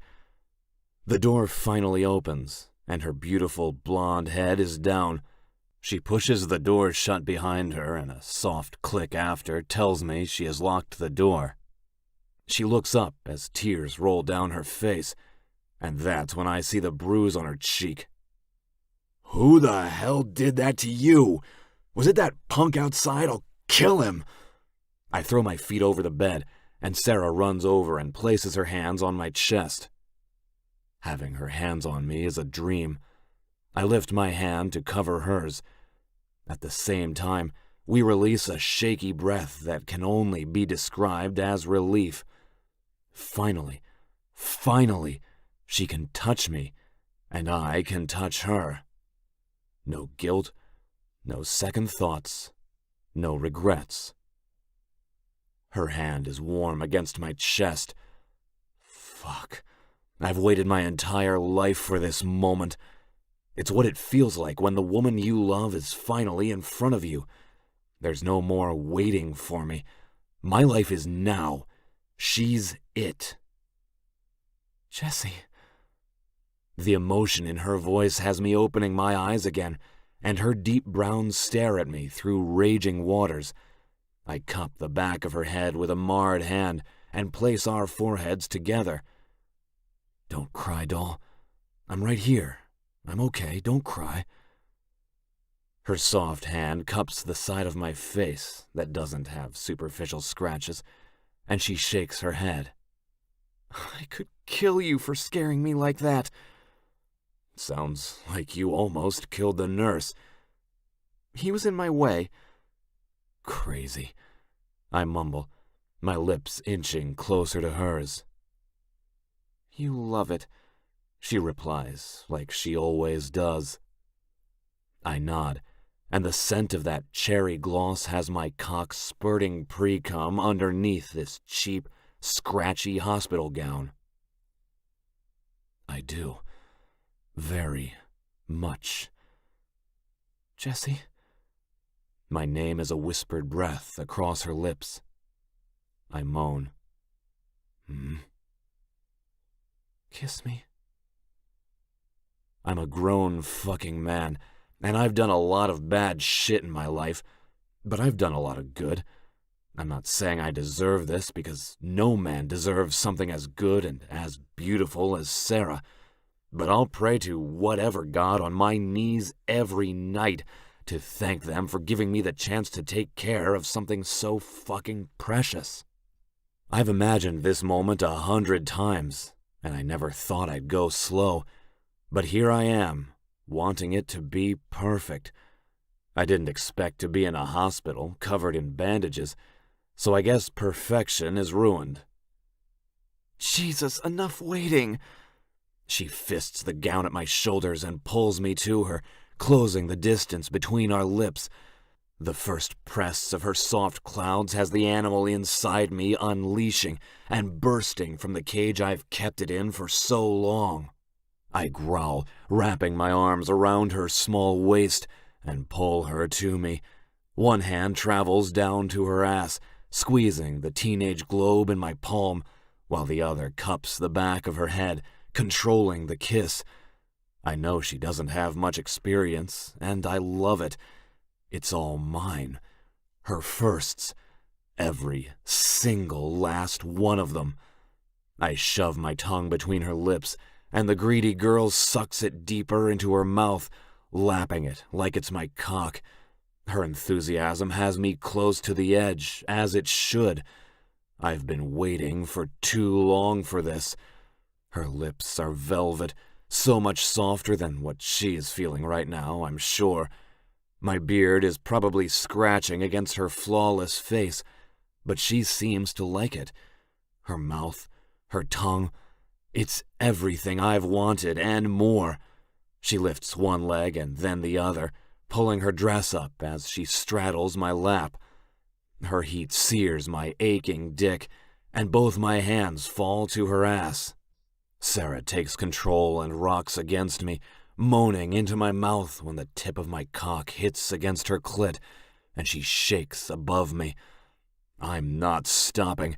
No way in hell. I deepen the kiss and rock with her, barely able to focus, to breathe. She feels so fucking good in my arms. It feels right. I feel whole.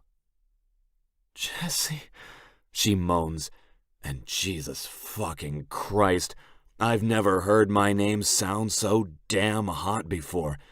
It reminds me of the time I held her during her first nightmare, the way she said Reaper like I was her god, her savior. We've come so far.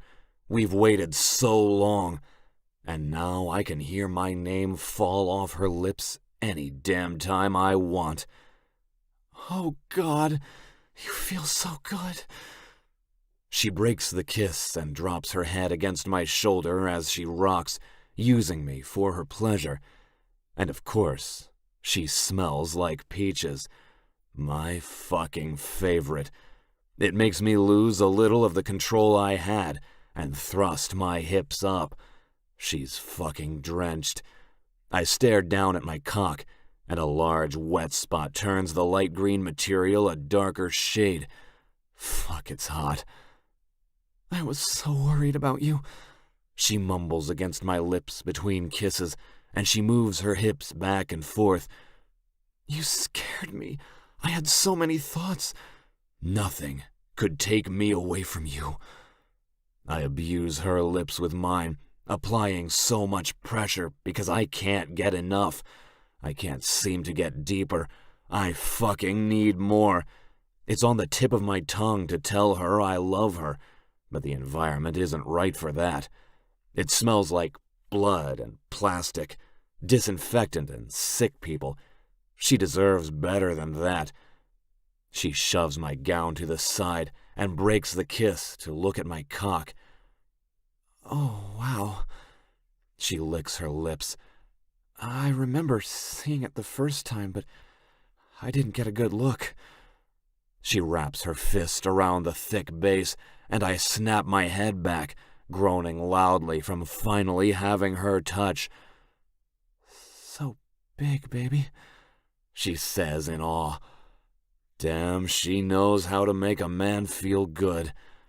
She lifts her dress up, and that's when I see the black lace covering her virgin cunt.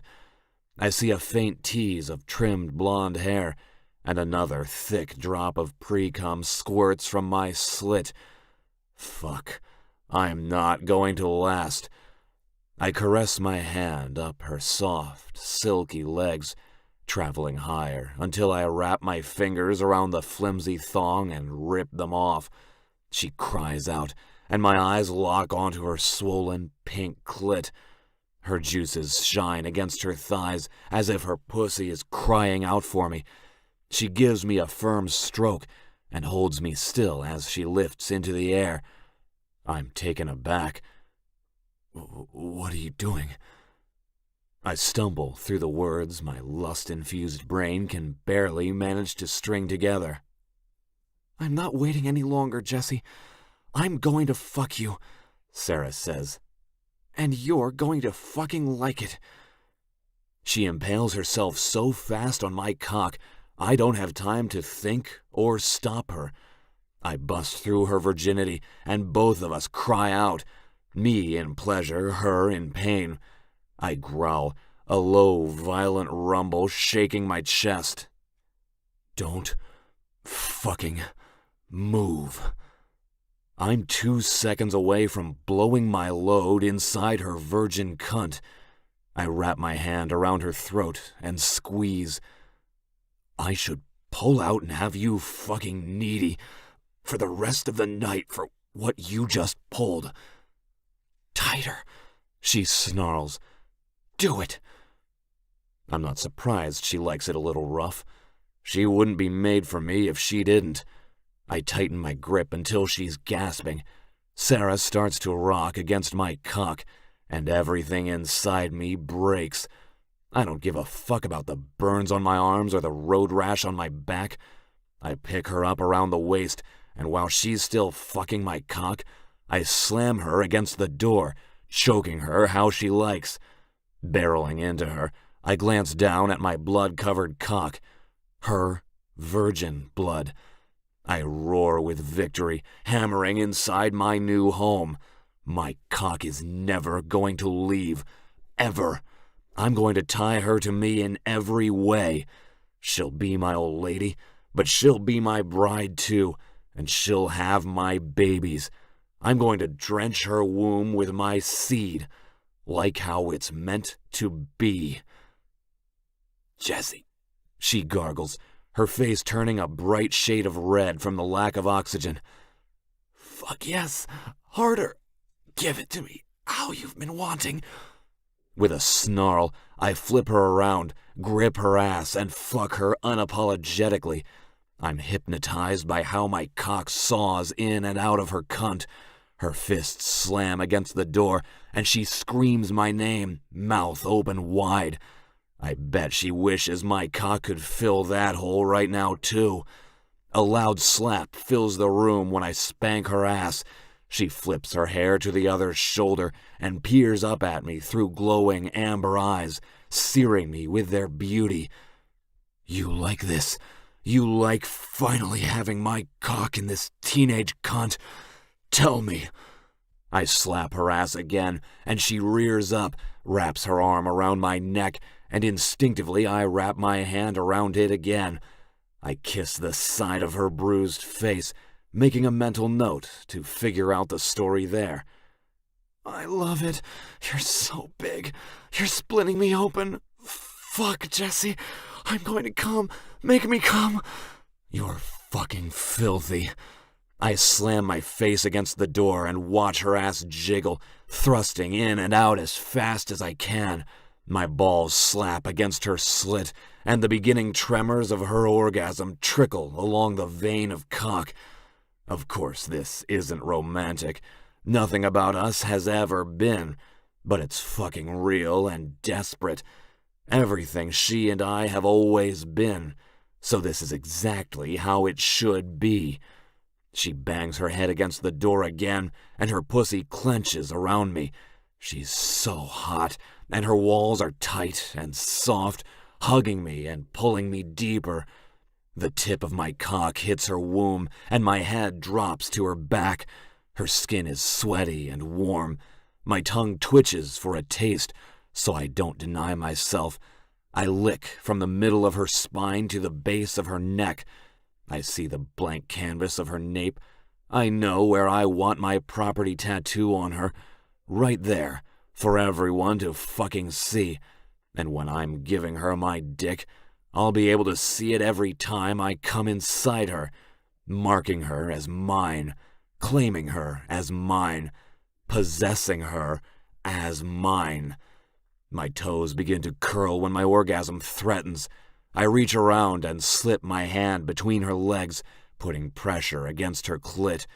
She rears back again, her neck still in my palm, and when she cries out, I let go, knowing her orgasm is going to be that much more intense.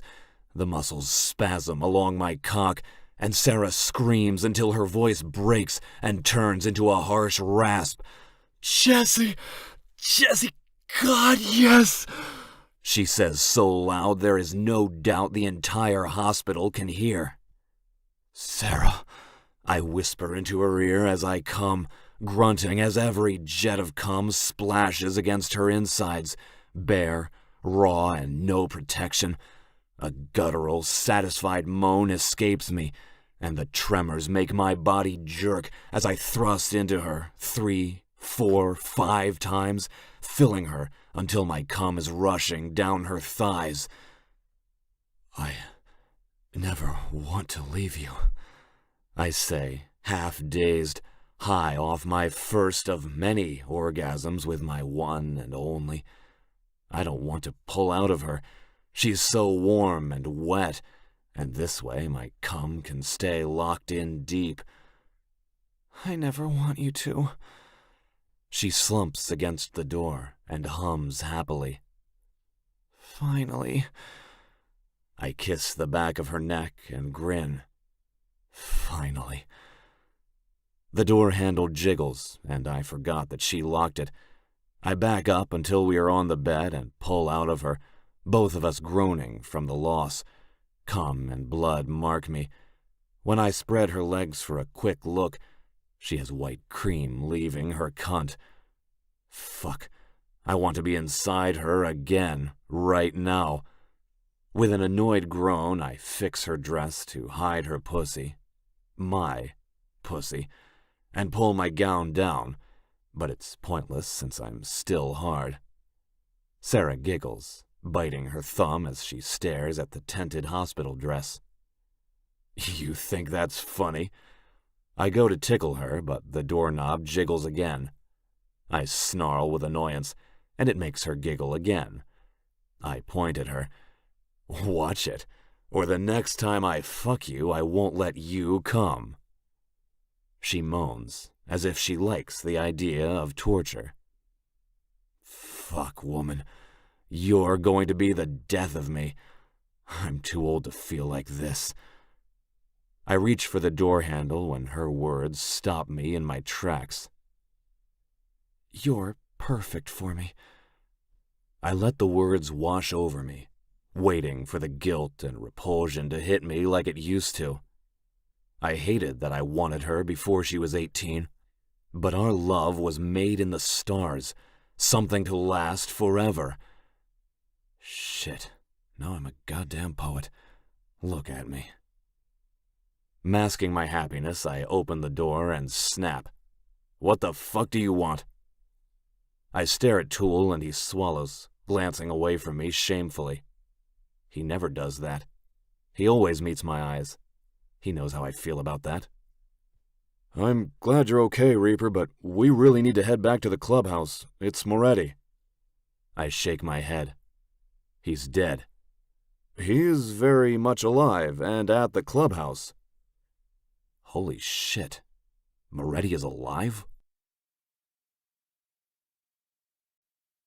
Chapter 18. Sarah. What was turning into a horrible night ended on a really great, really pleasurable note. Reaper and I finally had sex. I'm not a virgin any longer. He has it. He has claimed it. I'm his. I've never been happier. Was it where I thought it would be? No, but it was perfect. Built-up sexual tension can only last so long when the wait was finally over. And it didn't last long at all. When I saw him in that hospital bed, all banged up and just waiting for me, my pussy was ready. I was ready. And I knew that once we were alone in that room, nothing would stop us. I have a feeling it will always be like that with us. Well, maybe not until he is better. That's the only thing I feel guilty about. His arms have second-degree burns, and he has road rash on his back. The reason why it took so long for someone to call us is because his cut got ripped from him when he was thrown from the explosion. When they found it after cleaning up the scene, they immediately sent it to the hospital. They saw the MC patch and wasted no time calling us. The club does a lot of charity work for the hospital and donated a ton of money to the cancer ward in honor of Slingshot. He beat cancer when he was in his 20s, so about 10 years ago. And now the club is very active when it comes to cancer awareness. They aren't all bad, see? When we get to the clubhouse, Jesse is moving a lot slower now, grunting with nearly every step he takes. Tung had taken a truck to the hospital since Jesse's bike was ruined from the accident. I knew Jesse is never going to ask for help, so I rush to his side when we get to the steps and take on some of his weight to help him up. How did you get that shiner on you, doll? It was a misunderstanding, that's all. Don't worry about it. Damn, he is heavy. I tighten my arm around his waist, trying to get a grip on his wide muscles, but he's so thick that my fingers keep slipping. When we get to the porch, he turns my cheek and brushes his finger down it. He glances at all the guys, and when his gaze lands on Tool does the one thing that gives him away. He doesn't meet Jesse's eyes. Fuck. I'm getting too old for this shit.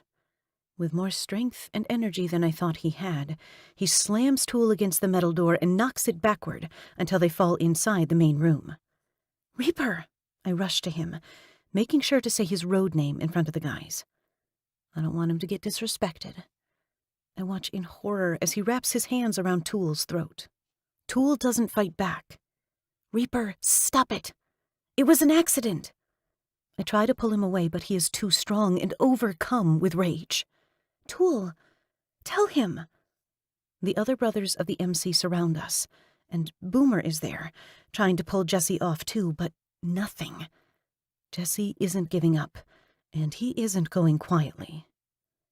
Why the fuck is my old lady bruised? It was meant for me, Boomer says, pushing Jesse off Tool finally. Jesse hits the ground, and I know it hurts because he holds in pain, pressing his lips in a firm line and then slamming his fist on the floor, shaking with irate, unhinged aggression and agony. What? Jesse's voice is flat and cold. The punch. It was meant for me, but she stood in Tool's way, and Tool's fist was already flying through the air. Boomer tries to explain, waving his hands in the air as he tells the story. Tool is coughing, rolling around to his hands and knees to try to catch his breath. I've never seen a man as big as Tool vulnerable on the ground. But when your throat is in the hands of the MC president, there isn't much you can do besides submit. I volunteered. I wanted to take the punishment, I say, touching Jesse's shoulder. I wanted to take it. Boomer is injured enough. Jesse cups my face, bringing his lips to my cheek. You're insane for doing that. Tool has killed people with one hit. If I would have known that, I still would have jumped in front of it to protect my brother. No. Jesse steps back. I don't ever want you to threaten your life like that again. Do you understand me? He points at me. I can't live without you. I finally have you, and I'm not going to have you taken away because Boomer and Tool can't get their shit together. He swings his gaze toward the two men. Tool just now got to his feet, only to almost fall to his knees again from the power and dominance Jesse's presence brings. Even injured, Jesse isn't a man to be fucked with. I want retribution, Tool. Tool nods. I understand, Prez. I apologize. I would never hit a woman. I know it's one of our most sacred laws. I feel terrible about it. His eyes shine with regret as he stares at me. I'm so sorry, Sarah. I wanted it. Stop this. No retribution. I challenged it. I'm Boomer's champion. I'm allowed to take his punishment if I see fit. And if you were any other member, I'd allow that. But you're not. You're my old lady. Don't hurt him, I beg quietly. Tears brim my eyes as I plea for Tool's life. Please. I'll be thinking about punishment. I'm too fucking tired to deal with it tonight. And I have a mafia boss to see, I understand. Tool clears his throat. His eyes, if I'm not mistaken, have a bit of glisten in them, too. He is downstairs, Prez. Eric can only keep him conscious for a little while longer, and then he will be putting him in a medically induced coma. Can someone please bring me a bottle of whiskey? What the fuck does a man have to do around here? For fucking sake, I survived an explosion. I press my hand against Jesse's chest and give him a stern look. You're being mean. It comes with a job. Tank, the poor guy, nearly trips on his way back from the bar with a new bottle of Jack, and he holds it out with shaky hands. It surprises me, because if he wanted to, he could flick Jesse and send him flying. To put it in perspective, Reaper, my Jesse, is a towering 6'4", and Tank is nearly 7 feet tall, with more muscle than 3 bodybuilders put together. The man has a heart of gold and is soft. I'm not really sure what he is doing in the biker life, but they love him, so he is family and belongs here. Jesse twists off the cap and chugs a third of the bottle down and then hisses from the burn. Fuck. That's good. Okay. Take me to the man. As we walk, Jesse turns up the bottle of whiskey and then curses. I need a new fucking cut. I want it 2 days from now, he shouts from the basement staircase. His hand lands on Tool's chest and gives him a slight push. I'll deal with you later. Jesse is slow walking down the steps. His shirt is off. The mean, ugly marks on his back are deep, and some are bleeding. The burns on his arms need rebandaging, and I can see his leg is bothering him. He's in a lot of pain. I'll handle him, Tool. Don't worry. I deserve it, Blondie. Tool, you don't. He is in a lot of pain and is being an ass. I'll take care of it. And I'll take what he thinks I deserve. I deserve it. The massive amount of guilt on his shoulders makes Tool seem smaller than usual. Tool walks away, heading to the main room where everyone else is. With a sigh, I enter the basement. When I get closer, I hear Jesse and Eric arguing. Get in the bed, Reaper. No. I'm fine. You aren't fucking fine. You need at least 3 days bed rest without moving. You can get an infection. You could die. Your wounds need debriding and cleaned. Sit the fuck down, Reaper. No. I need to talk to Moretti. You can talk to him when you agree to our terms. Oh, fuck you, Doc. Jesse takes another gulp of the whiskey and tries to push by him to get to Moretti.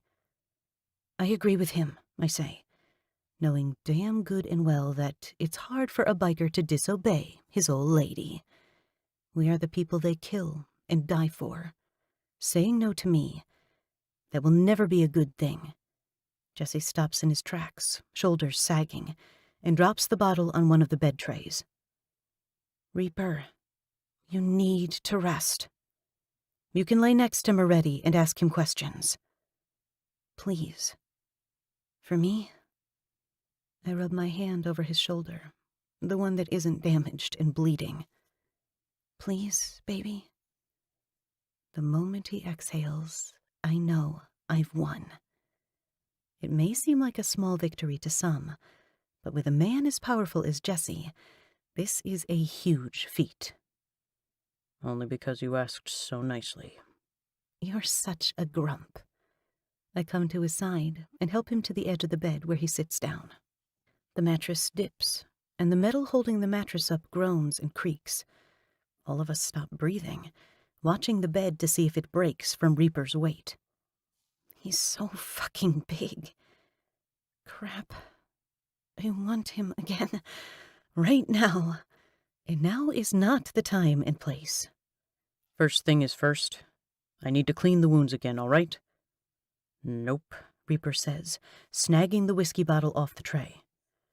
I want to talk to Moretti first, and then you can do whatever you want to me. Reaper snorts. And that was directed to Sarah, Doc, not you. You deal with him. I'm going upstairs for a beer. I'll be back in 5 minutes. 5, Reaper. That's all you get. And then I'm putting him in a medically induced coma. 5 is all I need. Eric slides the curtain, letting Moretti come to view. I jerk my head away when I see how bad his injuries are. I don't know how he is alive. Half his face is draped in bandages, and his scalp is raw. Even through the white gauze, I can see the blisters, and parts of his skull. The slight lingering smell of burnt flesh is in the air, but the ventilation system Doc wanted installed does a great job at circulating the air to keep it fresh. Damn, Moretti, Reaper says in sympathetic awe. Moretti's teeth chatter when he tries to speak, from his body unable to regulate the temperature. His nerves are exposed and raw. The pain he must be feeling. I can't imagine.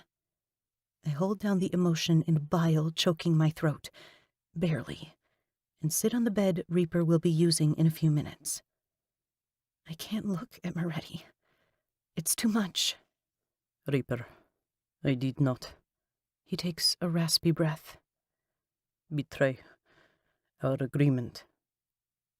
I need you to tell me what happened. Can you do that? Moretti wheezes again, teeth still clanking together like nails in a rust bucket. My stepson. He said he would kill my daughter if I didn't call you. Natalia is everything to me. I tried to warn you. He is insane. Moretti coughs, and a horrible, heartbreaking noise leaves him, making me smother my own cry by lifting my hand to my mouth. The man sounds so broken, and I can't help but wonder if death would be friendlier than this. Only a few of my men are alive. Their home was the hotel. They have nowhere to go. We will figure it out, Reaper reassures. You don't understand. The monitors start to go berserk, and when I finally look at Moretti, he has a hold of Reaper's wide wrist, staring at him with one eye, the other covered with bandages. He is coming after you. He is coming after her. He starts to violently shake, and his eyes roll to the back of his head. A bottle crashing from behind me has me jumping, and Eric jumps over the rail, bypassing the last half of the stairs as he runs toward us. Beer hisses and bubbles, spreading over the steps like a virus. Reaper, lay down and get out of my way. You had your minutes. You're in my house now. My territory, president or not, you will listen to me. Sit the fuck down. Doc loses his shit on Jesse. No one ever does that. But Reaper takes a step back to let the doc work. He closes the curtain, leaving us blind to what is happening. Reaper wraps his arms around me, spreads his legs, and settles me between them. He said you were in danger. His finger lazily travels up my arms, and the move is natural, reminding me of a habit. It's something we have never done, but feels like we have done 100 times. You said you were too. I don't care about me. I care about you. His hands fall to my ass, leaving his palms on each cheek. I finally have you. I can't lose you now. Don't say that. I want you to always care about your life, because I need you alive. I never want to lose you. I need you to be smart and get well before you do anything stupid. I promise not to try to do anything stupid. I tug on his beard and yank his face forward. The tip of his nose touches mine, and I rub them together. That doesn't sound too promising. The curtain finally opens again, and Reaper spins me around until I'm sitting in his lap, his chin on my shoulder. How is he? Eric is sweating. His scrubs have dots of blood, but nothing too worrying, not like the dark circles around his eyes. The man is going to keel over. It's only a matter of time. He rips off his face mask and tosses it. I don't know. His chances of survival aren't great. This isn't a burn unit. But I can't take him to the hospital because, apparently, doctors there can't be trusted and will kill him. His words, not mine. Time will tell. Time is a real fickle bitch, and I really don't like her. Chapter 19. Reaper. Ow! I grunt as Doc changes my bandages for the third fucking time in a few hours. He digs the tweezer a bit harder than usual in the burns on my arms. Stop being such a baby, you're fine. I mock him as if I'm a child, and Sarah slaps me on the back of the head. I said be nice, she scolds, even has the nerve to shake a finger at me. I pretend to bite the tip playfully and then kiss it. Fuck. Finally. She's finally mine. No one knows what it feels like to be in my shoes, to wait as I did for her, to struggle, to hate myself, to love someone I couldn't have. I convinced myself, or I tried to, that being with her meant betraying Hawk, but that's not the case at all. She's safer with me, with this MC, more than anyone else, and I'll die protecting her. Hawk would know that. So I stopped feeling guilty about him a while back. My soul is finally complete, which is ironic since I'm called Reaper, and I like to take souls, but none of them were meant for me. They are, a job. Sarah owns me. She's the keeper of my soul, and I'm not scared one bit to give it to her, because she handles every dark, jaded, and haunted part of it. I need to talk to you. Boomer's voice comes from the bottom of the steps. I manage to look over and see him standing there, watching Sarah's fingers play on my arm. He glances away, and it's obvious he is pissed because of the tick in his jaw. Doc puts down the tweezers and lays the last bandage over the burn on my arm. You have to be fucking kidding me! Boomer marches to the end of the bed, staring at us with disbelief. You're with him? He is twice your fucking age, Sarah! His words are salt in an almost healed wound, making it raw and tender again. I'm not sure if the age gap is something I'll ever get used to. I'm old enough to be her father, but I'll still give her whatever she wants. Anything she wants. I love her more than how much I worry about the damn age difference between us, so that is what I'm going to focus on. The love that's bigger than worry and what society thinks. Damn them. Sarah's mine, and I'll love her every day until the rest of my life. Not here. Sarah presses her hands against his chest.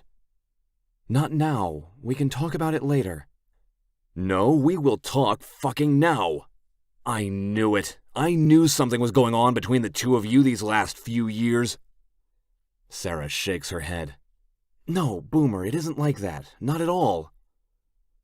I try to sit up, but the wounds on my back sting in protest, which makes me stay where I am. Listen to her, Boomer. I never touched her, not once. I'd never do that. I waited. You waited? Oh, that's fucking rich. He tries to push by Sarah, but she blocks him again. She's stronger than she looks, that's for sure. I'm going to go, Doc says awkwardly. Holler if you need me. I wait until the stomping of boots is at the top and the door closes, so I know we are alone. What do you want from me? I waited. She's 18. Right, she's only 18. Hasn't been 18 for 2 days. Waited. He shakes his head. I fucking waited as long as I could. I roar so loud my chest starts to ache. I put my hand over my heart, where Doc took out a piece of steel from my bike that almost punctured my heart. I waited. I'm seething at this point. No one understands the agony I felt. It's more than the pain I feel right now. I waited until the moment I could touch her and not a second later. He launches for me, but Sarah blocks him again with her small body. I trusted you and you do this?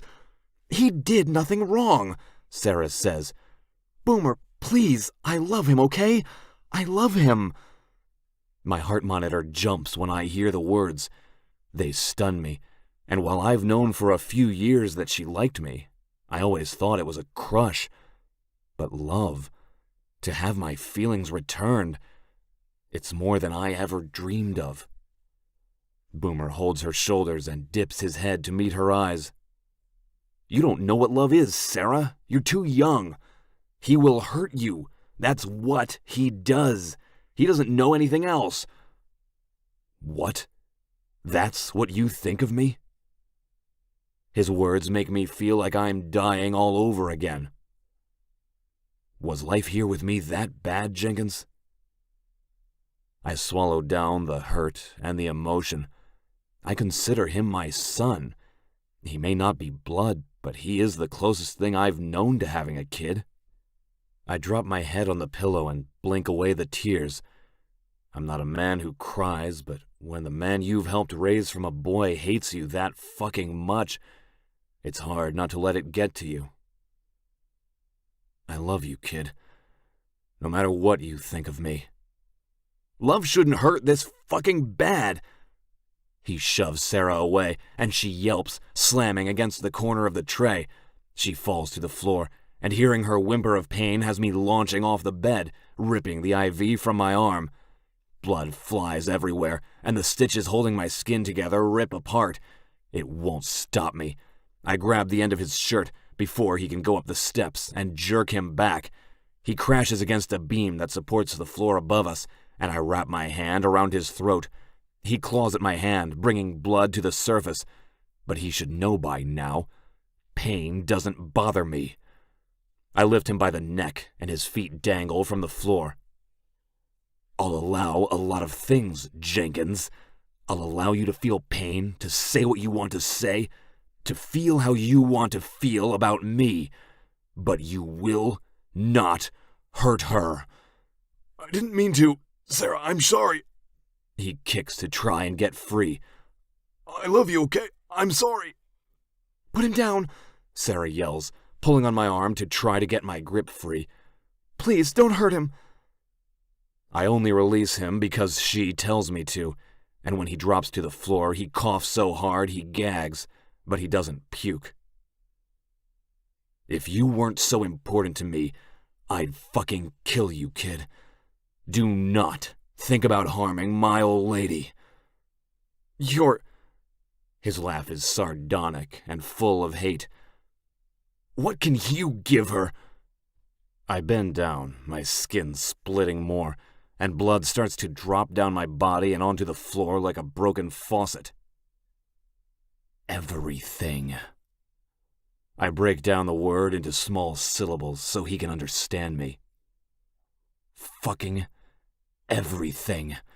You should know that. Boomer. I don't call him Boomer because right now he doesn't deserve it, but Sarah does. Jenkins struggles to get up and stops her from saying anything further, lifting his hand and silencing her. I don't like anyone silencing her. No, I can't. I can't be here knowing you're with him. What does that mean? Sarah sniffles and reaches for her brother, but he moves away, only hurting her further. Jenkins seems lost, confused, and doesn't take another look at her as he runs up the steps. The last time I saw him look that betrayed was when we buried his father. He trips as he runs up the steps, still not bothering to give us another glance. When the door slams shut, and it's just me and Sarah, my body buckles from the pain, and I fall to my knees. Jesse! She catches me by my side, supports my weight, and grunts as she lifts me up. Fuck, that hurts. My head swims, and sweat breaks out all over my body. My feet drag every few steps, and right when I think I'm about to fall over, Sarah lays me on the bed. Baby, you're back. I'm going to go get Doc, okay? No, you can do it. I don't want anyone else's hands on me. Eric told me you wanted to be a nurse. Now is the time to practice. What? After I had training, I don't know what I'm doing, Jesse. I'm not ready for that. I can hear the tears in her voice still. I reach around and take her hand. Come here, doll. She trips over herself a few times as she comes in front of me, wiping away those tears that Jenkins caused. That asshole. I want my hands around his throat all over again. It's going to be okay. You know. How do you know? She asks. Because I love you, doll. She inhales a sharp breath, and her tears dry up instantly. Her lips are puffy from the salt and look a bit raw, just like when I get done kissing her. You love me? A hot burn slithers up my spine from my wounds being open again. I still manage a smile and bring her knuckles to my lips. How could I not love you? You think these last few years have been easy? I'm so much older than you. You have no idea how it felt having to wait for you to turn 18, staying away, being rude, fighting you. It was the only way for me to stay sane. It hasn't... I close my eyes when another round of pain hits. It hasn't been easy, and I can't promise it will always be a smooth ride, but I promise to always love you. She cups my face and peppers me with a bunch of kisses. You think I loved you because I thought this would be easy? This life is anything but easy, but loving you, it's the easiest thing I've ever done. Boomer is wrong. I know I'm young, but I knew I loved you the moment I saw you, Jesse. You better go get Eric. She straightens and nods. You must be in so much pain, and here I am blabbering.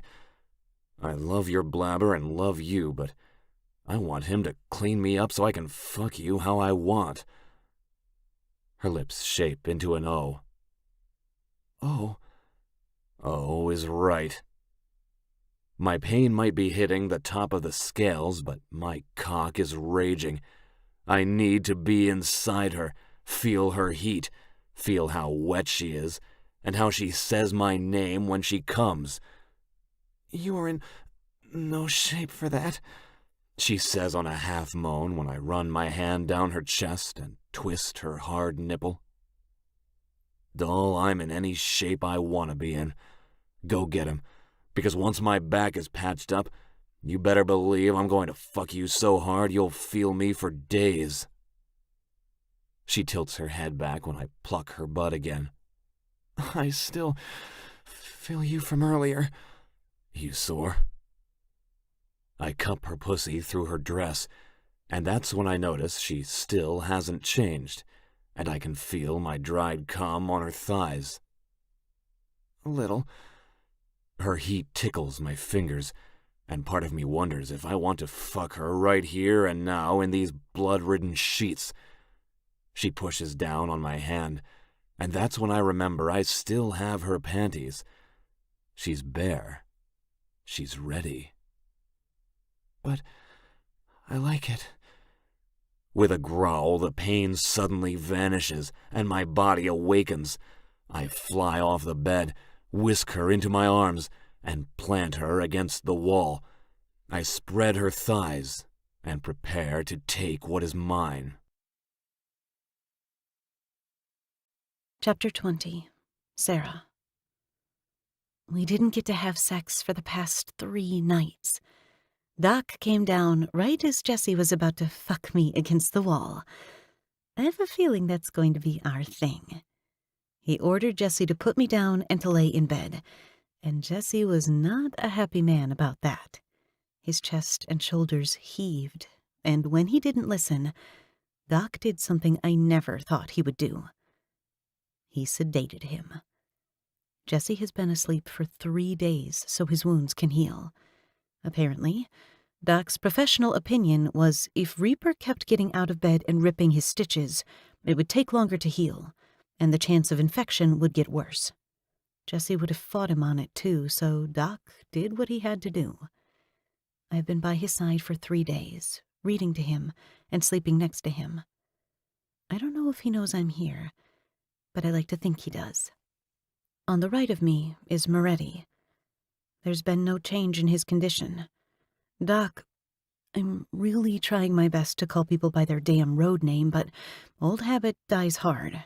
He believes that Moretti might have brain damage. So I read to him too. I pull out a book, settle between the 2 men, and read science fiction novels. I hope they are imagining the stories and are in a dream state in another world. I flip the page and am about to read the next chapter when the basement door opens and light spills through. That's another thing about this basement. There are no windows, so it's easy to lose track of time. When Toole comes into view, he doesn't look much better than Reaper, to be honest. He still lives in guilt. My cheek is fine, a little sore, and when I eat, my jaw clicks now. But no one needs to know that. We can't find Boomer. Hawk's bike is gone. We don't know where he is, and his phone is off. I set my cup of coffee down on the table and do my best not to lose my damn shit. I'm not sure what Boomer's problem is, but we need him here, especially now. Especially with Moretti's stepson wanting revenge on the MC. On me. It makes no sense. I have no enemies. I don't think I have them anyway. I mean, bouncing around from foster home to foster home, I didn't have time to exactly make friends in order to turn them into enemies. How does church work? I ask, feeling a bit naive that I'm talking to the head honcho here now that Jessie is unconscious. The VP takes over all responsibilities if something happens to the president. But the problem Toole has is that he doesn't know everything that is going on, and we need to be vigilant. Usually at the same time every day. But with him being down like this, I haven't called it. I've ordered everyone to stay at the clubhouse. Everyone, I ask. That's a lot of brothers. It's a hard time. People want to be here for Reaper, especially since we need to remain on high alert. Toole, I need to talk to you about something. Reaper didn't get a chance to tell you before Doc knocked him out. That knowing smirk that all the men seem to have lifts the right side of Toole's beard as he grins. Yeah. Doc is going to get an earful for that when he wakes up. It won't be pretty. No, it won't. I agree. Toole drags a chair up and spins it around, and then swings his leg over the seat like it's a bike before sitting on it. What do you need to talk about with me, Sarah? He leans to the left a bit. Your cheek looks better than it did. I'm still so sorry about that. It shouldn't have happened. Stop. I get up from my spot and make my way over to him, leaning against the bed that's closest. It was an accident. Don't fret about it. It was my fault. I'm not even a little mad. I've moved on. You should too. I can't. Not without knowing if I'm going to lose my patch. The club is everything to me, Sarah. Everything. It's my home. It's my family. You aren't going to lose anything. I promise. I bend over and give him a hug. He doesn't hug me back for a few seconds, but when he does, he holds on tight, like he has never been held before. I hope you're right, he mumbles into my neck. Anyway, Tool leans back into the chair and sighs. What's so important that you want to call church? I can't call it. You can, I point out. What's up? Are you going to tell me, or are we going to keep beating around the bush? Reaper talked to Moretti before he got put in a coma. Shit. That guy must be in a lot of pain. He doesn't seem bad. Him and Reaper seem to be on good terms. His guys are upstairs, and everyone is getting along well. Good. He said it was his stepson who did this. He was forced to tell Reaper to come to the hotel because his stepson was threatening his daughter. Before the hotel blew up, Moretti sent Reaper a text to stay away. Damn. That's fucked up. He also said that the stepson wants to break this MC. He wants to get to me. You? Tool stood, sliding the chair back to its spot. He is alert, protective. Why? I don't know. I don't have enemies. I don't have friends. I keep to myself. I went to school, came here. Anything before that was just foster homes. Shit. So the MC is a target. Along with you? It sounds like, but I'm cut off by Reaper's sleep voice. It sounds like his stepson is going to kill whoever he has to that is a part of the club to get to Sarah. I shake my head, and Tool makes a sound of disagreement. But why blow up the hotel? Why try to kill Moretti? Tool asks. Reaper grunts and lifts his hand. Water. He croaks. Fuck. How long have I been out? 3 days. I hurry over to him and pour him a tall glass of cold water. Here you go. Sip. He guzzles it down, and water spills from the corner of his lips. I finish saying, but not in time. More, please, doll. Anything for you, baby, I say, kissing him on the cheek before pouring another glass. He drinks that glass down, too, and then peeks under the sheet, cursing. You have got to be fucking kidding me. I'm sick of these catheters in my dick. I want it out. Go get Doc. I'm gonna kill him. If you want to have sex again, you'll kill him after. Reaper lifts his middle finger to Tool, and I giggle from the banter.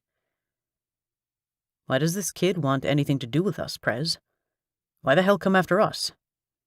He blew up the hotel because it is associated with us, and so is Moretti. Reaper spoke about Moretti in present tense, which only makes the air around us thicker because Moretti, while he is here, he isn't at the same time. He isn't breathing on his own, and the ventilator is doing it for him. Doc says it's to give his body a break to heal, but I'm not too sure that's really the reason. What do we do? Tool asks. We have no idea where he is. It seems like the person who might know is in a coma. Can we wake him?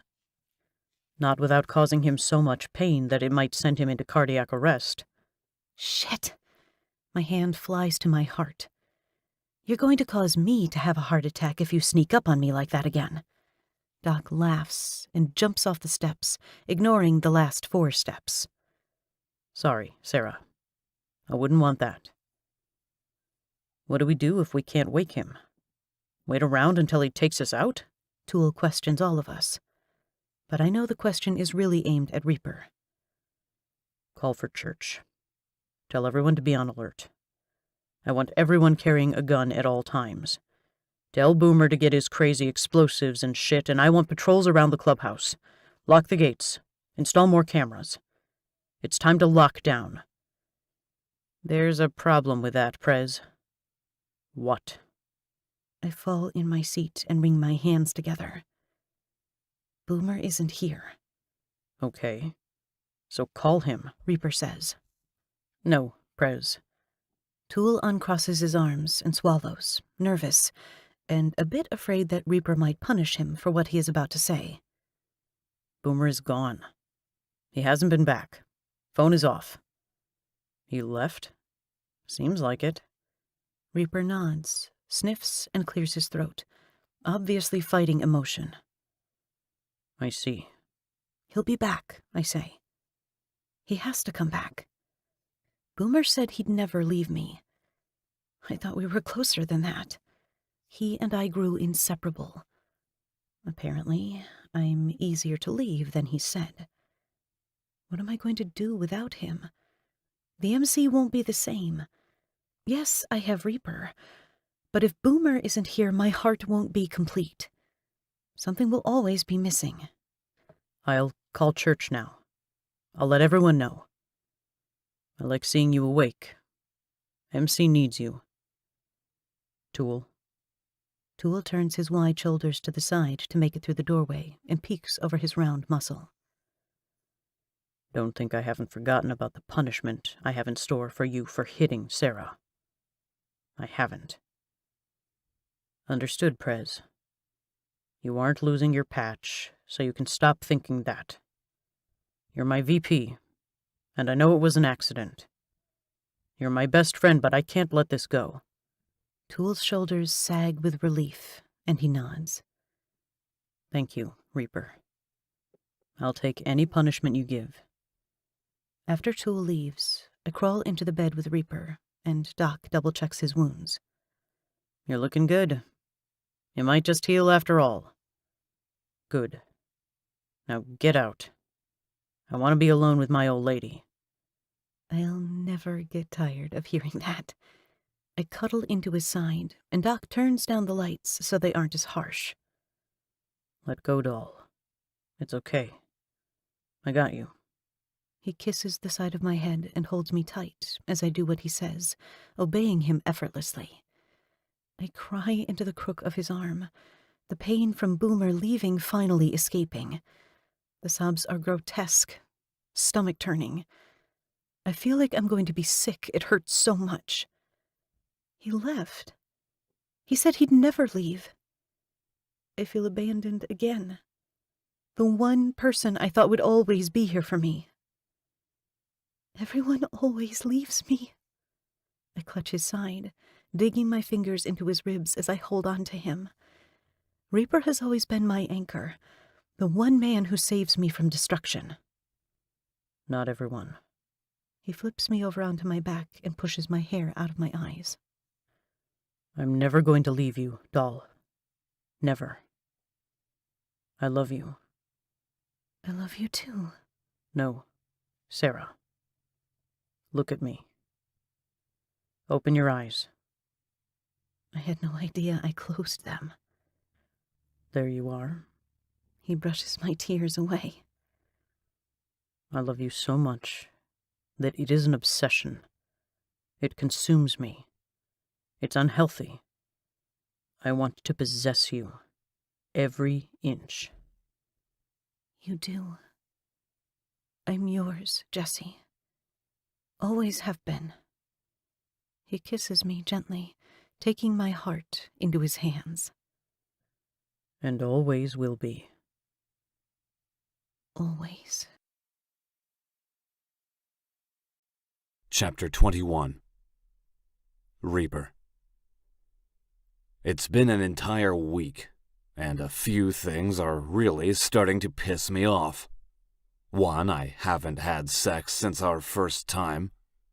2, we haven't had sex, and I'm fucking horny. She's been parading around in these tiny little black lace panties, teasing me, provoking me, knowing damn good and well that I can't do anything about it, because Doc threatened that if I did anything to open my wounds, he will put me in a medically induced coma too. But guess who has just been cleared? "Still be careful," Doc shouts at me, but all I can hear is my blood rushing through my veins, pure static blinding and drowning out any unnecessary noise. If it isn't Sarah crying out my name when my cock is planted deep, then everything is most definitely unnecessary. Careful. I'm done being careful. She's been teasing me for a week. How the hell can we have sex once, just once, and then she turns me down because of doctor's orders? It's fucking bullshit. Sarah! My voice carries through the house. Oh, you're in trouble, Poodle taunts. Shut it, Skirt says. He won't like that you're teasing his gal. He is right. I enter the main room without looking at anyone else and zero in on Sarah. She's playing pool with Tank, and the guy is sweating up a storm. I don't blame him. Anytime I get around her, I get hot and heavy too. Sarah? Stop bellowing, I'm here, jeez. She lines up her shot and bends over, waving that ass in the air, fucking taunting me again. When I get her alone, I'm going to fucking spank her for the shit she has pulled the last week. She hits the ball into the pocket and then grabs the chalk, never taking her eyes off me as she blows the excess off the tip. I can't wait to feel those lips around me. My time waiting to experience everything is over. Drop the stick and come with me. I will after this game, she says. You'll come now, I growl, deepening my voice so my authority is noticed. Tank gets the hint and drops the stick, putting his hands in the air in surrender. The guy is way too skittish to be that big. It's such a contradiction. Is that so? She says, ignoring me, and all the guys look everywhere else but us. It's been a stressful time. I've been grumpy as fuck for a whole bunch of reasons. Badge found out who Moretti's stepson is, but he can't seem to locate him anywhere. The guy is in the wind, along with Boomer. Moretti is still in a coma, the only one who can give us answers, and my cock has been hurting for far too long. I need to release all my pent-up frustration. Come here. Now, Sarah. She licks her lips and places the stick on the table. She's wearing tight, low-rise jeans and a purple shirt that's a little too short for my liking. Her flat stomach is showing, along with her golden skin that's meant for my eyes only. She saunters over to me, and I watch her movements. She glides, almost like a cat with how soft and elegant she floats across the floor to me. Damn it. Never in my life has a woman commanded my attention like this. What is it, baby? She asks and rubs her lips together. I inhale, smelling that goddamn cherry lip gloss that drives me up the wall. I'm going to fuck that mouth with my cock and mess up that silky perfection that has messed with my mind for far too long. I say nothing else. I give her no warning. I throw her over my shoulder and slap her on the ass in front of everyone. All the guys holler as I leave, celebrating my win. And it is most definitely a win. She's a trophy I plan on admiring every fucking day for the rest of my life. I kick my door open and then slam it shut again. The room is still a little messy, but it's big and the bed is freshly made. It's a bachelor pad, that's for sure. The curtains aren't even real curtains. They're a blanket. That will all change. Sarah has been dying to make changes to this place to make it feel like a home, and I'm going to let her do whatever she wants. I toss her on the bed and watch her tits bounce under her shirt. Get undressed, I growl, grabbing the back of my shirt collar to shuck it over my head. Sarah gets on her hands and knees, crawling to me, that ass in the air again, just begging for my hand. Once she gets close enough to me, she flattens her tongue along my happy trail and licks all the way up until she gets to my lips, giving me a sloppy kiss. I hold her head still, making sure she can't move until I want her to. And I want her to. Suck my cock, doll. Her eyes dilate, and then, as she watches herself unbutton my pants, she trembles. I've never... I know, and I can't wait to fucking come down your throat, knowing it's all mine." "Jesse," she gasps. "Don't call me that right now. Call me Reaper. Understand?" "Yes." She hisses as she wraps her hands around my dick, tugging down my jeans with her other. I don't know if my cock is really that big or if her hands are really that small. Either way, she makes me feel like a king. "Stop," I tell her, and she rises on her knees. Her cheeks are rosy, and her lips are wet with that gloss still, but not for long. I fist the middle of her shirt, and with one quick yank I rip it off her body. She's wearing a satin white bra, her tits spilling out of it, and her pink nipples are hard, fucking taunting me again. I really love to be taunted. "Take off your pants," I say, kicking mine off until I'm naked. She stares at me, roaming her eyes over every inch of my body. I'm all cut up still, burned, but I feel great. My tattoos are marred, and my body won't ever look the same. But she seems to like what she sees, and that's all that matters. Her pants hit the wall, and the blonde tuft above her pussy gleams in the light. She didn't wear underwear today. Fuck. "Spread your legs. Let me see you." I stroke my cock with both hands, squeezing tight like I know her pussy is. She does what I say, and her pink folds open for me when she pulls them apart with her fingers.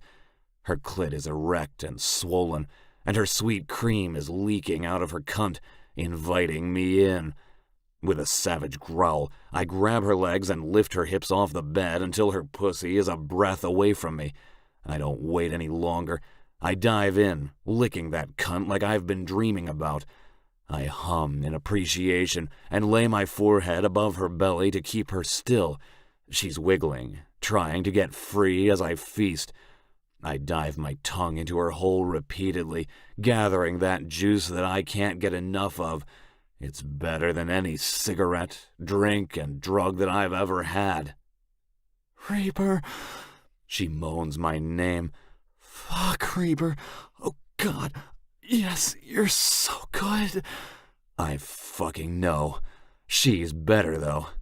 I lift her higher until only her head lays against the bed, and her hands are looking for something to hold on to, something better than the sheets.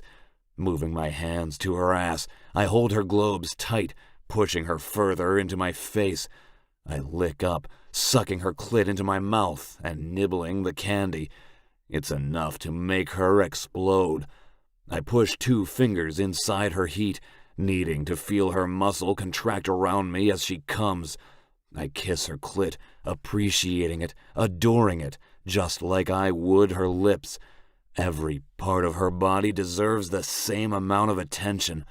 Her thighs shake, the muscle and skin jiggling from the spasms. She can't seem to stop. It's as if she is freezing, but I know better, because there is a light coat of sweat all over her body that gives her body an eternal glow.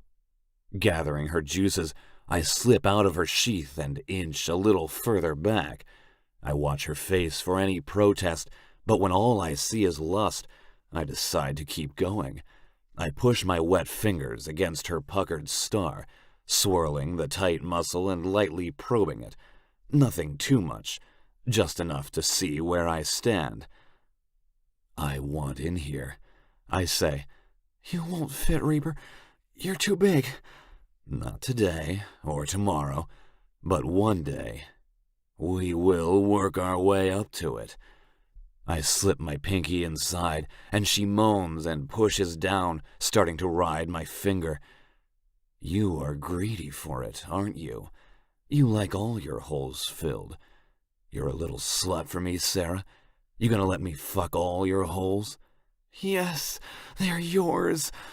She squeezes tight as she thrusts onto my hand. "Damn right they're mine. You're mine. You saved this body for me." I pull out and drop her legs onto the bed and crawl over her body, straddling her head. I grab the headboard and look down. Suck me. She stretches up and runs her tongue down the length before sloppily taking me between her lips. My body shudders from the first feel of her searing mouth around my cock. Leaning back, my eyes fall to her, watching her lashes flutter and her lips stretch to accommodate me. When she places her soft amber irises on me, I nearly lose it. I hold her head down and start to fuck her face, pumping my cock in and out as hard and deep as she will let me. Her nose hits my stomach, and my sack slaps against her chin. She can take me all the way down her throat. I'm going to come, I warn her. Fuck, I'm going to come. Gritting my teeth, I pull my saliva-drenched cock free and lift her legs, thrusting into her in one fluid motion. She cries out, and on the third pump, I come just like I said I would and fill her up. My hot seed is dripping from her, soaking my path to take her more. I don't stop. I keep pounding, fucking her through my orgasm. I don't plan on leaving this bed all day and night. I want her pussy to cry from our lovemaking. Her golden spun hair is fanned over the pillow, and every guttural groan that leaves her mouth is heaven. It means I'm doing something right. I slam into her as hard as I possibly can. I'm taking out every anger and stressor I had this week. It's an abusive pace. Some would call it punishing with how hard I'm fucking her. But guess what? My old lady fucking loves it. Her pussy is soaked, and she cries out for more. This cunt feels so tight, doll. You were made for me. I can't take my eyes off her round tits as they bounce from our movements. Her hands are above her head, and her mascara is smudged under her eyes. That cherry gloss is ruined, smeared all over her cheek and chin. She's debauched and famished, just how I like her when we fuck. I spread her legs as wide as they can, watching the show that my cock and her pussy are putting on for me. It's so riveting watching those pretty, swollen folds suck me deep.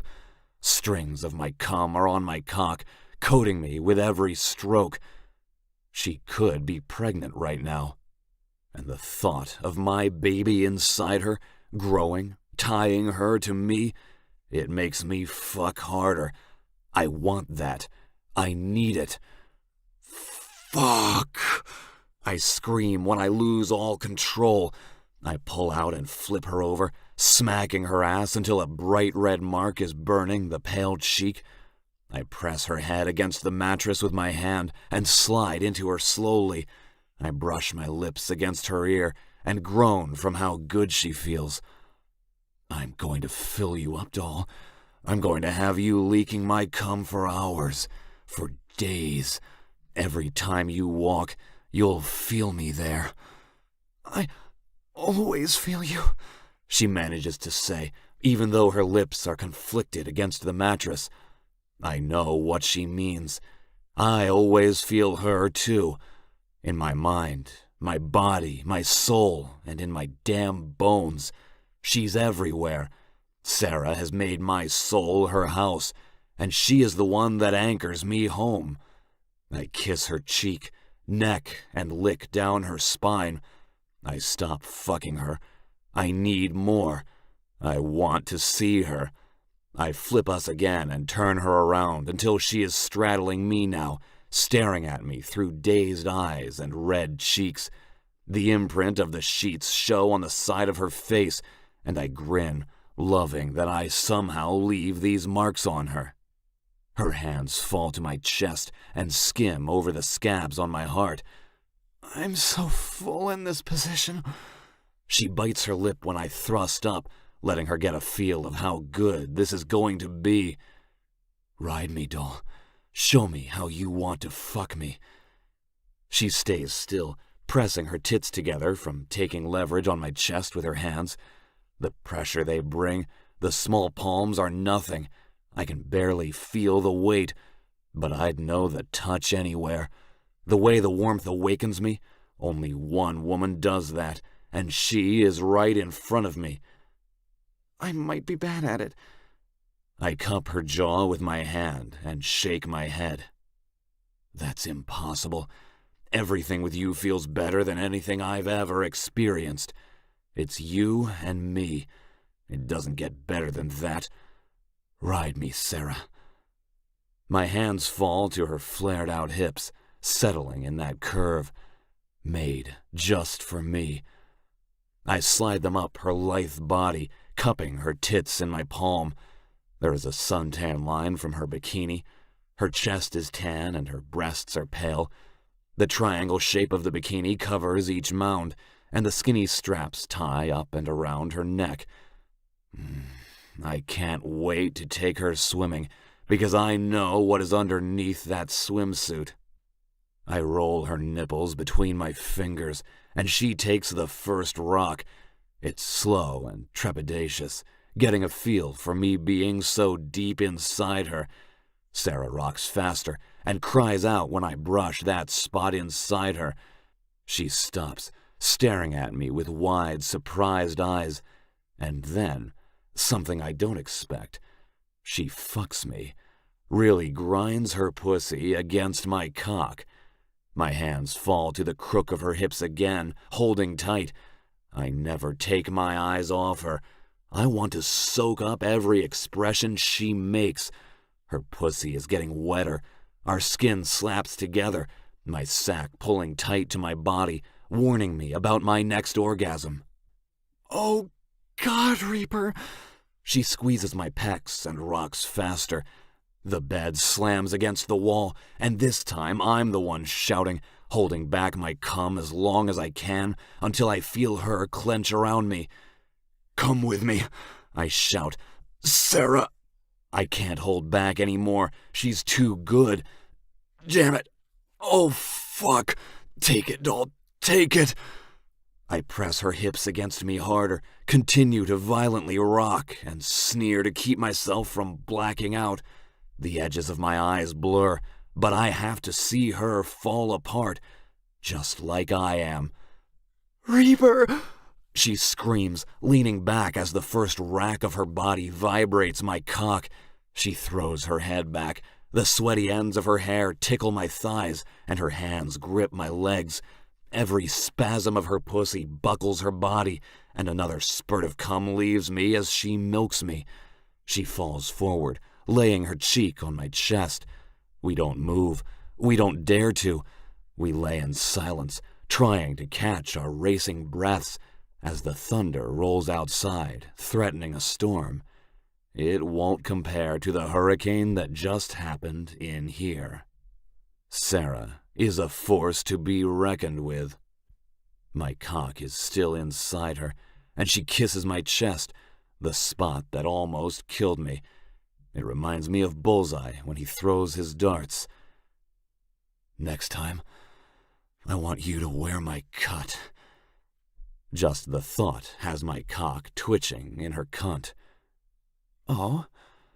She reaches for it and slips it on, the lapels covering her tits. How about right now? Fuck yeah. I'm one lucky son of a bitch. Chapter 22. Sarah. Sarah, you got a package. Poodle slams the metal door and shakes it. It's light. Next, he presses his ear to it. Silent. What did you order?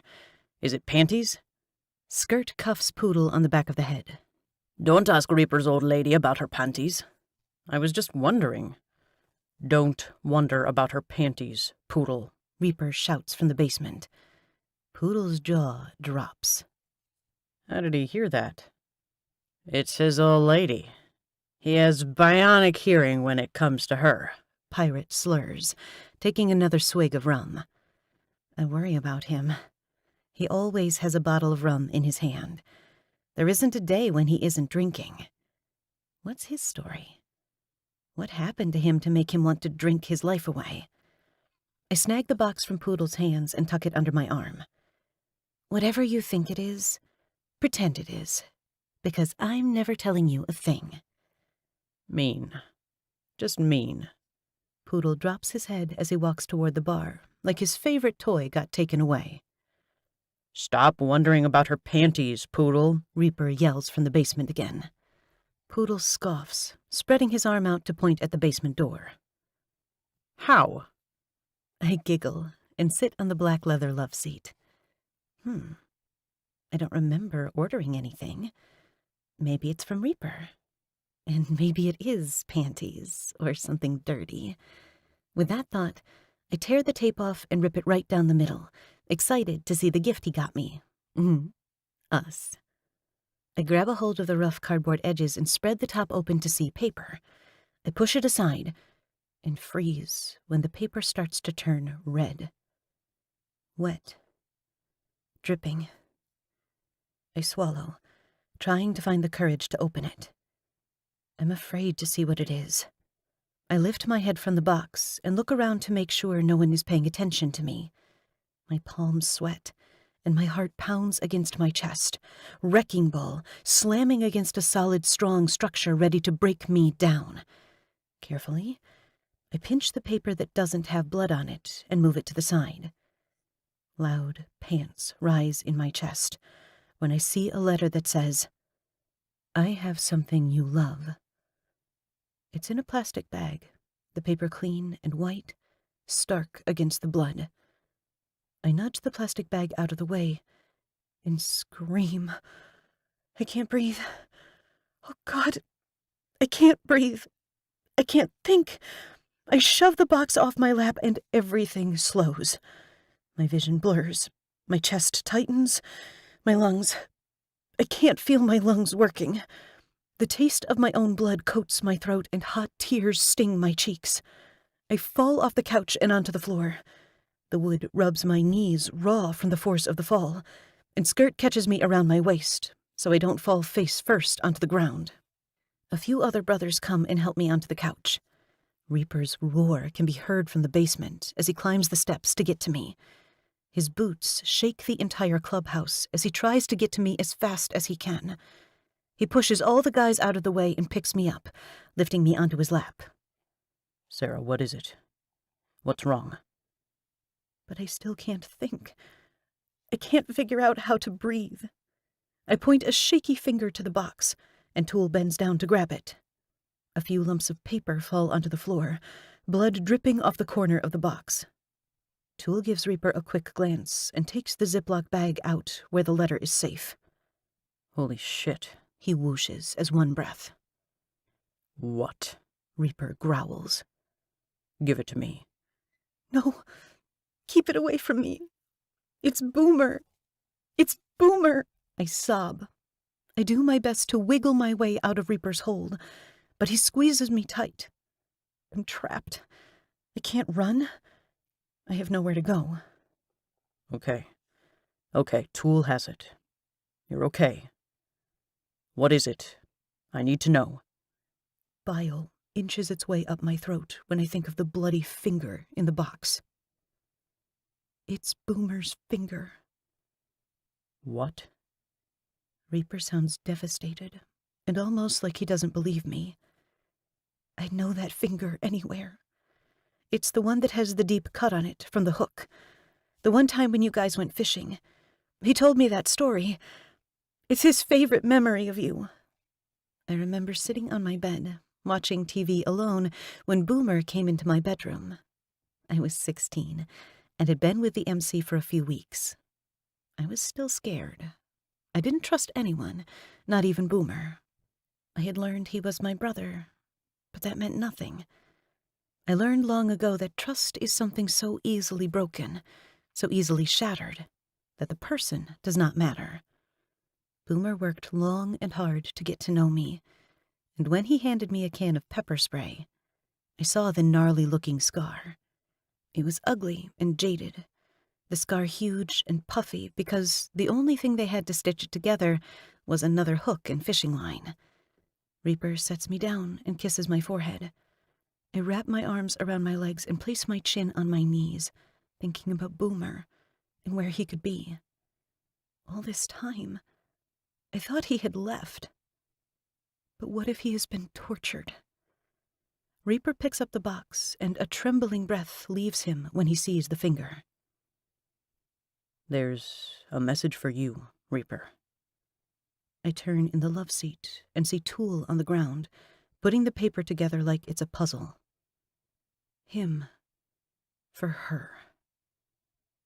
That's it? Reaper roars. No. No, absolutely not. I'm calling church. Meet me in the chapel now.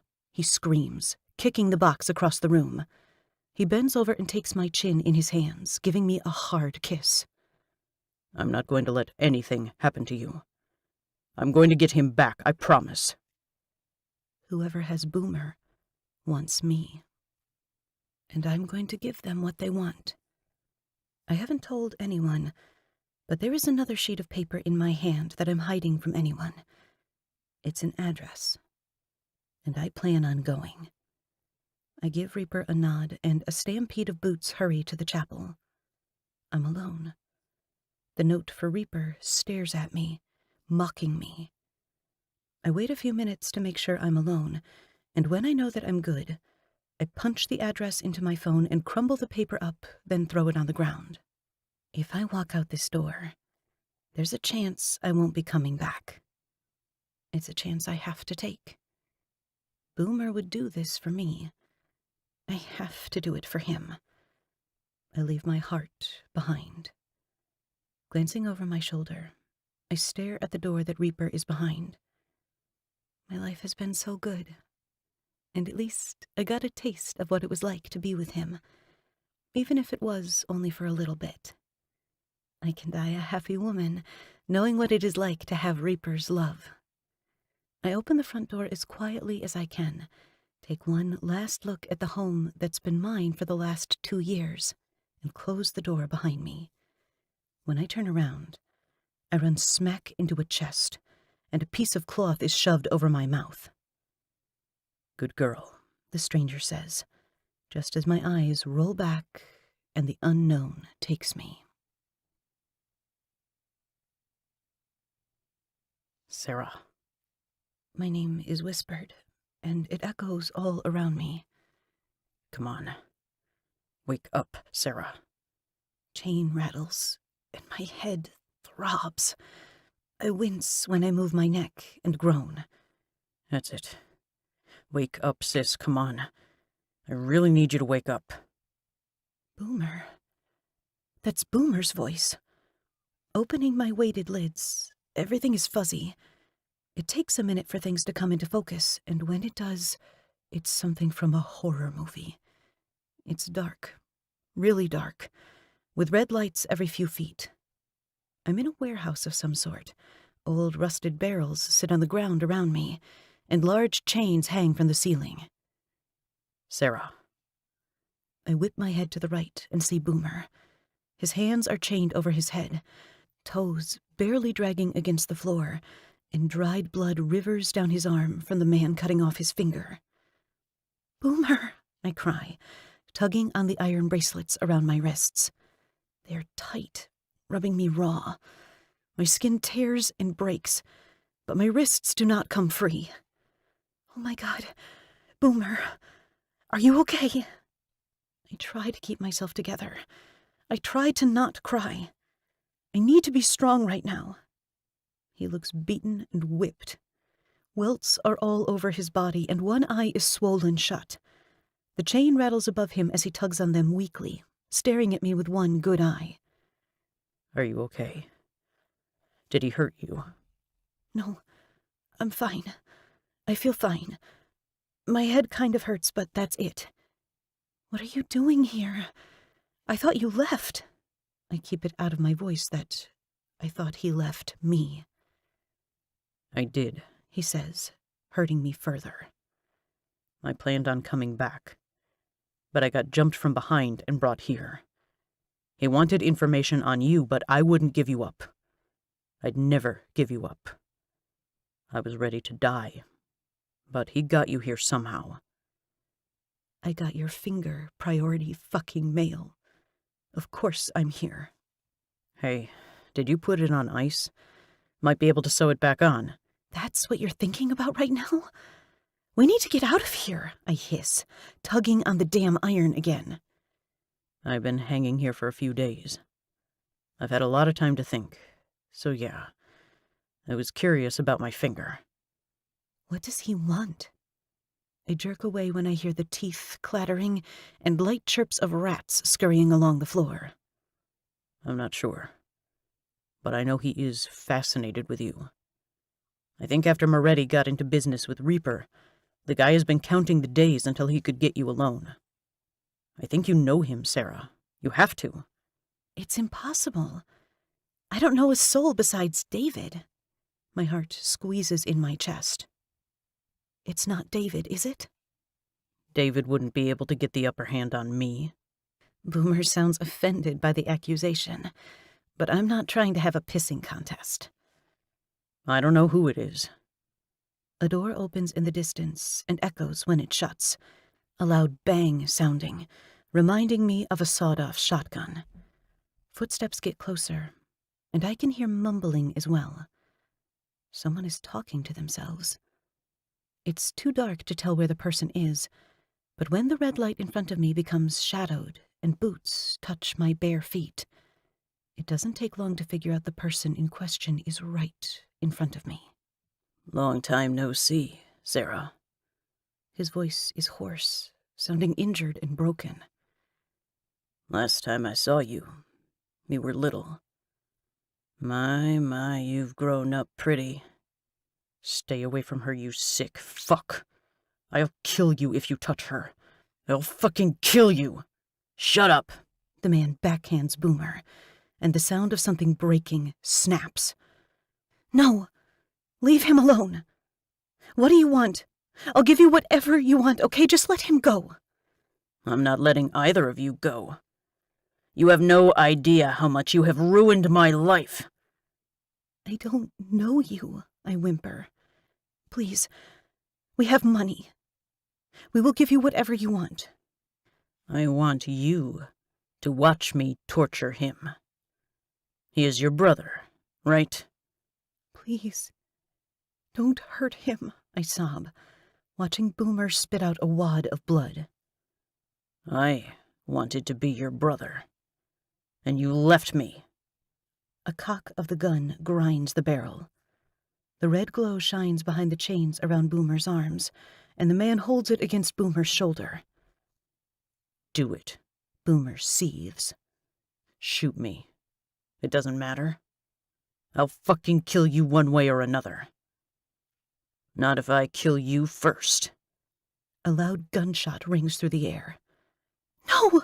I scream. No! I have a feeling my world just came to an end. Chapter 23. Reaper. Wake him up! I yell at the top of my lungs. Tool and tongue are holding me back from murdering Doc. He won't listen to me. I swear to God, if you don't do as I say, you won't be able to walk for the rest of your life. I can't wake him, not yet. Sarah's life is in jeopardy. You're not going to do this for her. You saved her all those years ago. Wake him up. I strain against the arms holding me back, grunting and giving it everything I have to get free so I can kill him. Sarah is important to all of us, but if I wake him, there's a good chance he will die. His body isn't healed. I don't give a fuck. If he is a casualty, then so be it. I don't give a fuck. Hot tears spring to my eyes when I think about Sarah being in danger. Who knows where she is at? All I know is when I walked out of the chapel to see an empty main room and the front door wide open, I lost my fucking mind. Her necklace was on the steps, the clasp broken, and the diamonds shining as beautiful as Sarah's smile does. It took 5 men to restrain me, to stop me from getting on someone's bike and going after her. Only I have no idea where she is. Someone took her, though, and I know it has to do with the package she got in the mail. Moretti's goons point guns at us, and my men do the same. We stare each other down, barrels against barrels, the promise of death lingering in the air, and one of the goons has the nerve to cock his gun. "No one is getting near him," he says in a thick Italian accent. "I will kill all of you if you don't wake him up. Doc, Eric." I say his name. I never say their names, but I'm desperate. "Please." 1 minute, he says, holding up his index finger. 1 minute and that's all you get, or his heart will fail. Do you understand that? 1 is all I need. I finally calm and rip my arms free of Tool and Tongue. "I'm fine." Tool goes to grab for me again, but I shove him away. "I said I was fine." I'm not fine. I'm fucking losing it. Tool, I want you to go search that box again. Find any clues. There had to have been one. Something other than that damn note. "You got it, Prez." Take me downstairs. Wake him. Eric is about to argue with me. I can tell. He opens his mouth and closes it again, snapping his jaws shut. "All right, but if he dies..." "He won't die." One of the goons nudges the gun against Eric's head. "Or you die." "You better think real long and hard on that, mate," Skirt says a bit too happily, holding 2 guns in his hands as he points them at 2 different people. There are only 4 of them, and the other 2 are downstairs. The man, Michael, he isn't too happy. He curves his lip and holsters his weapon, giving in to my demand. Eric shakes his head the entire way down the steps as I follow him. I really don't care if he agrees with it or not. I need answers. Moretti has them. It's as simple as that. "He might not wake up right away. It may take hours." Doc opens the drawers next to the bed and pulls out a syringe, clear with medicine. "I don't have hours."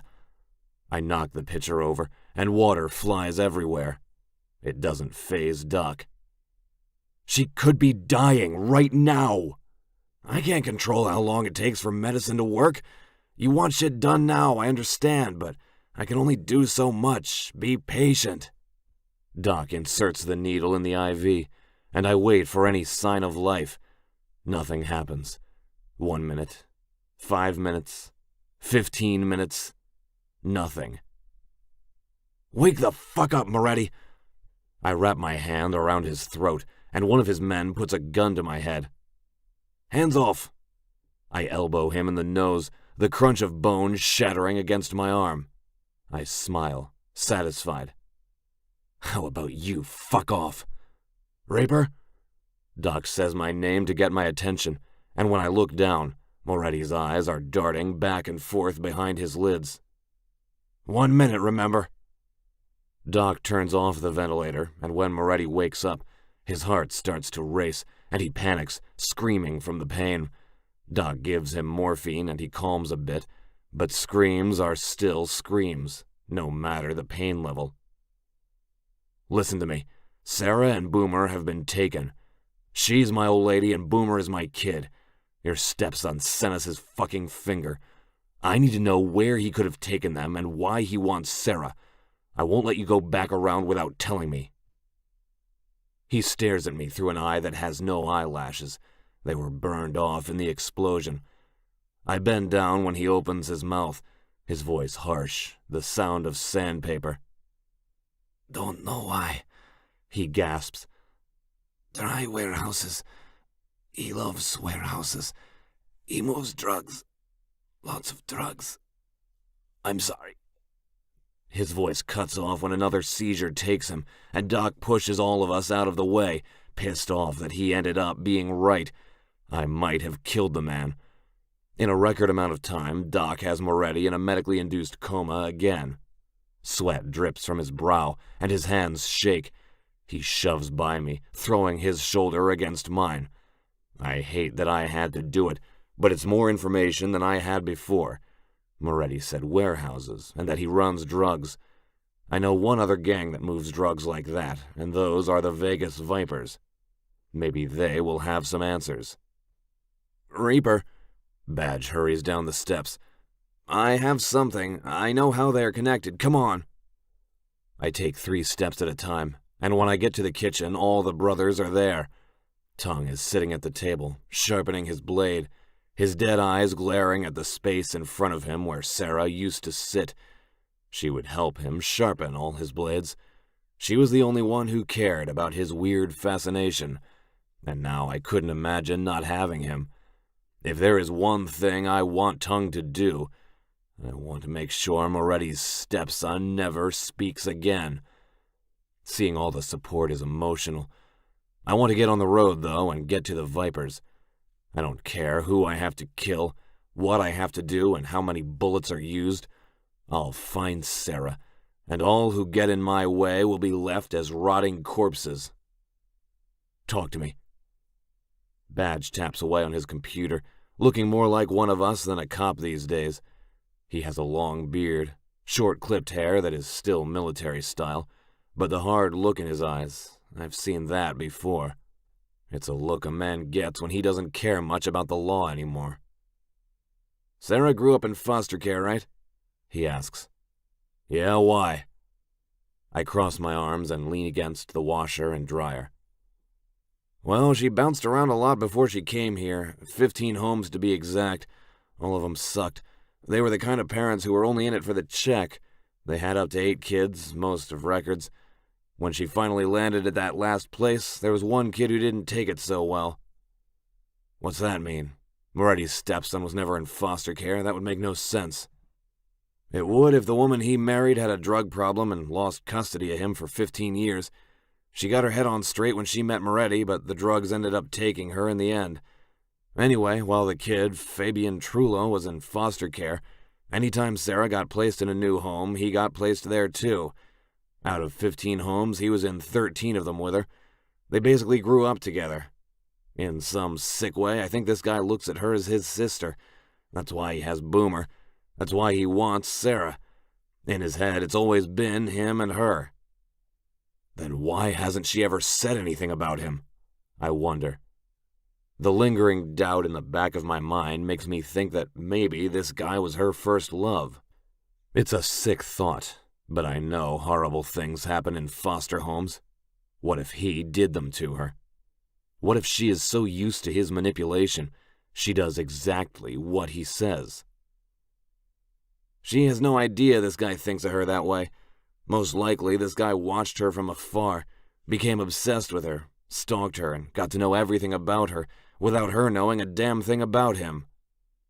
So he wants vengeance. He wants Sarah. I've seen this before, unfortunately. It's your typical if he can't have her, no one can situation. He will kill anyone who gets in his way. Does Moretti know about this?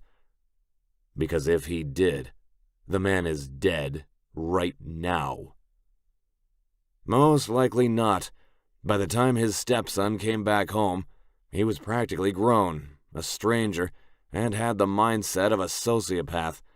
The hate had been there for years, building and building for Moretti. He had been plotting for years, and when he found out Moretti got into business with you, Badge snaps his fingers.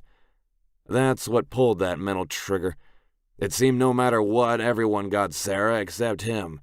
He learned about Boomer, about you, probably still watched her in the distance, and you guys had no idea. Why now? I ask. Why wait until now? He had 2 years. Why not? She's 18 now. He swallows, clearly uncomfortable with what he is about to say. He waited. He waited, I say dumbly. Waited for what? The same thing you waited for, Pres. You waited until you could legally claim her. Tongue licks his knife, eyes rolling back when he feels the cold steel. He doesn't look at her as his sister. It's more than that. She's his focus in life. He has a twisted delusion of her. He slides his eyes to me. He wants her for himself. Tongue is right. Badge says. Cases like this, it goes deeper than the bond between brother and sister, and that's only one-sided. He's dependent on her. He probably thinks since she can think for herself, she'll choose to be with him. He wants to be her father, brother, friend, lover. He wants to be all of it. I've seen a lot of fucked up shit in my life, but hearing this makes me want to be sick. The thought of... No, I can't think like that. Poodle pats my shoulder along with a few others, and I scrub my hands over my face, my tired eyes heavy from stress. How many warehouses do the Vipers own? I ask. I have a feeling I can find Moretti's son there. 5, he says. You can narrow that down to the ones that are most isolated, Doc says. He wants to keep them away from people. There's another meaning behind those words. Fabian took them somewhere that no one can hear their screams. Isolation. Wait. An idea is brewing. What's the most isolated thing in Vegas? The desert, Badge says with a grin. Fucking genius, Reaper. The confidence fades along with the smile. Never mind. No warehouses in the desert that the Vipers own. I can't find it. I snarl, slamming my fist down on the counter. It's there. I can guarantee you it isn't in your system. Boys, wheels up. We have Vipers to see. I plan to cut the head off every last one of them. Chapter 24. Reaper. A herd of bikes roar down the loneliest road. Desert is on either side of us, no building in sight. Viper's clubhouse is a few miles past the strip on the other side, a place we usually stay far away from because of what Moretti did to their president. Well, that truce is over. I'm going to dismantle that club one by one and make sure those damn snakes can't poison me again. A piece of shit, run-down building comes into view on the side of the road. It looks like an old bar, something passers-by usually stop at for a quick beer since it's the only thing for miles, until someone wants to drive all the way back to the strip. 20 of us pull to a stop in front of the wooden piece of shit. I wish Boomer was here, because he'd blow this shit to the ground. Fuck, I miss him. Bullseye, Tool. I call for my main 2 men. Decide who stays and who comes with us inside. I want people out here just in case anyone unexpected pulls up. You got it. Tool says the same thing he always does. I want a minute alone in there.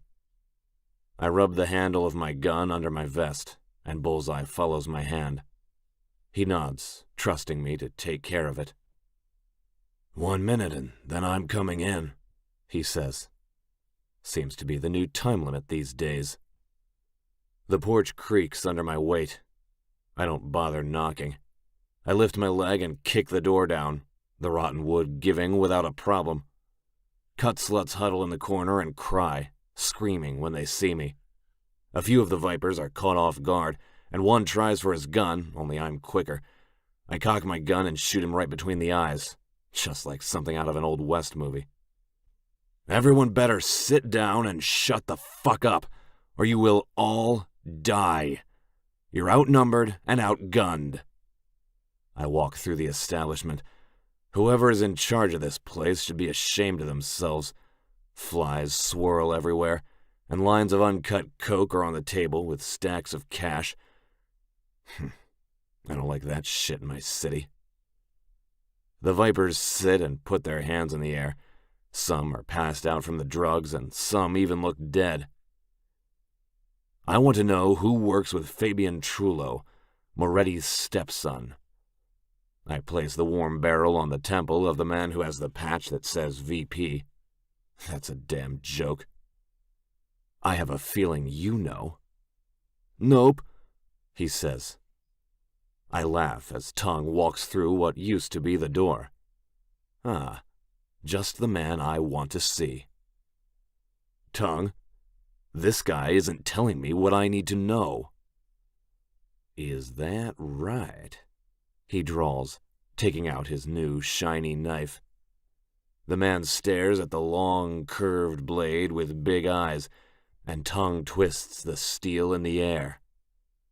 Pretty, isn't she? I worked long and hard on her.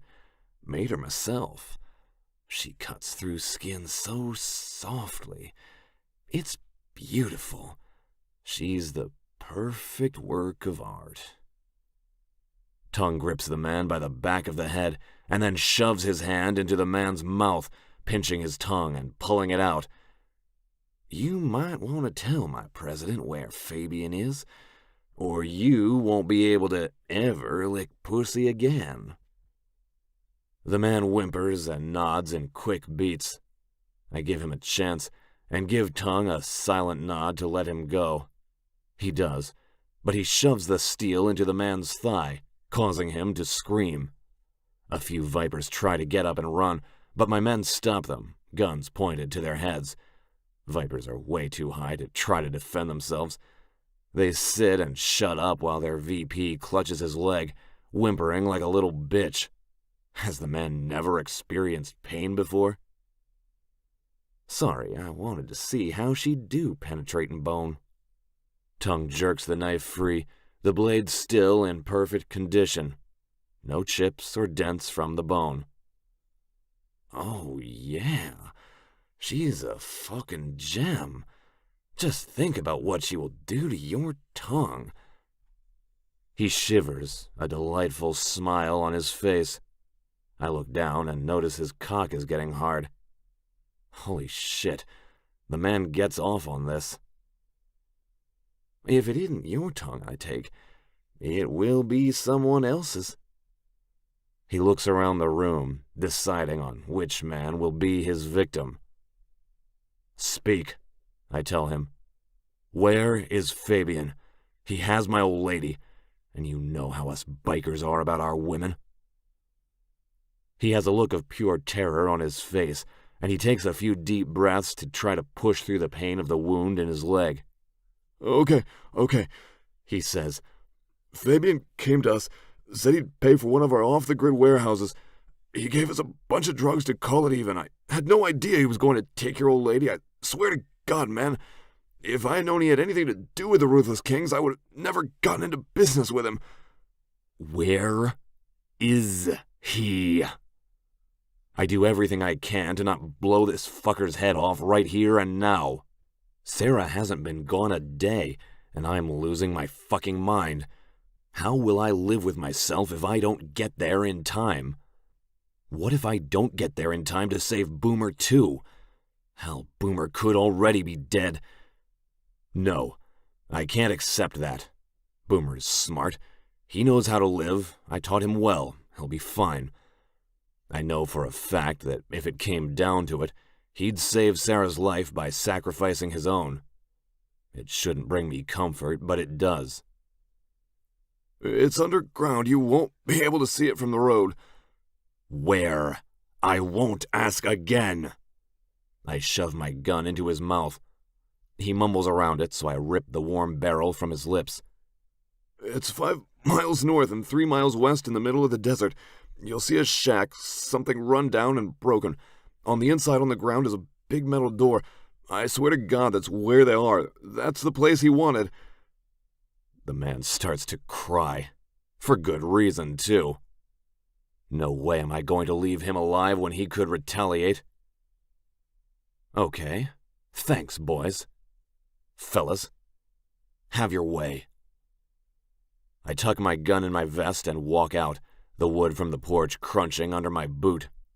Gunshots and screams ring behind me, but I don't look back. A man never looks back. All that's left is to blow it up, and I'll save that for Boomer when we get him back. I swing my leg over the bike I'm borrowing from Tool. He had a few in the garage for backup. I wait outside for my men, and Skirt rolls his bike next to me, looking at the open door and hearing the pleas of people begging for their life. "Did you get what you needed?" he asks, his red beard shining like fire on his face as the sun bears down on us. I did. A few minutes later, the screams die down, and Viper's cut sluts run out the door, blood on their bodies. There are a few cars out here, and they each get into one, spinning out of the parking lot and zipping down the road to put this place in their rear view. Tongue walks out and throws someone's pink appendage across the porch, and then he wipes his hands on his jeans. He inhales the summer air and smiles like he hasn't smelled the outdoors in days. He seems so happy. He has a pep in his step as he practically prances to his bike. "All right, boys, 5 miles north and then 3 miles west inland.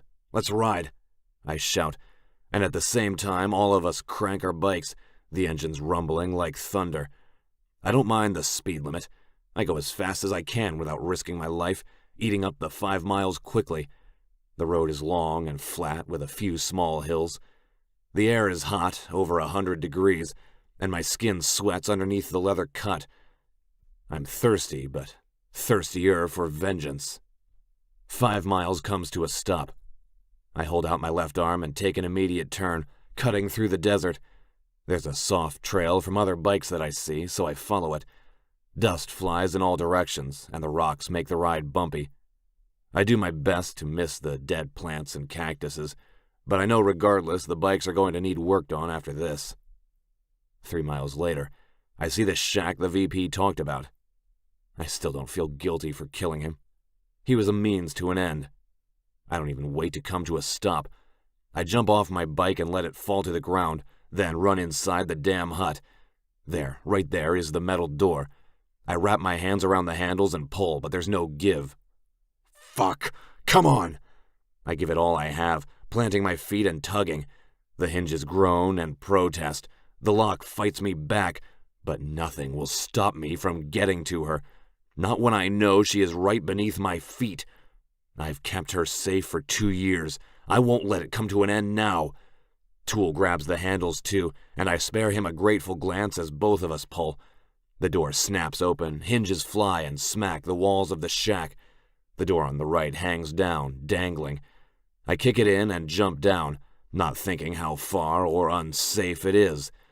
I have one thing on my mind. Well, 2. But the first is Sarah, and then Boomer.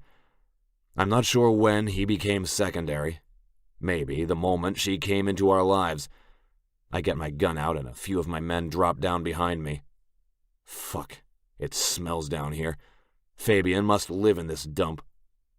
It's dark and hot. If it's 100 degrees outside, then it is 130 down here. Sweat is running down my face in lakes, stinging my eyes, burning them, and it hinders my vision. I wipe it away, gun held out in front of me, and Tool takes out a flashlight and points. Fuck me, he whistles, swiveling the light around. Chains hang from the ceiling, and hooks, barrels of I don't know what, sit everywhere, and they have biohazard symbols on them. Tool takes his screwdriver and pries open the top and picks up a pound of cocaine. There must be hundreds of barrels full of this stuff down here. Tongue cuts the package open with the same knife he used to kill someone with and sprinkles a bit of the white powder in his mouth. He shakes his head, coughs, and then gags. Shit, that's uncut already. That's fucking sick. Millions of dollars worth at least. I'm not going to ask how he knows that. All of us have pasts. I hear a clank of metal in front of us, and Tool shines his light down the darkened path, another door up ahead. I can't wait any longer. I sprint to the door, and just as I'm about to kick it in, Tool pulls me back by my shoulder. We need to be quiet. We don't know what he is doing. We don't want to kill anyone he may have in his hands. Tool reaches for the handle and turns. It doesn't send me in a downward spiral. Chapter 25. Sarah. Boomer is just hanging there. I don't know if he is dead or alive, but the blood... Oh, God. The smell of it is making me sick. You don't know how long I've waited for this, Sarah. The stranger runs his knuckles down my face and then brings his rancid mouth to my cheek. He smells disgusting, like body odor and smoke. It almost makes me gag. Who are you? Just tell me. I give in, wanting to know if I can salvage this situation any by talking to him. I can't believe you don't remember me. That's okay. We have the rest of our lives to get to know each other. I know you. We were in the same foster homes for a long time. Do you remember the Pines house? The boy who broke his arm from falling off the roof? Of course I remember that. It was terrible, but being in those houses was like another life to me. I barely remember anything, but the boy who fell, he nearly died. That much I remember. The next day, I couldn't ask how he was because I went to another home. That was me. You were the first person to run out and check on me. And from there, I knew we were meant to be together. But everyone else kept getting in my way. Everyone. First, it was that horrible man who almost killed you. I would have saved you from that. I would have. You need to believe me. Do you? He is right in front of my face now, and when the red light shines on him, I push against the barrel. He reminds me of the devil with the red light on him. Sunken cheeks, black eyes, patchy red skin. He is a junkie. I believe you, I whisper. And then Boomer happened. And that damn MC. Do you know how hard it was to watch you with them around? To make sure you were safe? We have been together most of our lives, Sarah. My father is a very powerful man. We can go anywhere. We can sin. We can live. We can love. He presses his lips against mine, and I yank my head away, this time throwing up all over the floor with how bad his breath is. I don't love you. The man I love will find me, and when he does, he will kill you. My name is Fabian, he says, ignoring the threat I just gave. It might be useless, but it makes me feel like there is some sort of hope. Thinking about Reaper is the only thing keeping me level and calm, and as long as I am alive, I have faith that he will find me and bring me home. I don't know a man named Fabian. I don't remember a boy I always knew. Half of my childhood has no memory. I keep it blocked out. Fabian? I pretend to be amazed. Oh my God. That's you? I didn't recognize you. You scared me with all of this. You could have just talked to me. Hurting Boomer wasn't necessary. You only have room for one brother in your life, he says, giving Boomer a jealous stare. I hate him. I have always hated him. He isn't good for you like I am. I know, but I had no idea where you were. I shrug. I had to make the best out of a bad situation, you know? Every word slices like the thick lashes betrayal leaves behind. I know, he says. But you have me now. I do. It's been so long. We have so much catching up to do. Unlock my wrists. Let's get out of here. You and me, I say. I don't know. He scratches his head. What if you turn your back on me? Why would I do that? I ask at the same time as I study my surroundings. Come on. All these years and you don't trust me? Wow, that hurts, Fabian. I never want to hurt you. He takes my aching wrists in his hands and caresses the top of my hand. God, if I make it out of here alive, I'm going to soak in a tub full of acid to get this man's touch off me. The guys at the MC have a few screws loose, like tongue, but this guy is off his fucking rocker. Okay. But we have to leave right away, all right? He says. Anything you want, Fabian. I make his name sound like a moan, a purr, a desperate need that needs to be filled inside me, and his eyes lock with mine, void of any emotion except insanity. He hurries, sliding the key in the bracelet locks, and with one click, I'm free. I rub my wrists to get feeling back into them, and give him a thankful smile. Just a second. I can't feel my hands. No time to waste. He grips my arm and lifts me up. Fabian drags me forward, and I'm barely able to keep my feet under me. I run into chains and buckets, nearly tripping. Puddles splash beneath my feet, and I cringe, wondering what the liquid could be. Boomer is up ahead, and right next to him is a double hook. On purpose. I hit my brother to see if there are any signs of life, and when I hear a quiet groan, I breathe a little easier. There is hope. Fabian is in front of me, humming a tune I don't know, and I kick a metal pipe on the ground. A loose metal pipe. I reach down and pat the floor as fast as I can, and Fabian turns around, staring down at me. His hope turns wicked. What the fuck are you doing? I wrap my fingers around the bar and grin. Getting out of here alive. I slash the pipe through the air and hammer his chest, a battle cry leaving my mouth when I swing to the other side and bash the pipe on the other side of his face. The chain from the ceiling gives when I tug on it, and the double hooks lower. I take Fabian by the shirt and slam his body against it, and then I click the power box that tightens the chain and lifts whatever is on the hook up. Fabian screams, "Don't even bring solitude. I won't have any until I know he is dead." The hook gets deeper, penetrating through each of his shoulders until he is hanging there, stuck in midair. Sarah. Reaper's voice is a whisper in the loud cries of Fabian. Sarah. I'm here. I drop the pipe and turn around.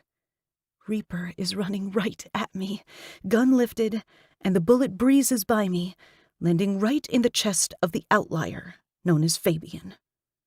Reaper cradles me into his chest, mimicking how someone holds a baby and kisses my forehead.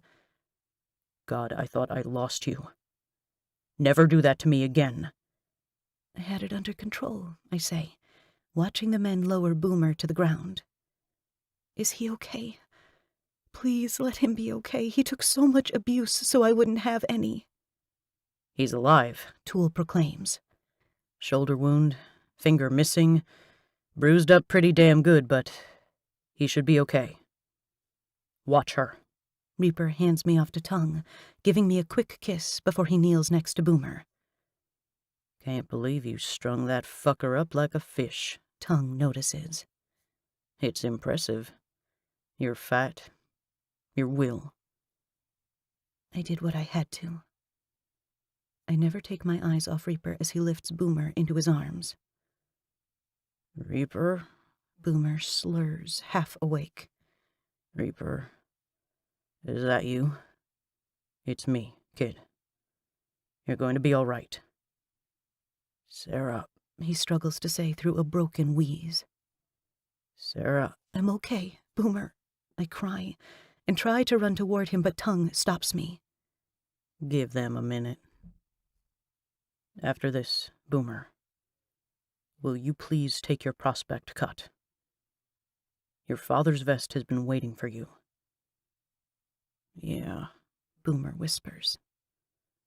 I'll take the damn thing. Tongue picks me up next and throws me over his shoulder.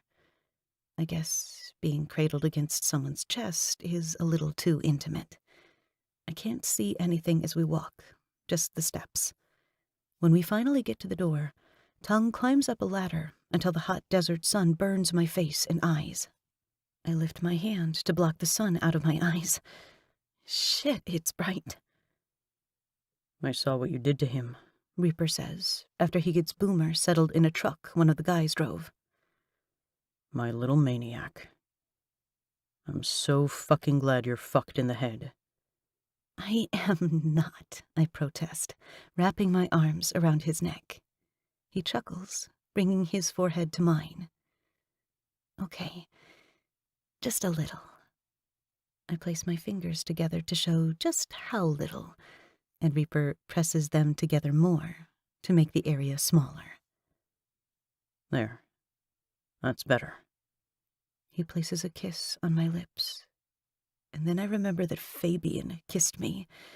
I rip my lips away, unable to meet Reaper's eyes. I'm so disgusted with myself. What is it? Kiss me, baby. I need your lips. I love you. He kissed me, I say. I pulled away. It made me sick. I didn't kiss him back, but he kissed me. Reaper growls, and the promise of danger and violence shivers over my skin from the sound. He cups my cheek and tilts my head back up, then kisses me again. It makes me want to kill that fucker all over again. I know anything you did. You had to do it to stay alive. I didn't kiss him back, Reaper. I would have rather died. It made me sick.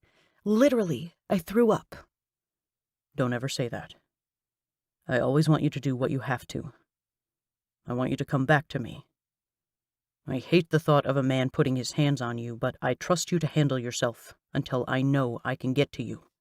He tucks me into his side, and Tool comes up to me and places a grenade in my hand. I found it in Boomer's pocket.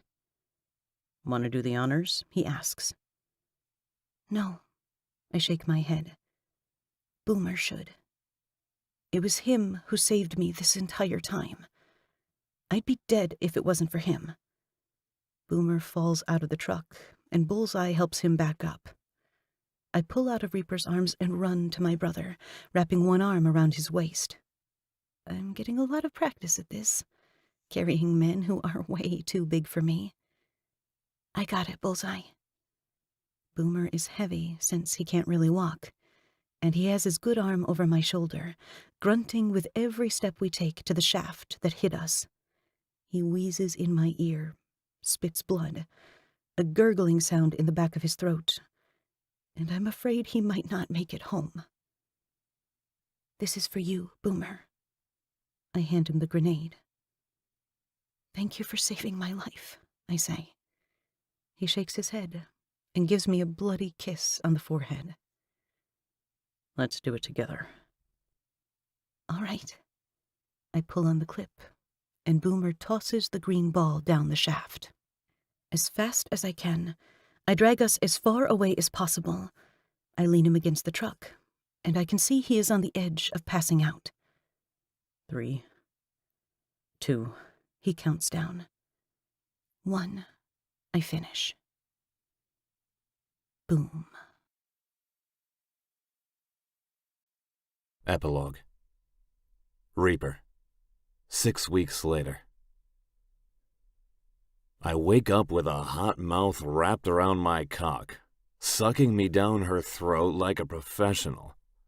Well, it's either a really good dream or I'm about to have the best morning of my life. I rub the sleep out of my eyes and glance down to see my blonde bombshell staring at me through burning amber eyes as her lips stretch all around me. Good morning, doll. My voice is still heavy with sleep. She mumbles something back, but I can't tell what it is since she has a mouth full of cock. Look at you. I wrap her hair around each fist and use them as reins to move her head faster. Fuck yes. That's it, Sarah. Take all of my cock. Come on, doll. You can do it. I whisper words of encouragement as I flex my hips and hit the back of her throat. She gags a bit, something that's been happening more often than not. She didn't used to have a reflex, but after what happened, I think she's more sensitive now. Sorry, doll. I'll go easier. I watch as her tongue swirls around me, licking me from root to tip, lapping at the plum crown and sensitive glands. "You are so fucking good at this," I groan, seeing the shine of her spit sparkle on my dick in the morning sun peeking through the curtains. She's wearing the cut I had made just for her. On the back it says "Property of Reaper" with the Ruthless King's rocker on it. She's the first old lady in the club, and I have a feeling now that the guys see how happy I am and how amazing it is to have one woman in your bed, they are wanting to settle down too. She rubs her fingers between my asshole and my sack, pressing against the sensitive skin. It's a spot I had no idea I liked, but when she did it the first time, I lost my load in 5 seconds. "Don't you dare. I'm not ready to be done with you just yet." She smiles around my shaft when she knows I figured out her plan to make me come quick. That's not happening. Actually, I prefer it never to happen, because quick is just not enough time with my doll. "You find that funny?"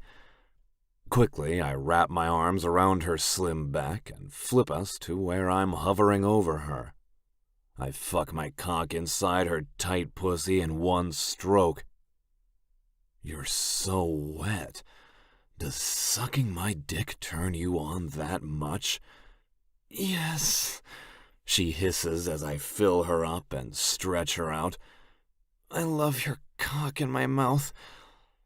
That only makes my orgasm inch closer. She's so beautiful and magical. I'm not sure that I deserved to have her in my life. Our road wasn't easy by any means. Everything and everyone was against us. Hell, I was my own worst enemy. But fate won, and now I'm the happiest I have ever been in my life. Her eyes shut, and I watch the variety of expressions cross her face with every stroke I give her. We always go hard, we always fuck, but right now, with how angelic she looks with her golden hair around her reminding me of a halo, I decide to show her how much I love her. I rock in and out of her, taking my cock out to the point where the tip is all that's left, and then gently I slide back in. She cries out, arching her back, and her fingers dig into my back, over my freshly healed scars from the accident. I kiss down her tan skin, the canvas of a goddess, and suck one of her nipples into my mouth, praising her to show how blessed I am. Her tits are heavier, swollen, and her nipples are redder than usual. I love her tits just how they are, but when they get like this, it's like a treat I didn't expect to have. I lap at them, rolling them between my teeth. She clenches around me when I pop off her tight bead and move to the next one. I play with her mounds, jiggling them and watching them bounce. Something is so different about them. I can't put my finger on it. It isn't that time of the month because she doesn't get this turned on from it. "Reaper," she whispers. Fuck. I love it when she says my road name in bed. "Yeah, doll?" "Harder." "No." "Reaper," she cries from my protest. "Please." I said no, doll. I pull my cock from her sweet cunt, and she reaches for me, hungry for my dick, but I slap her hand away. "I can't believe you deny a pregnant woman." She says that right as I wrap my hand around myself to give a solid stroke. "What did you just say?" I stare at her, stunned in disbelief. She crawls onto her knees and straightens so we are looking one another in the eye. Sarah grabs my hand and places it on her stomach and exhales dreamily. "I'm pregnant, Reaper." For one moment, my heart stops beating, and I stare at my hand that's lying flat against her stomach. My hand engulfs her. She's so little. "You're pregnant?" I repeat. She nods. "I found out yesterday. I've been trying to figure out how to tell you." Something inside me grows, claws, and snaps.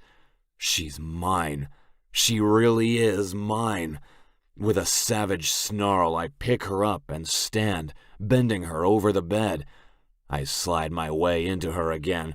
It isn't slow. It's hard. I don't know what's wrong with me. It's like I need to mark her again, claim her.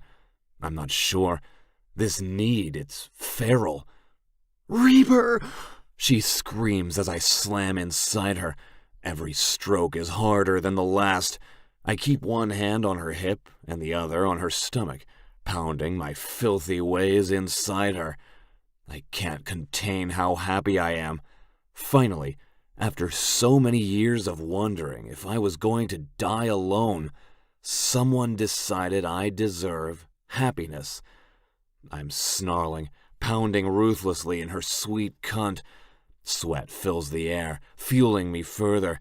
It's like she's pouring gasoline all over me, igniting that fire that is turning into a wild blaze. I can't be controlled. I curl over her when her first orgasm rips through, sucking me deep and begging for my seed, but I don't give it to her. No, she has it already, greedy girl, and it's growing inside her as we live, as we breathe. I'm not sure what the hell I'm going to do with a baby here at the MC, but it will be the most protected person in this club. "I love you," I whisper into her ear. "I love you so fucking much, and I'll protect you and our child until my last breath." "Let me see you," she says. I flip us again until she is on her back, and I can see her wet lashes. Her tits. It all makes sense, and why the smell of bacon has been making her sick. I drop onto my elbows and slow down again, pressing our mouths together in a passionate kiss. I still keep my hand flat against her belly and moan. "I'm going to come," she says. "Not yet. With me. Come with me," I beg, quickening my thrusts until the only sounds in the room are our breaths mingling and my sack slapping against her ass. She's dripping wet, scorching, and if she wasn't pregnant before, she would be after tonight. In unison, we climax, her pussy squeezing me tight and sucking the seed from my dick. I fill her up, grunting into her mouth, lavishing her soft skin with my hands, touching every part of her. I plant myself so deep that she cries out again when I hit that sensitive spot, and she shatters beneath me again. She's more sensitive now. I'm already liking the change in her body. Fuck, my cock swells when I think of her round belly and her wobble as she walks. She'll lay her hand on her stomach, rubbing our baby, comforting him or her. And I want to fuck her all over again now. She's going to be an amazing mother. "Wow," she says. She stretches her arms above her head and yawns. "I'm going to take a nap." I kiss the tip of her nose, inhaling the smell of peaches from her hair, and pull out of her with a grunt. I clean us up and tuck her in. I stare at her. So many things were against us, and here we are, beating the odds. She's already asleep by the time I'm dressed. I slide out the door, and it's on the tip of my tongue to tell everyone. But maybe she wants it to be a surprise, so I keep my mouth shut. I have a feeling everyone will be happy. Maybe even Boomer. There's one person I need to talk to, though. I walk by a few cut sluts, and some of the guys are laughing and playing pool, lifting their beers to me as I walk out the door that Tank fixed for a second time. The early morning sun is bright, and somehow the stars have managed to stay out. I light a cigarette and lean against the porch, staring up at the sky like it has all the answers. Hawk, man, I have no idea where to start. I take an inhale of my smoke, nervous and wondering if I'm crazy for talking to nothing but the everlasting sky. I know you didn't know about her, but I know you do now. She's strong, like you, like Boomer. And before you go wishing you could kick my ass, know that I love her more than anything in this world. She's safe with me. I'm not asking for your permission because I'm going to love her anyway. She's pregnant. She's perfect. I'm happy, and I get a bit choked up because I wish he was here so fucking bad. I wish you were here to see it, to meet your daughter and your grandbaby. I want you to know I have them. I'm going to take care of them. You can trust me. I'll lay my life down. I'll carve out any hearts, my own included. You're missed, old friend. I don't know how life got to be where it's at, but I have no doubt in my mind that she's here because you sent her to me. I'll see you later, rather than sooner, I hope. I suck another drag of smoke in my lungs and grin. She's fucking crazy, just like you. It must run in your damn blood. It's the only thing I worry about with my kid. Let me tell you what she did. She strung up this guy on a hook. I proceed to tell him about how I found her, beating her captor and being a complete badass. She's so damn strong. A little whacked in the head, but I guess she wouldn't be mine if she wasn't, right? I stare at the sky. The darkness of the night blends with the yellow rays of the sun, and the stars start to disappear. My only wish is to know he can hear me. A shooting star bursts across the sky, and I don't believe in shit like that, but right now, I'm going to. What are you doing? Sarah wraps her arms around me and kisses my shoulder. A few more shooting stars cross the sky. Just wondering how I'm going to handle not one, but two maniacs. Have you met you? Oh, you better stop. She slaps my shoulder, and I throw her over my shoulder and slap her ass. She laughs, the sound music to my ears. I take one last look at the sky, and I swear, one of the stars winks at me. Yeah, I don't believe in much, but maybe now is the time to start. I have fate on my side, love, and the MC. Life is good. And as long as I have my little maniac, I'll be all right. This has been Reaper, Ruthless Kings MC, Book 1. Written by K.L. Savage. Narrated by Sierra Klein and Logan McAllister. Copyright 2020 by Driven Types Publishing. Production copyright 2020 by Driven Types Publishing.